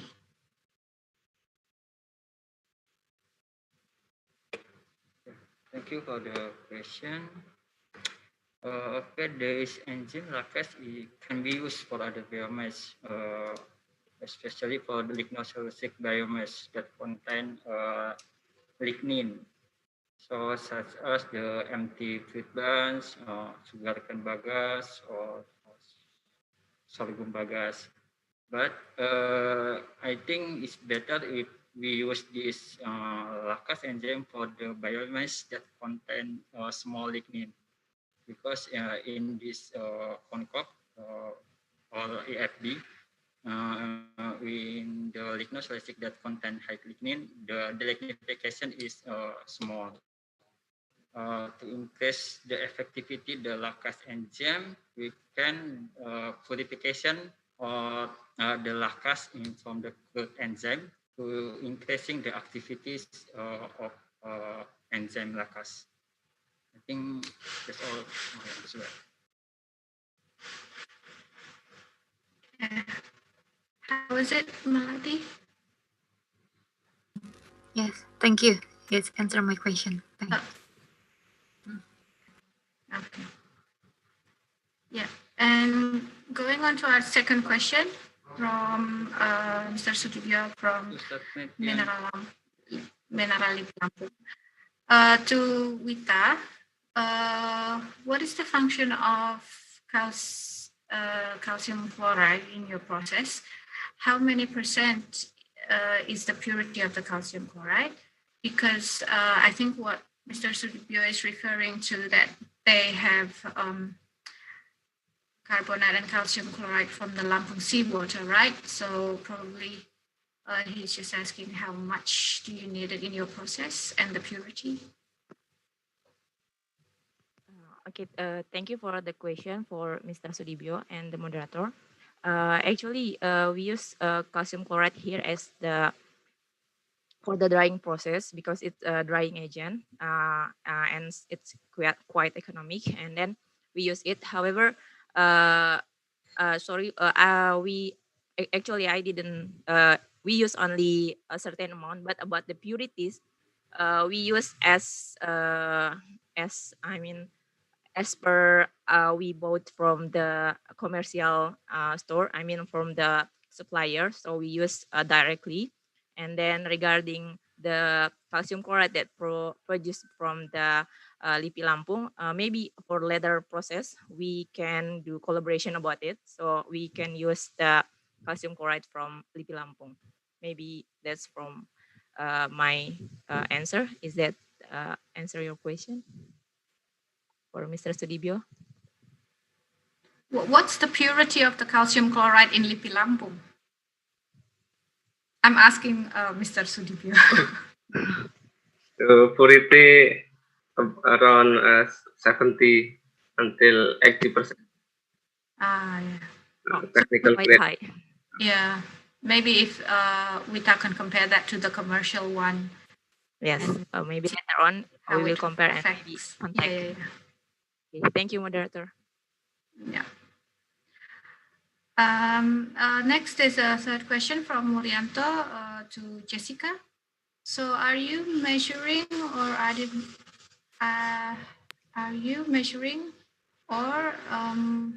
identifying metabolite or compound that are produced after degradation by methylene blue by the mangan TI oxide?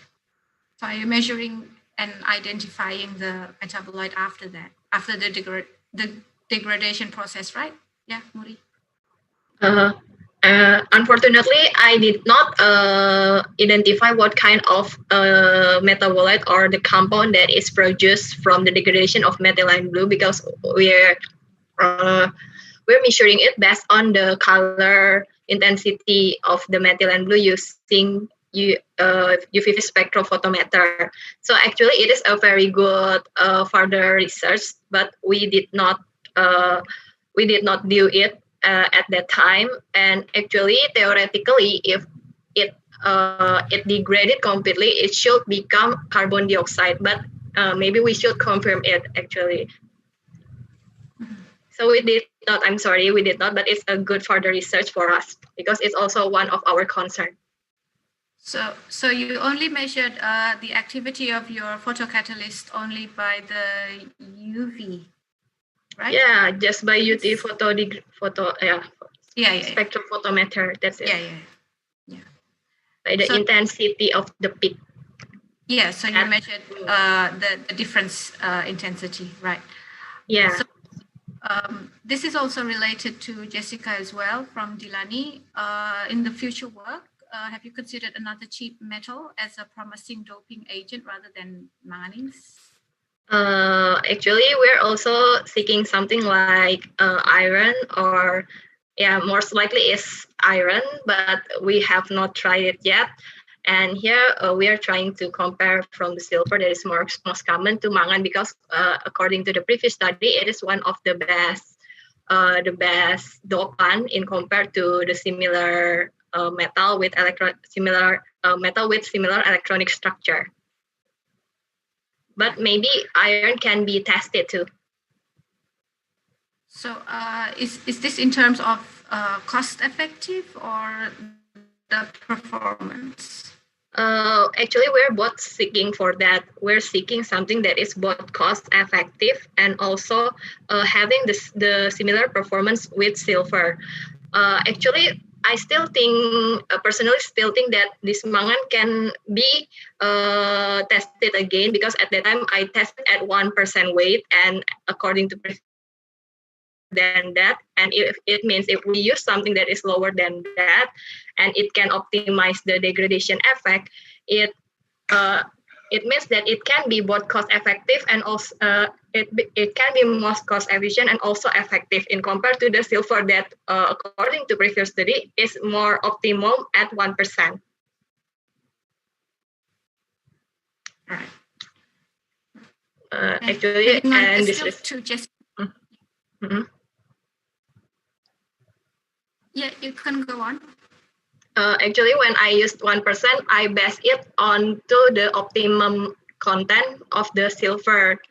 Actually, maybe I can try it at the optimum content of the mangan itself and compare it with the silver. So we have to comparison about which one is the best, and it can prove that the mangan can be more cost efficient if it only need a lower amount that gain a similar result or better result than silver. Okay. So the next question is still to you, Jessica. This is from Dr. Nino in LIPI.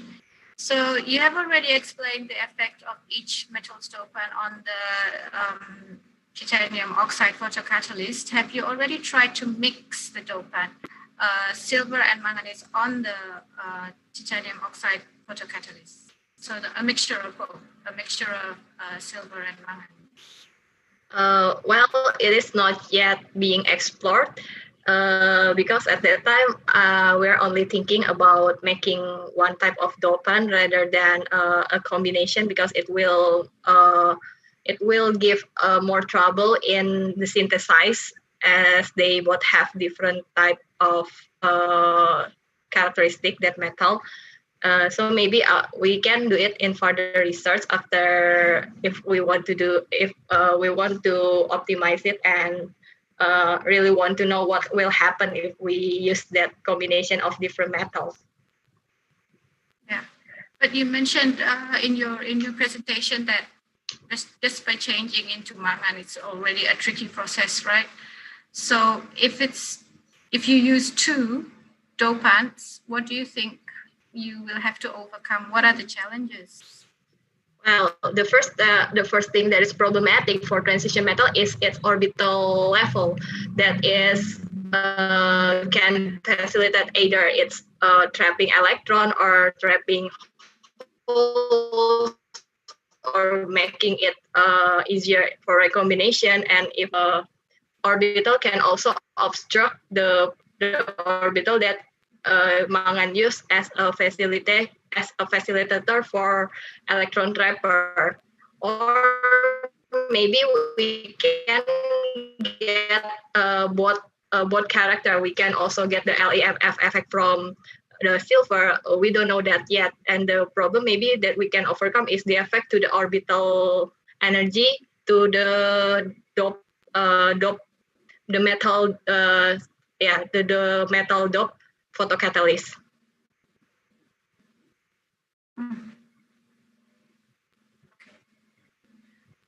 Thank you. Any other questions? Maybe from the other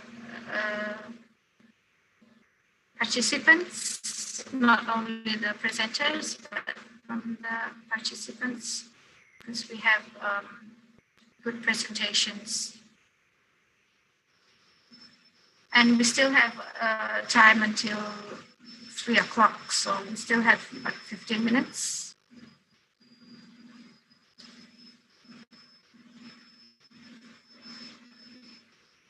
No? Then probably we should just close this session. I would just like to remind all the participants that we have a break from now until what time? So the next parallel session would be at 3:15. So we have a break for Solat, and we have a break until the next session, until 3:15, and the next session will start at 3:15. Thank you very much all for coming. Thank you for all the presenters and also coming. Don't forget to fill in the registration form. I've already put it in the group chat. So please fill out the registration form before you leave. And thank you very much. Assalamualaikum warahmatullahi wabarakatuh. Waalaikumsalam warahmatullahi wabarakatuh.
Hello, good afternoon, everyone. Welcome back to ISAC 2020. We have a second six years. Before we begin, I have some announcement. Please see in the chat. For all participants, please be advised that the chat room is only for delivering questions to the ongoing discussion in the session or requesting for changing or moving to the other breakout room in the parallel session, and announcement delivered by the organizations committees. For those of you who has not filled in the form for this today, please do at the following link in the chat box. And please, for those that have not used the format for the parallel sessions, please put in your name and institution, and for the Q&A, give the panelist name. Okay, we should start the first session. Our first speaker is from Mr. Robert Ronawijaya with his presentation titled Iron Chromium Ferrite Clays as Catalyst for the Ethanol to Gasoline Conversion. For Mr. Robert, the time is yours.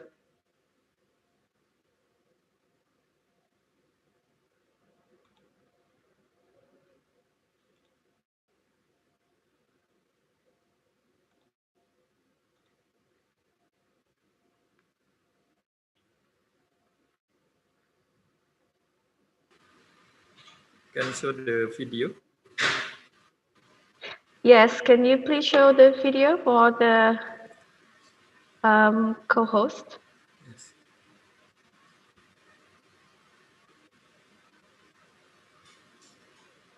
Also for Hafiz, can show the video. Hafiz. Or I waiting, Mr. Hafiz. Is Mr. Hafiz or Miss April online?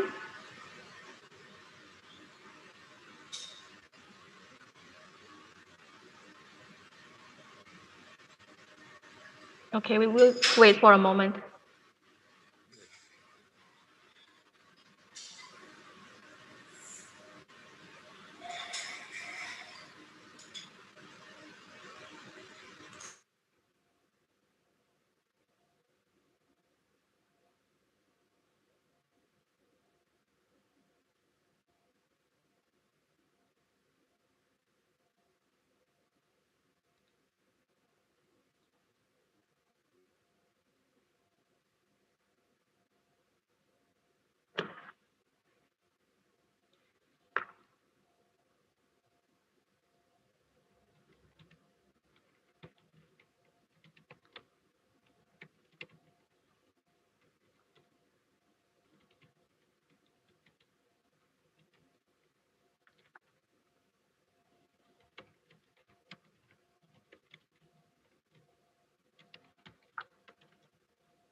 So for everyone in the second parallel session, we will be waiting for a few moments for our technical team to be ready.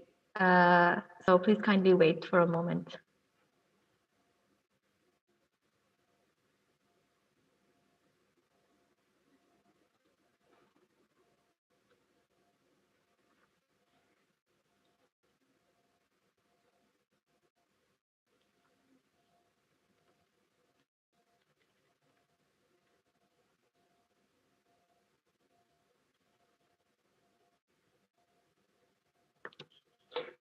Okay, so we are ready to start.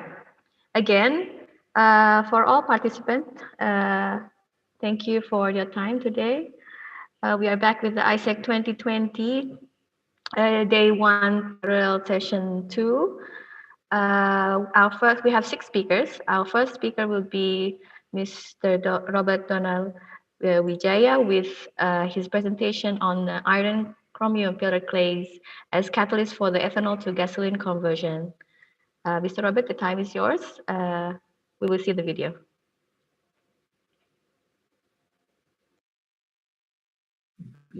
Good afternoon, everybody. My name is Robert Ronald Wijaya. I am one of the authors of this proceeding.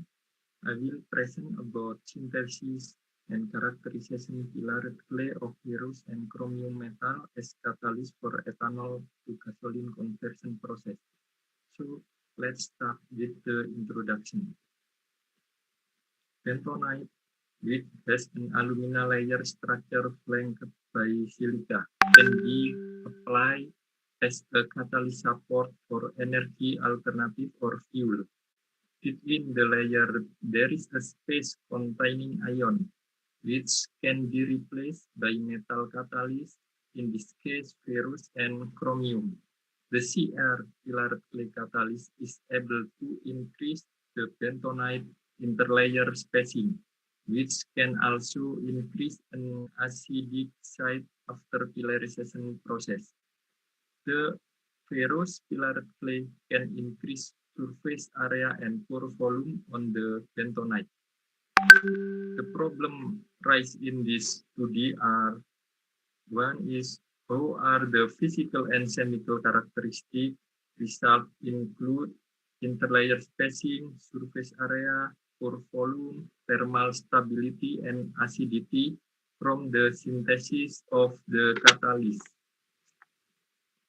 How are the results of the catalyst activity test on the process of converting ethanol into gasoline from the use of catalyst? The hypotheses are: synthesis of FeCr and FeCr pillared clay catalyst can increase the physical and chemical characteristics, include interlayer spacing, surface area, pore volume, thermal stability, and acidity of the catalyst. The best catalyst activity, the result in the ethanol to gasoline conversion process were obtained the use of FeCr pillared clay catalyst compared to Cr and Fe pillared clay catalyst. And the purpose of this research are determine the physical and chemical characteristics, include interlayer spacing, surface area, pore volume, thermal stability, and acidity. And then determine the best catalyst activity in the ethanol to gasoline conversion process from the use Fe pillared clay and chromium catalyst.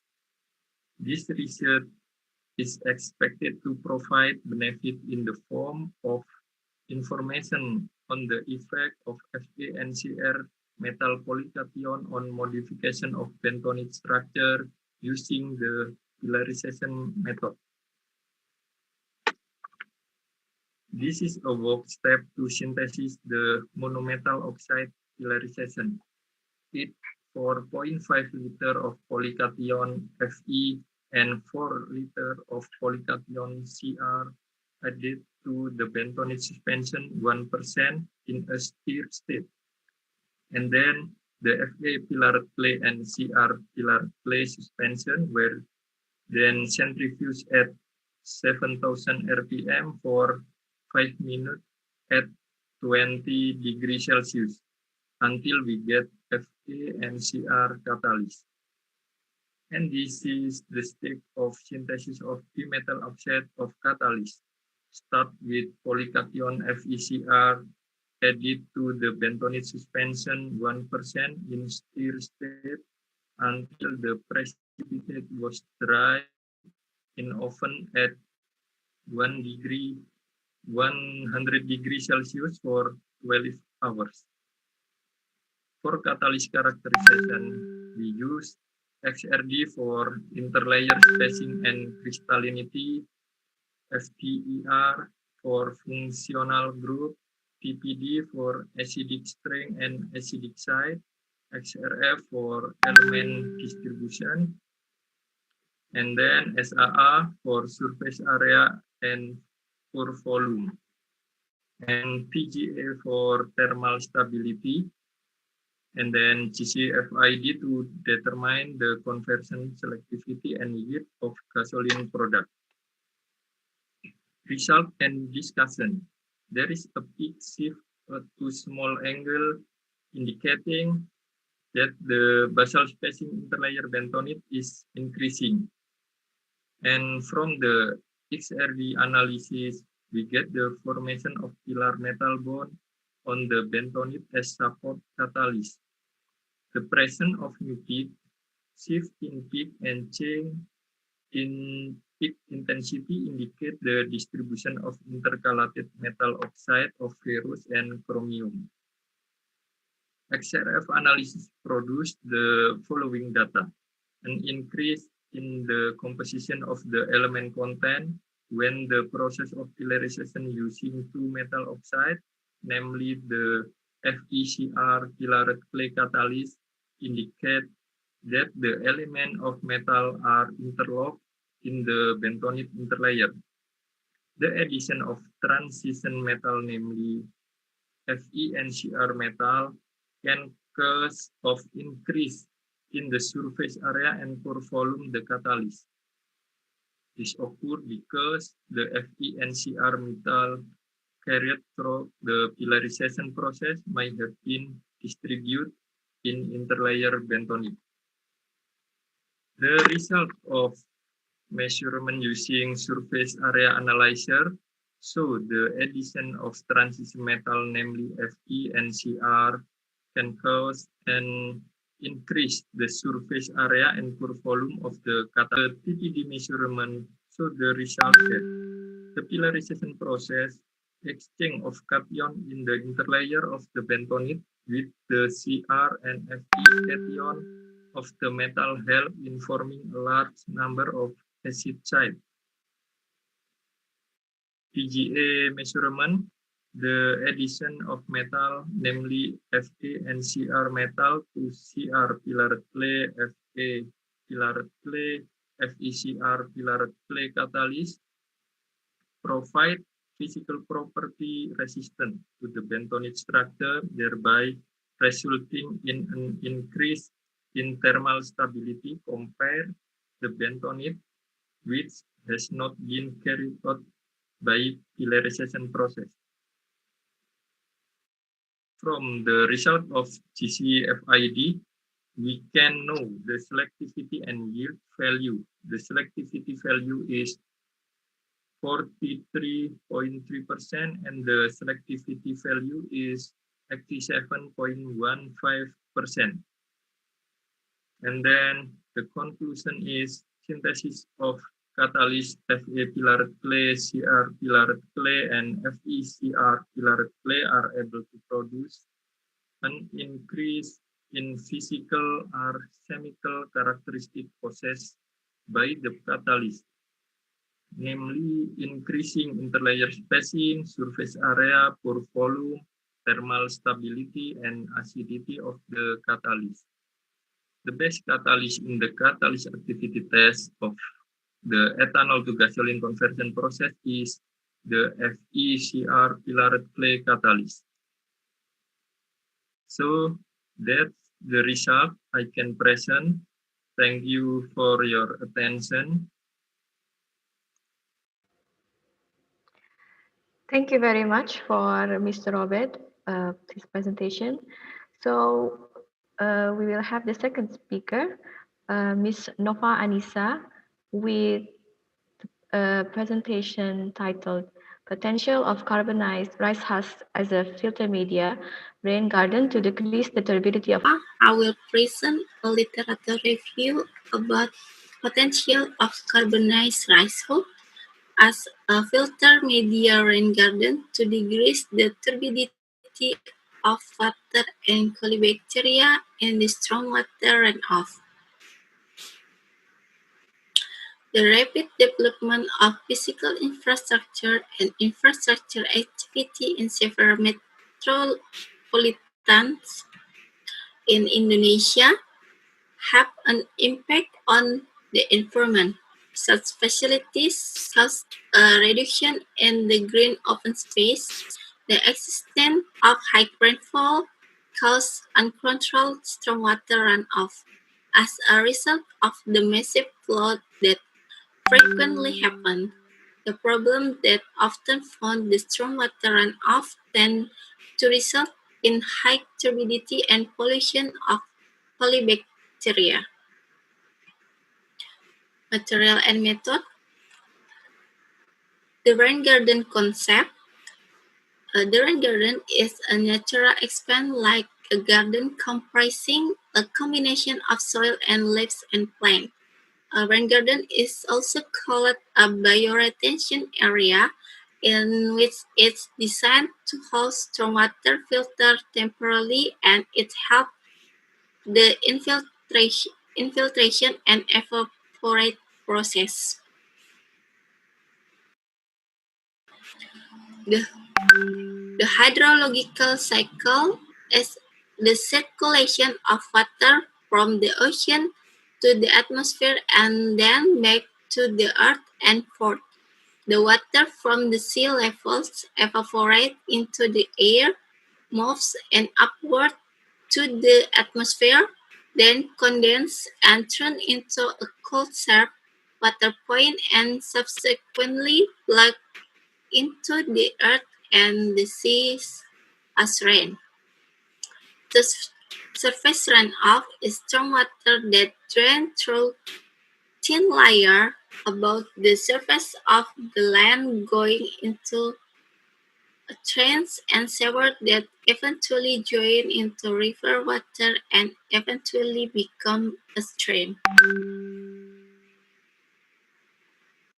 The requirement of the water quality is right according to the regulation of the Ministry of Health of the Republic of Indonesia number 32 years 2017. The method of this research was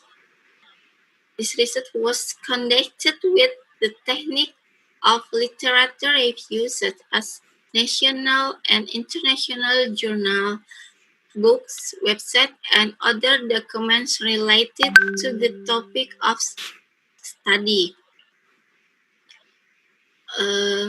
This research focused on the keyword provided by colibacteria, turbidity, rain garden, carbonate ratios, stormwater runoff. Analyzes the data happen descriptively by displaying the data in table and image shape. Result and discussion. Based on the result of the study gains inclusion by making two pieces of a rain garden as a test, so the only about 0.8% of the flow of the incoming water leaving the rain garden as water runoff. Most of the 19.2% of entry as a flow under the surface. Rain garden application can be set as one form of implementation of biofilter that can remove hazardous material from stormwater. A rain garden not only serves as a water absorbent, but can also purify it. The first is the discharge that is too large will lead to the not proper functioning of the filter efficiently, so that the filtration process cannot occur with the perfect.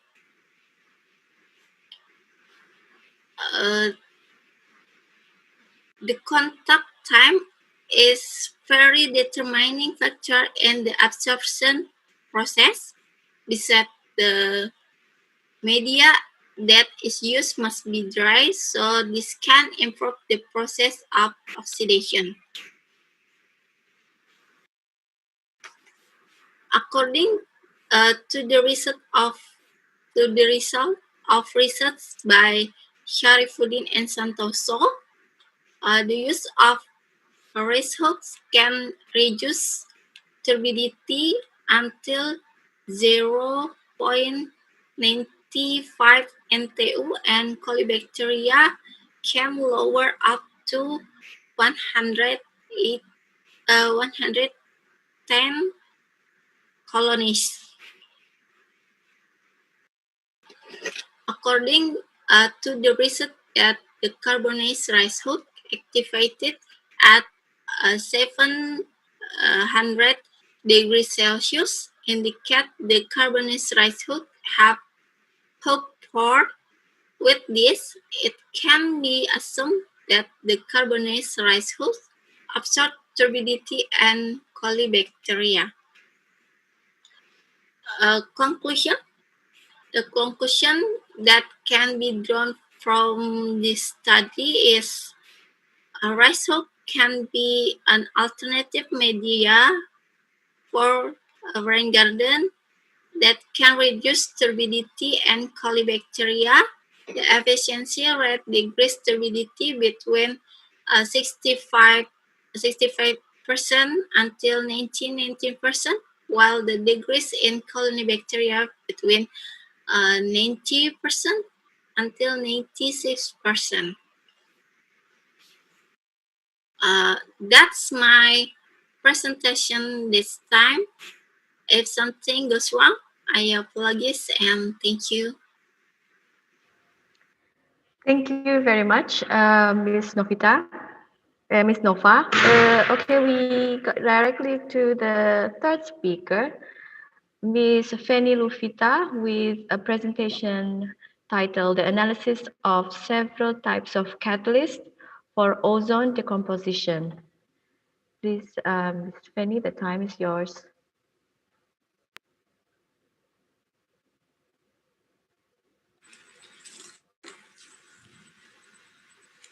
Assalamualaikum warahmatullahi wabarakatuh. Good afternoon, everybody. Let me introduce myself first. My name is Feni Lufita. I come from Lembaga Ilmu Pengetahuan Indonesia, and I want to present my paper. The title is The Analysis of Several Types of Catalysts for Ozone Decomposition.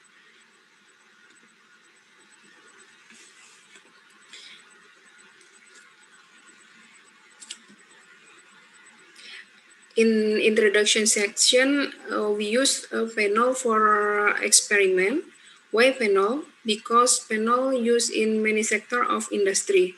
For example, petrochemical industry, painting industry, textile industry, pesticide industry, explosive industry, and pharmacy industry.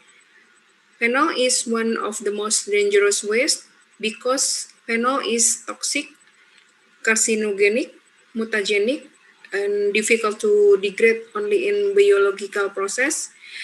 And our government give a role in government regulation about 0.5 ppm until 0.1 ppm to throw to environment.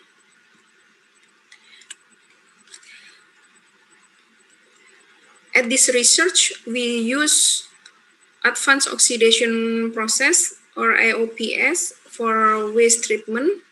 AOPS technology is combining technology treatment by utilizing water itself as the main element. For example, the AOPS is ozone with ultraviolet, ozone with hydrogen peroxide, sonolysis, photolysis, electrobeams, and etc. Why ozone used in this process? Because ozone has a high potential oxidation, that is 2.07 volt with hydroxyl radical 2.8 volts. The mechanism of this process, radical works to destroy organics, and so do the bacteria.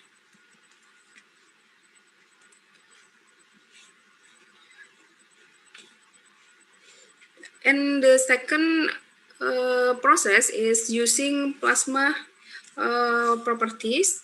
The properties of the plasma depend on the collisions during which the plasma occur. The collision of electrons and molecule cause electrons to be excited, ionized, and dissociate. Several important processes occur during the plasma state due to the high particle collisions.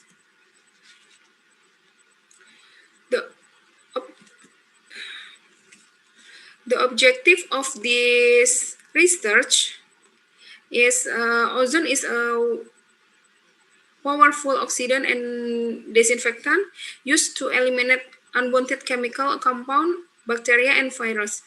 Ozone decomposition catalyst is required to absorb excess free radicals in liquid. In this research, we compare the quality and performance of the catalyst with three support use: zeolite alam Lampung, granular activated carbon, and green sand.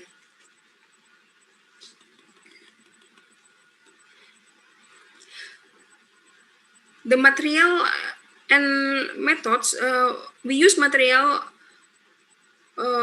zeolite alam Lampung, granular activated carbon, and green sands. Catalyst support diameter, namely about 18 until 35 mesh, 35 until 60 mesh, and 60 until 100 mesh, and the nominal percent loading of MnOx is 0% weight and 1% weight and 2% weight. The experiment is using ozone generator system. Free air enters to the fixed bed reactor. Then the air will be converted into ozone. Ozone which out go into the fixed bed reactor containing the catalyst. Inside the fixed bed reactor will occur ozone decomposition process. Then the concentration of ozone will be tested using iodometric analysis method.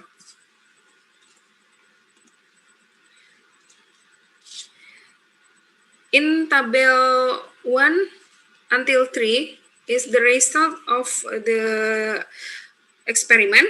Our experiment, so we got data about ozone decomposition with zeolite alam Lampung catalyst, green sand catalyst, and granular activated carbon catalyst.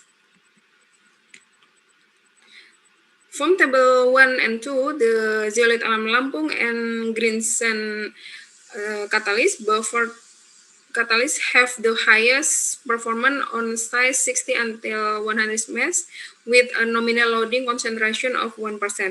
This is because the smaller size of catalyst will give the greater surface area of catalyst reacting. Buffer catalysts with a nominal loading concentration of 2% have lower performance than catalysts with a nominal loading of 1% because the catalysts have 60 mesh and 60 until 100 mesh with nominal loading concentration from 0% to 2%.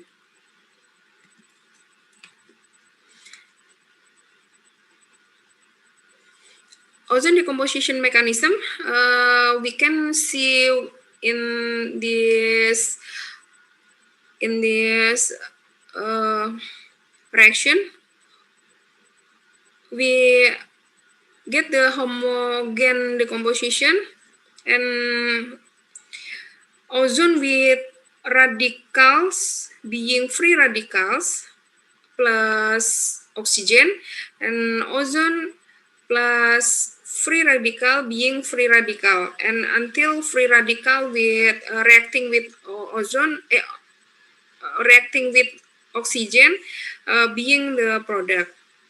In this mechanism, reaction 1 until 4 and 12 until 15 constitute to homogeneous decomposition contribution to the total reaction rate. And the last summary of this paper, the processing of contaminating or waste using advanced oxidation process with ozone decomposition catalyst is identified as an alternative process.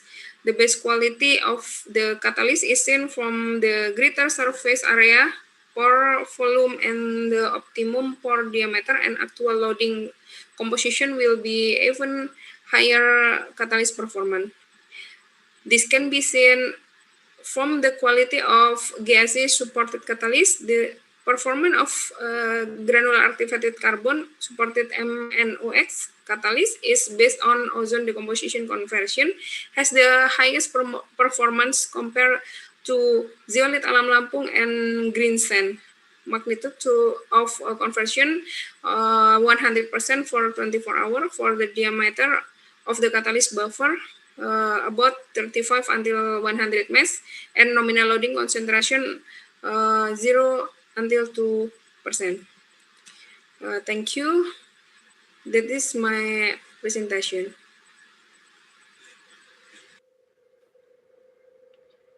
Thank you very much, Ms. Fanny. Okay, we are now with the fourth speaker, Mr. Sudipyo, with his talk on the synthesis and characterization of magnetite nanoparticles from iron sand in Batanghari Beach. The time is yours, Mr. Sudipyo.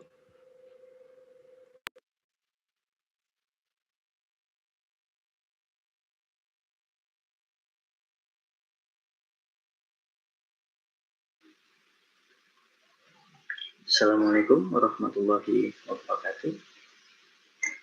Good morning. My name is Yuda Gusti Wibowo.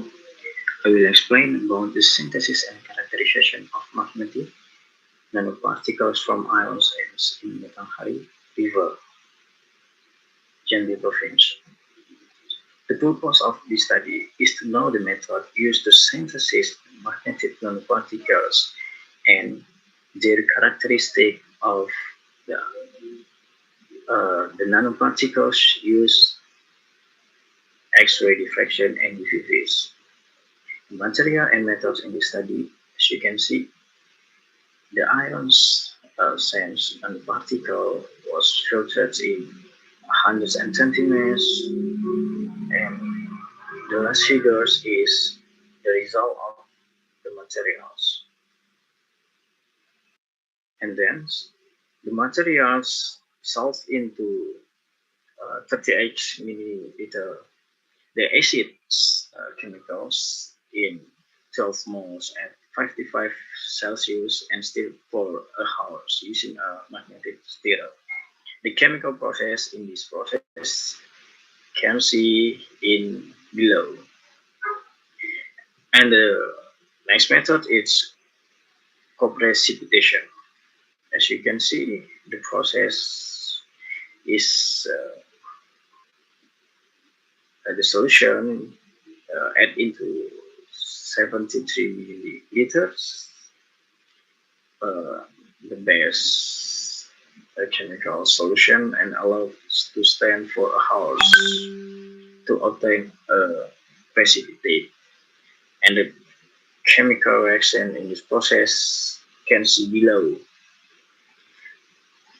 And the next is preparation of nanoparticles magnetics. As you can see, the particles was delivered using the furnace in the different temperatures. I mean in 300, 400, and 500 Celsius. And this is the result of the materials. And as you can see, the X-ray diffraction characterization of this study is shown in the figure. In this study, we can see the different temperatures can generate the different result of the crystal structure, the structure. The percent of magnetic nanoparticle plus adjust the GCPDS data number 39, 13, and 46. The difference of peaks caused by the material is very easy to change into other pairs. As you can see, the previous study also showed the result like this study. The difference puzzle was generated in different temperatures. Thus, the different temperatures can give a different result not only for structure but in the difference. Different treatments. And this is a UV fish characterization. As you can see, the high temperature can give a significant result of the study. And this is a different result, the energy gap of nanoparticles in the different temperature.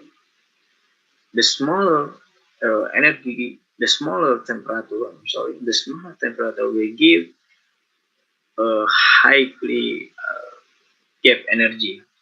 As you can see in the table, the temperature for 300 will be generated the gap energy 2.0, and more high temperature will give a smaller gap energy. The conclusion of the study is the different centering temperature of magnetic nanoparticles will be affect the diffraction peaks forms dissolved by the result of X-ray diffractions and the size of crystal formed. The crystal size for the temperature is differences. More highly temperature will give more big crystal size. As you can see in 30 Celsius obtain 6.94 and 400 Celsius will be generated 8.29, and the last is 500 Celsius is generated 10.15. The difference in sintering temperature of magnetic nanoparticles also affect the gap energy, where the greater of sintering temperature will be result the obtain the smaller gap energy.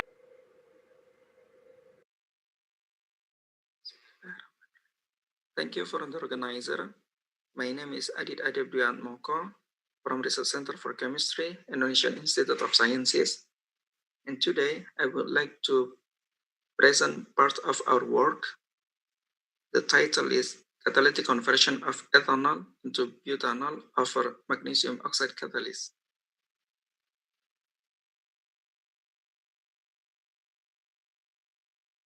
There are several efforts that has been done to produce renewable fuels. And one of them is producing ethanol from biomass. However, since ethanol is miscible with water, so people trying to replace ethanol by butanol. However, producing butanol from ethanol using APE process yield a very low amount of butanol. And ethanol is produced as a side product. In order to improve the yield of butanol, so people are trying to convert the produced ethanol into butanol through Gerber reaction. And this reaction is starting by converting ethanol into acetaldehyde and followed by aldol condensation reaction to produce hydroxybutylaldehyde. And then by dehydration, the hydroxybutyraldehyde is converted into chronotaldehyde. And lastly, it is converted into butanol. And the main catalyst that people are using is magnesium oxide. And there are several results that has been published.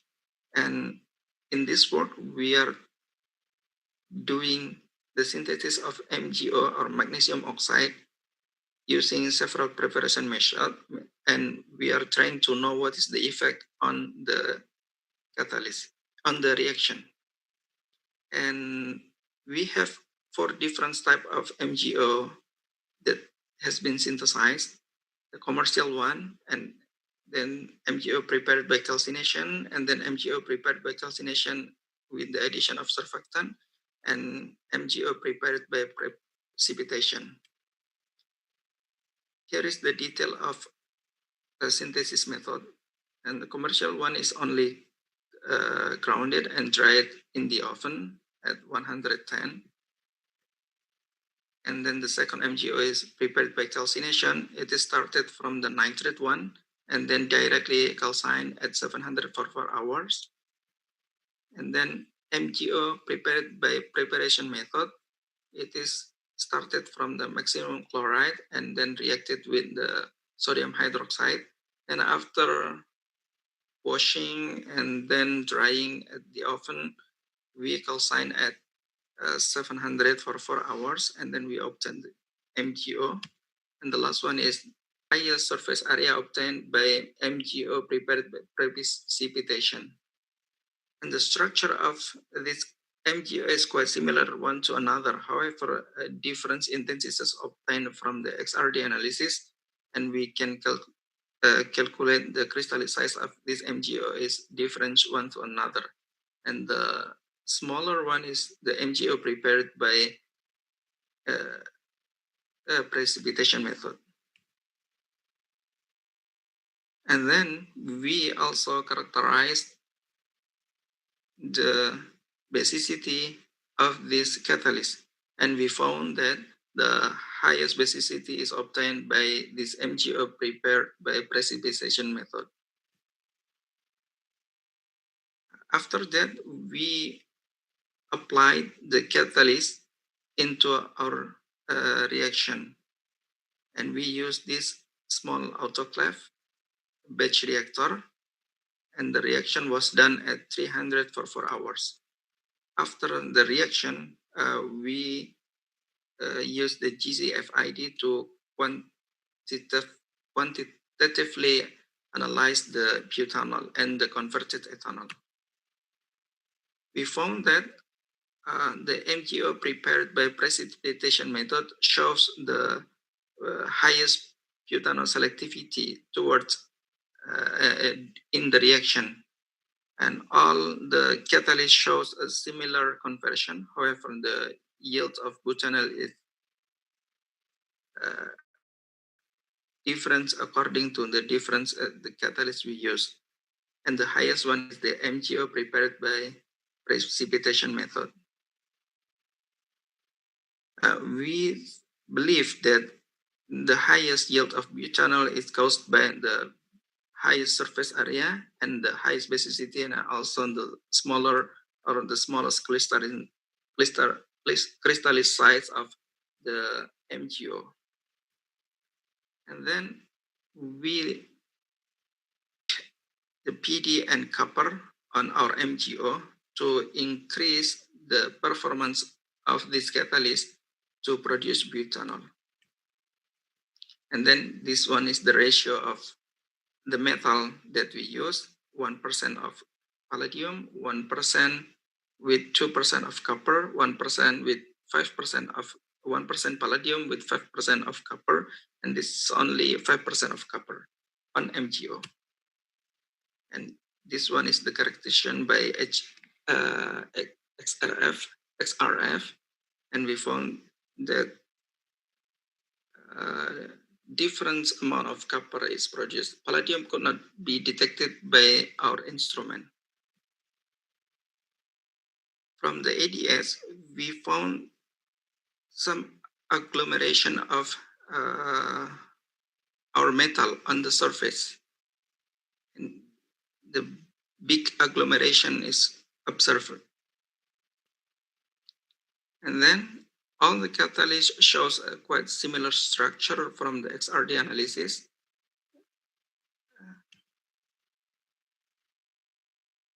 And the basicity of the catalyst is quite different one to another. And we found that by additional of copper, the basicity is decreased. And it is quite different. Addition of metal led to the increase of acidity. And then we calculate the acidity and basicity ratio, and we found that the highest acidity to basicity ratio is found on the ratio of 1:2 palladium and copper on MgO. And we applied to the reaction with similar condition, and we found that all the catalysts shows the highest conversion compared, a higher conversion compared with the original MgO, around 25. And then the butanol selectivity is increased at about 4% compared to the other one. And we can see here that the highest butanol selectivity is obtained with the ratio 1:2, 1% palladium and 2% of copper. And we believe that it is obtained due to the better or the highest ratio of acid and basic property on the catalyst. And I would like to thank you for all of my research group. For biocrude oil upgrading process, please, Mr. Lino, the time is yours.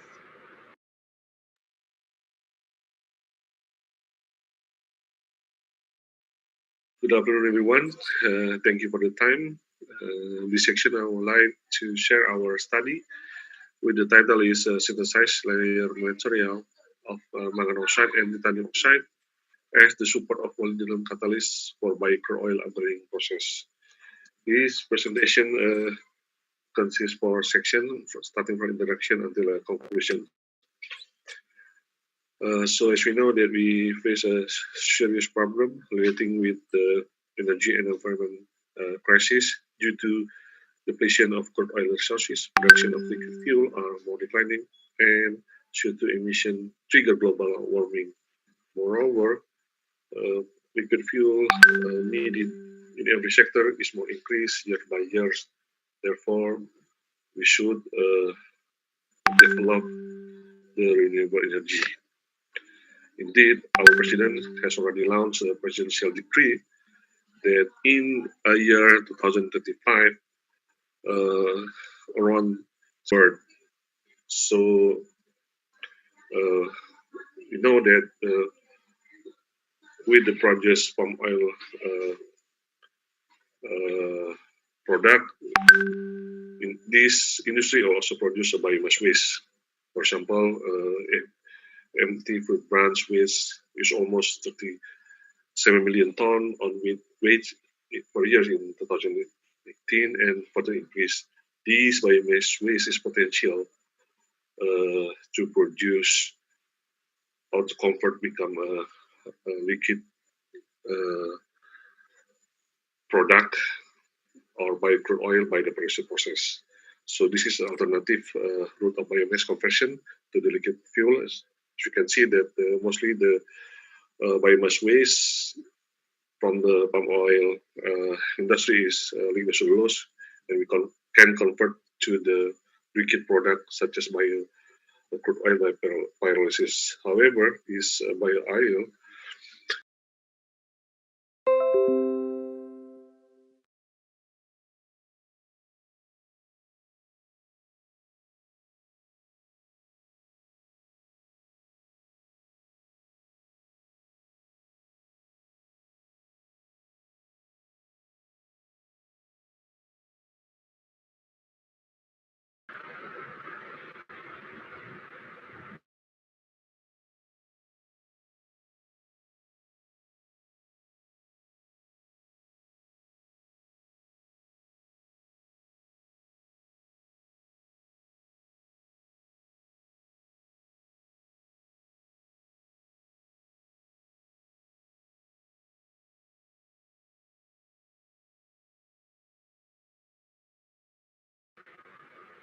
Hello, I think we are experiencing a little bit of technical problem. Just a moment.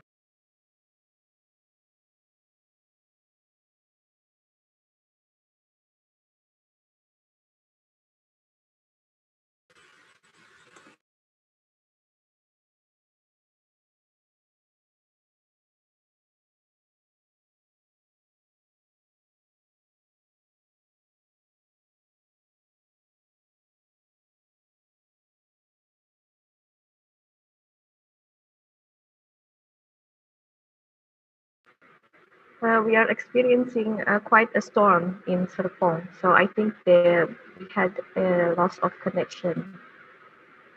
We will continue in a short time, please. A moment.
SLM support, or should be conducted in the sulfidation process to form active sites MO sulfide catalyst. For the characterization, layer material and MO prepare catalyst, we characterize using several equipment such as SRD, ammonium TPD, surface area, XRF, and SAM. And for the liquid product, after HDO, we use elemental analysis for composition as carbon, nitrogen, and oxygen, and also the calculate the degree of the oxidation. So this is a SRD result of synthesis layer materials. As you can see that the synthesis layer material of NiMNO2 may be described to the side type of sodium magnite, while the HMNO2 was observed as the H-side type. And for the CSTO2 show most diffraction pattern of CS2, TI6, or 13 structure according to GCPDS. After we impregnated with molybdenum in X-ray diffraction, we observed that mostly the MO3 crystalline pattern is observed on the support after the impregnation. It seems that active metal of molybdenum are poorly dispersed on the SLM support. However, from the surface area and acidity measurement, we found that surface area per volume per diameter of SLM support are increased after the impregnation of molybdenum. We suggested that the sum of molybdenum is not only dispersed on the pore, but also modified the stack sheet of SLM acting as the pillar. Therefore, the surface area is increased. And then, for the molybdenum and NiMNO2 prepare catalyst is more acidity than the other prepare catalyst. For the morphology analysis of the support by SAM, we observed that for the NiMNO2 morphology is like a hollow tube structure and stack, and for the HMNO2 is like a small particle composed of the thin layer stack. While for the CSTO2 support, the morphology is like a small distributed particle. And after for the MO prepare catalyst, we observe the morphology MO3A, NiMNO2, and MO3HMNO2 prepare catalyst become similar to the HMNO2 structure. A small particle and thin layer stack, and even smaller agglomerate particle. And moreover, for the CSTO2 seems that CSTO2 seems that there is no significant difference in the surface morphology after the impregnation of MO active metal. In SRF result, we observed that natrium ion in the NiMNO2 material are fully exchanged by its hydrogen ions. And we can see from the composition of natrium in the HMNO2. And also, we observed that the impregnation process of molybdenum on the SLM support is successfully prepared, except for the CSTO2 support. We can see that the small amount is molybdenum is observed. From the analytical testing MO catalyst on HDO reaction with crude oil, we observed that MO and NiMNO2 catalyst show the superior activity of HDO reaction compared to other prepared catalysts, especially on the high activity value, and also from the degree of deoxygenation, we also found that our paper catalyst MO3 and MO2 is more superior compared the other catalyst, even the molybdenum commercial catalyst. Based on uh, all characterization data, we suggested that the total acidity of catalyst is one of the crucial point to obtain a high catalyst activity in this study. So from the study, we got the conclusion, there are several conclusions, as we can see in the slides. I think that's all. Thank you very much for your attention. Thank you.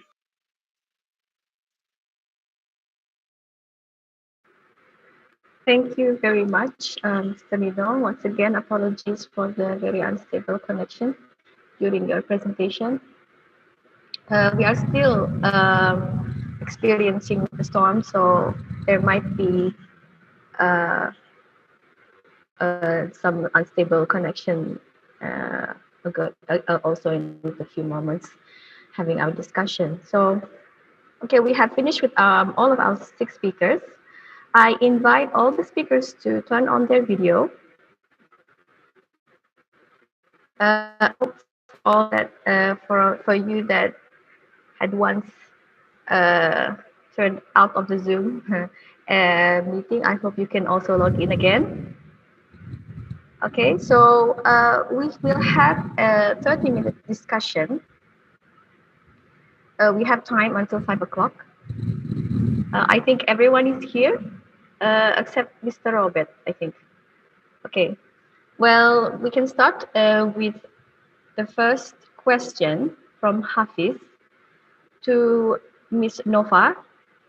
The question is, what is the effective thickness of the carbonized rice husk to reduce turbidity and E. coli bacteria?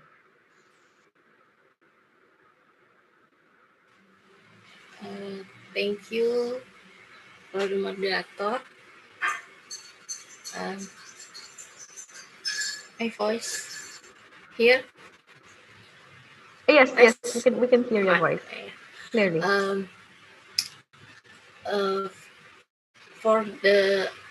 From result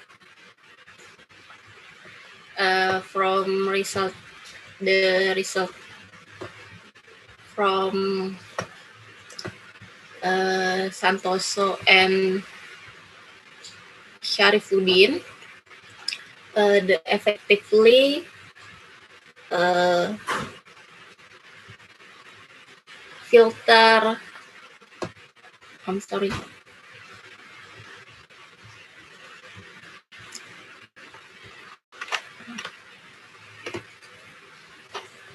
Because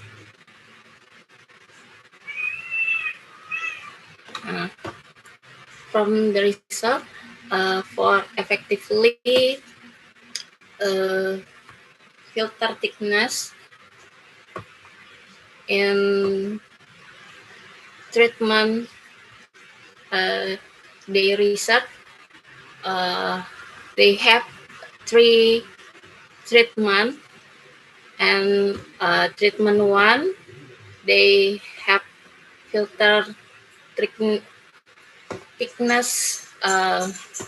is 13 centimeters, and treatment 2 filter thickness is 26 centimeters, and treatment 3 the filter thickness is 39 centimeters, and which effectively in this research is treatment 3, that's 39 centimeters, about effectively 97.3% for reduce turbidity and bacteria E. coli. Maybe it's my explanation. Okay. Okay, so the effective thickness would be obtained by different treatments, yeah, and you mentioned 97, no, 13 centimeters, and what is the last that can reduce the 39 centimeters. 39 centimeters, the most effective to reduce Three. both turbidity and the coli. Yeah. Okay. Thank you. Thank you, Ms. Nova. Okay, we have a second question from, I think, yeah, two questions from Mr. Nino, but unfortunately, because we had we were logged out, I could not see your question. Can you ask directly, Mr. Nino? Your question was for Miss Fanny, if I'm not mistaken, yeah? Yeah. You can ask directly, Yeah. Mr. Nino. I think Mrs. Penny already know my question. Or Okay. Have you noted the question? Yes. Thank you, Mr. Nino. First question. You use three material as catalyst. What is the green sand?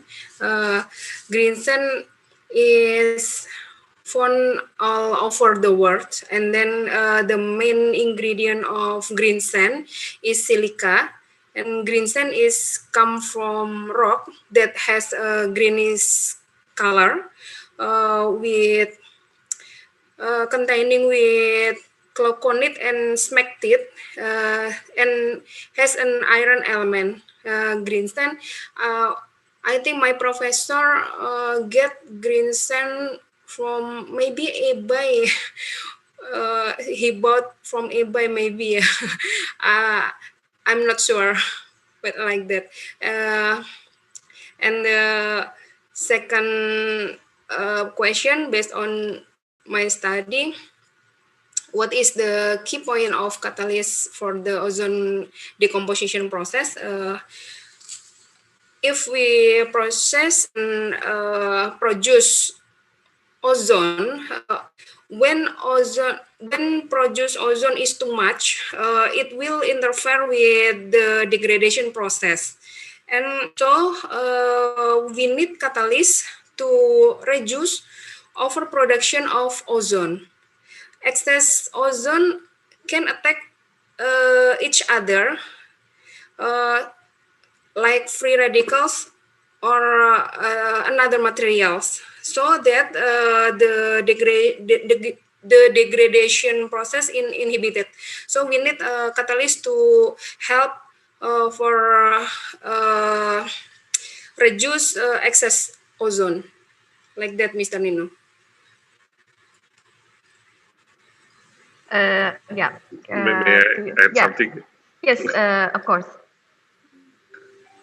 So, according to the first question, you say that it's a container smectite, something like that. So, it means also the natural, some kind of natural clay or natural zeolite, something like that. Because so far I know that the green is usually come from the content of the nickel.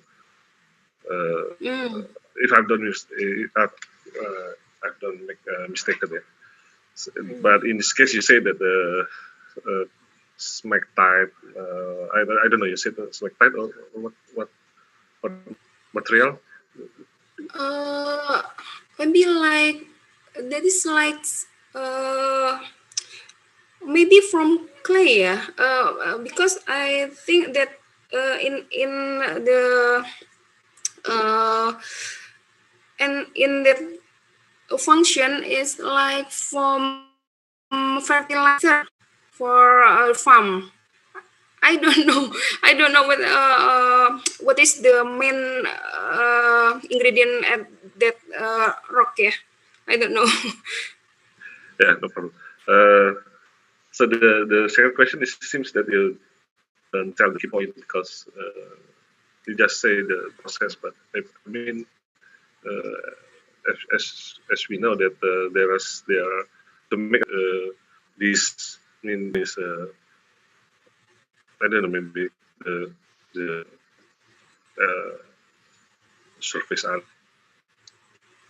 area or I don't see your characterization of your study. You just put your catalyst and then react it in the ozone decomposition. So what is opinion about that? Yes. Yes. Maybe I will discuss more about this catalyst, because this is the new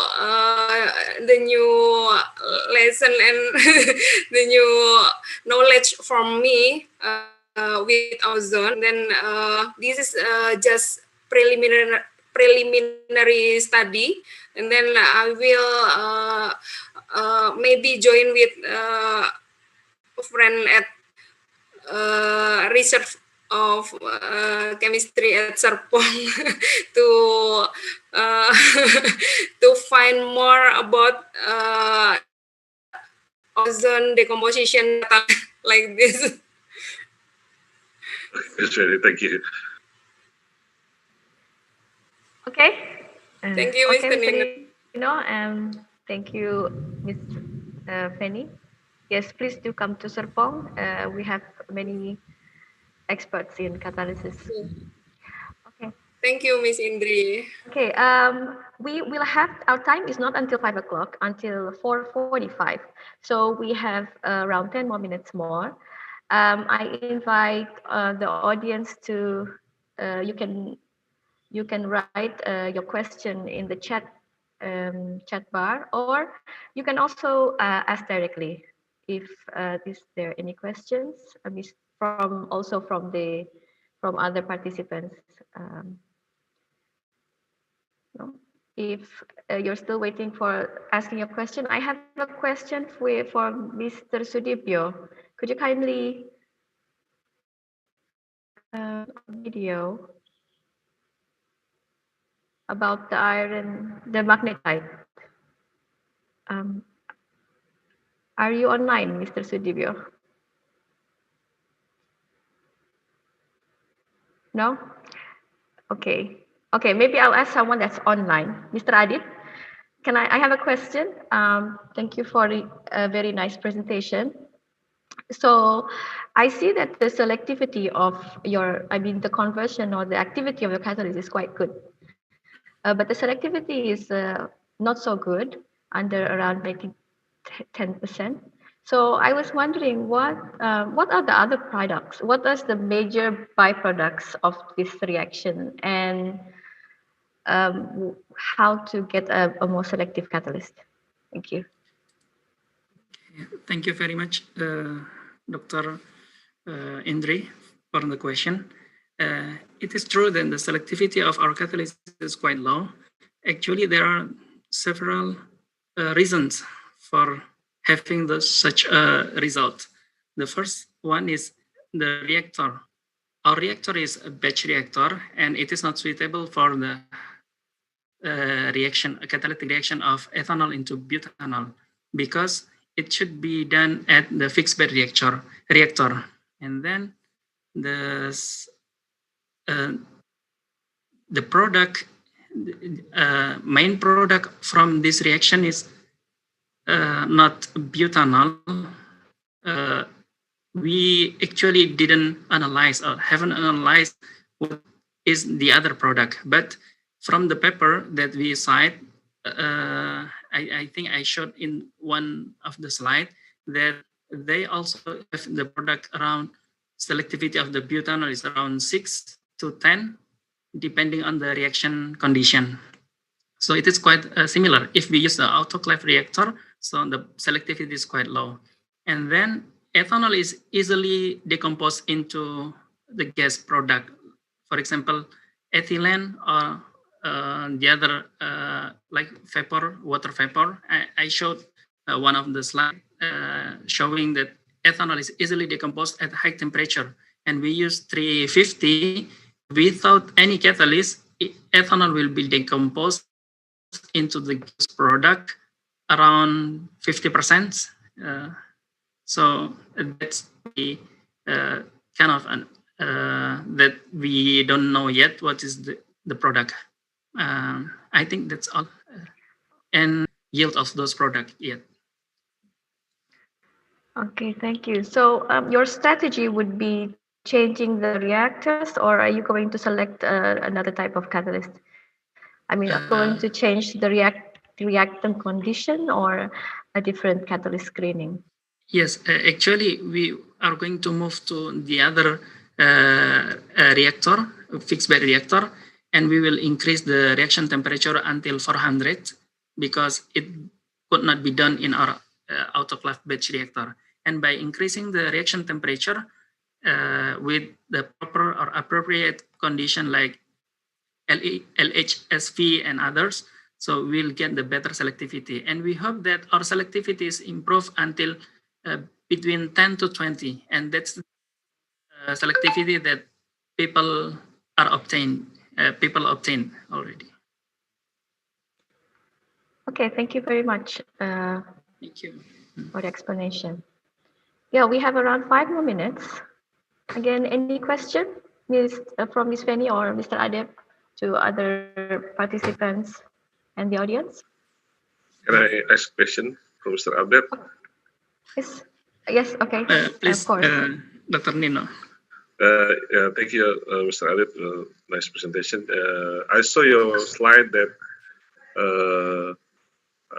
I mean, when you add the palladium, is that right? The acidity is increased, and then after that become decreased, of course, with the other metal. But I saw the same analysis that you found like a larger agglomerate material. It seems that your active metal is palladium is not quite dispersed well. I mean, this is correct. So maybe your conversion or also selectivity because not so increased because the dispersion of the what is your opinion? Thank you very much, Dr. Nino. It is a hard question, actually. However, it is true that our dispersion, the metal dispersion in our catalyst is not quite good. And we clearly see from the SEM result. And it is common that transitional metal have the acidity property. And by adding those metals on our catalyst, the acidity of MgO is increased. And it's quite significant increase, actually. We actually did not measure the metal dispersion value yet from our catalyst. So this comparison from one to another catalyst should be TOF. It means that the product they obtain should be normalized or divided by the active or catalyst, which is PD or copper. Then we will have a good comparison between one to another catalyst. Since we didn't analyze the metal dispersion either by TEM or CO chemistry option, so we could not give you any clue or any answer related with this dispersion. But it is a very good question that trigger us to do those characterization tools for improving our result. Thank you, sir. Thank you. Thank you. Okay, we have, I think, enough for one more question, please. Any question from the audience or other participants? No, okay, I will ask a question for Mr. Nino. So I see that you have created a very good catalyst for the bio oil upgrading with having an oxygen decrease until 8%, I think, yeah, the best one. So what, I was wondering, is there a linear correlation between the decrease of the oxygen and the heating value? And if so, what is the characteristic or the key point of making such a catalyst with ability of the oxygenation into, very low oxygen content decreasing? Yeah, thank you. Okay, thank you for the question, Dr. Indri. Yeah, as you know that there is a correlation between oxygen decreasing oxygen and with the high heating value, because some of the formula on high heating value is also using the using the composition or quantity of oxygen on the compound. So that's why if we can reduce the lot of oxygen, the high heating value is also increased. So the main point for this reaction, this reaction, is there is many key point for the catalyst for the good HDO reaction. But in this study, we found that on the acidity is almost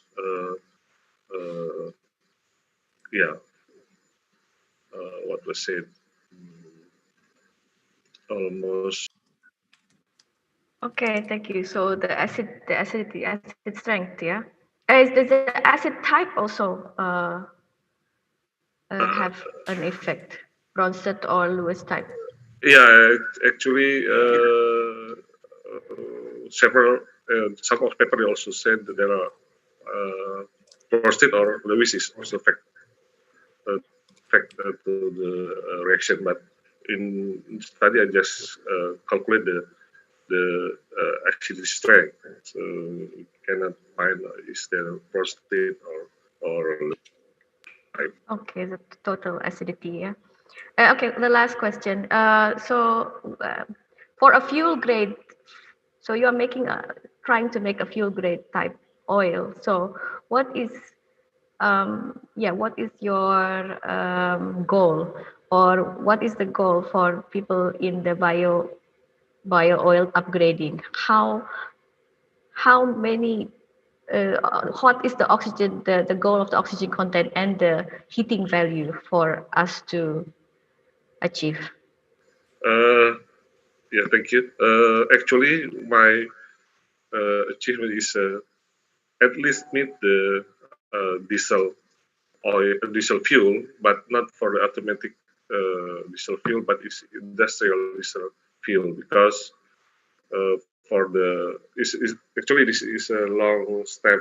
First, we find what is the best or catalyst to meet the properties, for example, heating high value. After that,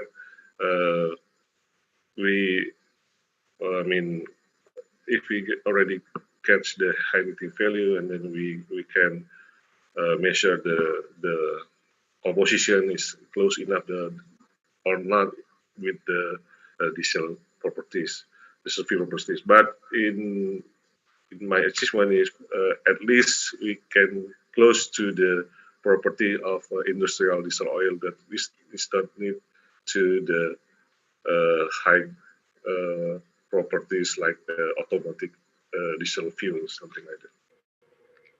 Okay, thank you very much. Yeah, I think the time is up for today. Again, thank you very much for all participants for their very nice presentation. So we have the second day tomorrow, starting from 8 o'clock in the morning. We hope to see you all again tomorrow morning at 8 a.m. And with this, I close this session. And you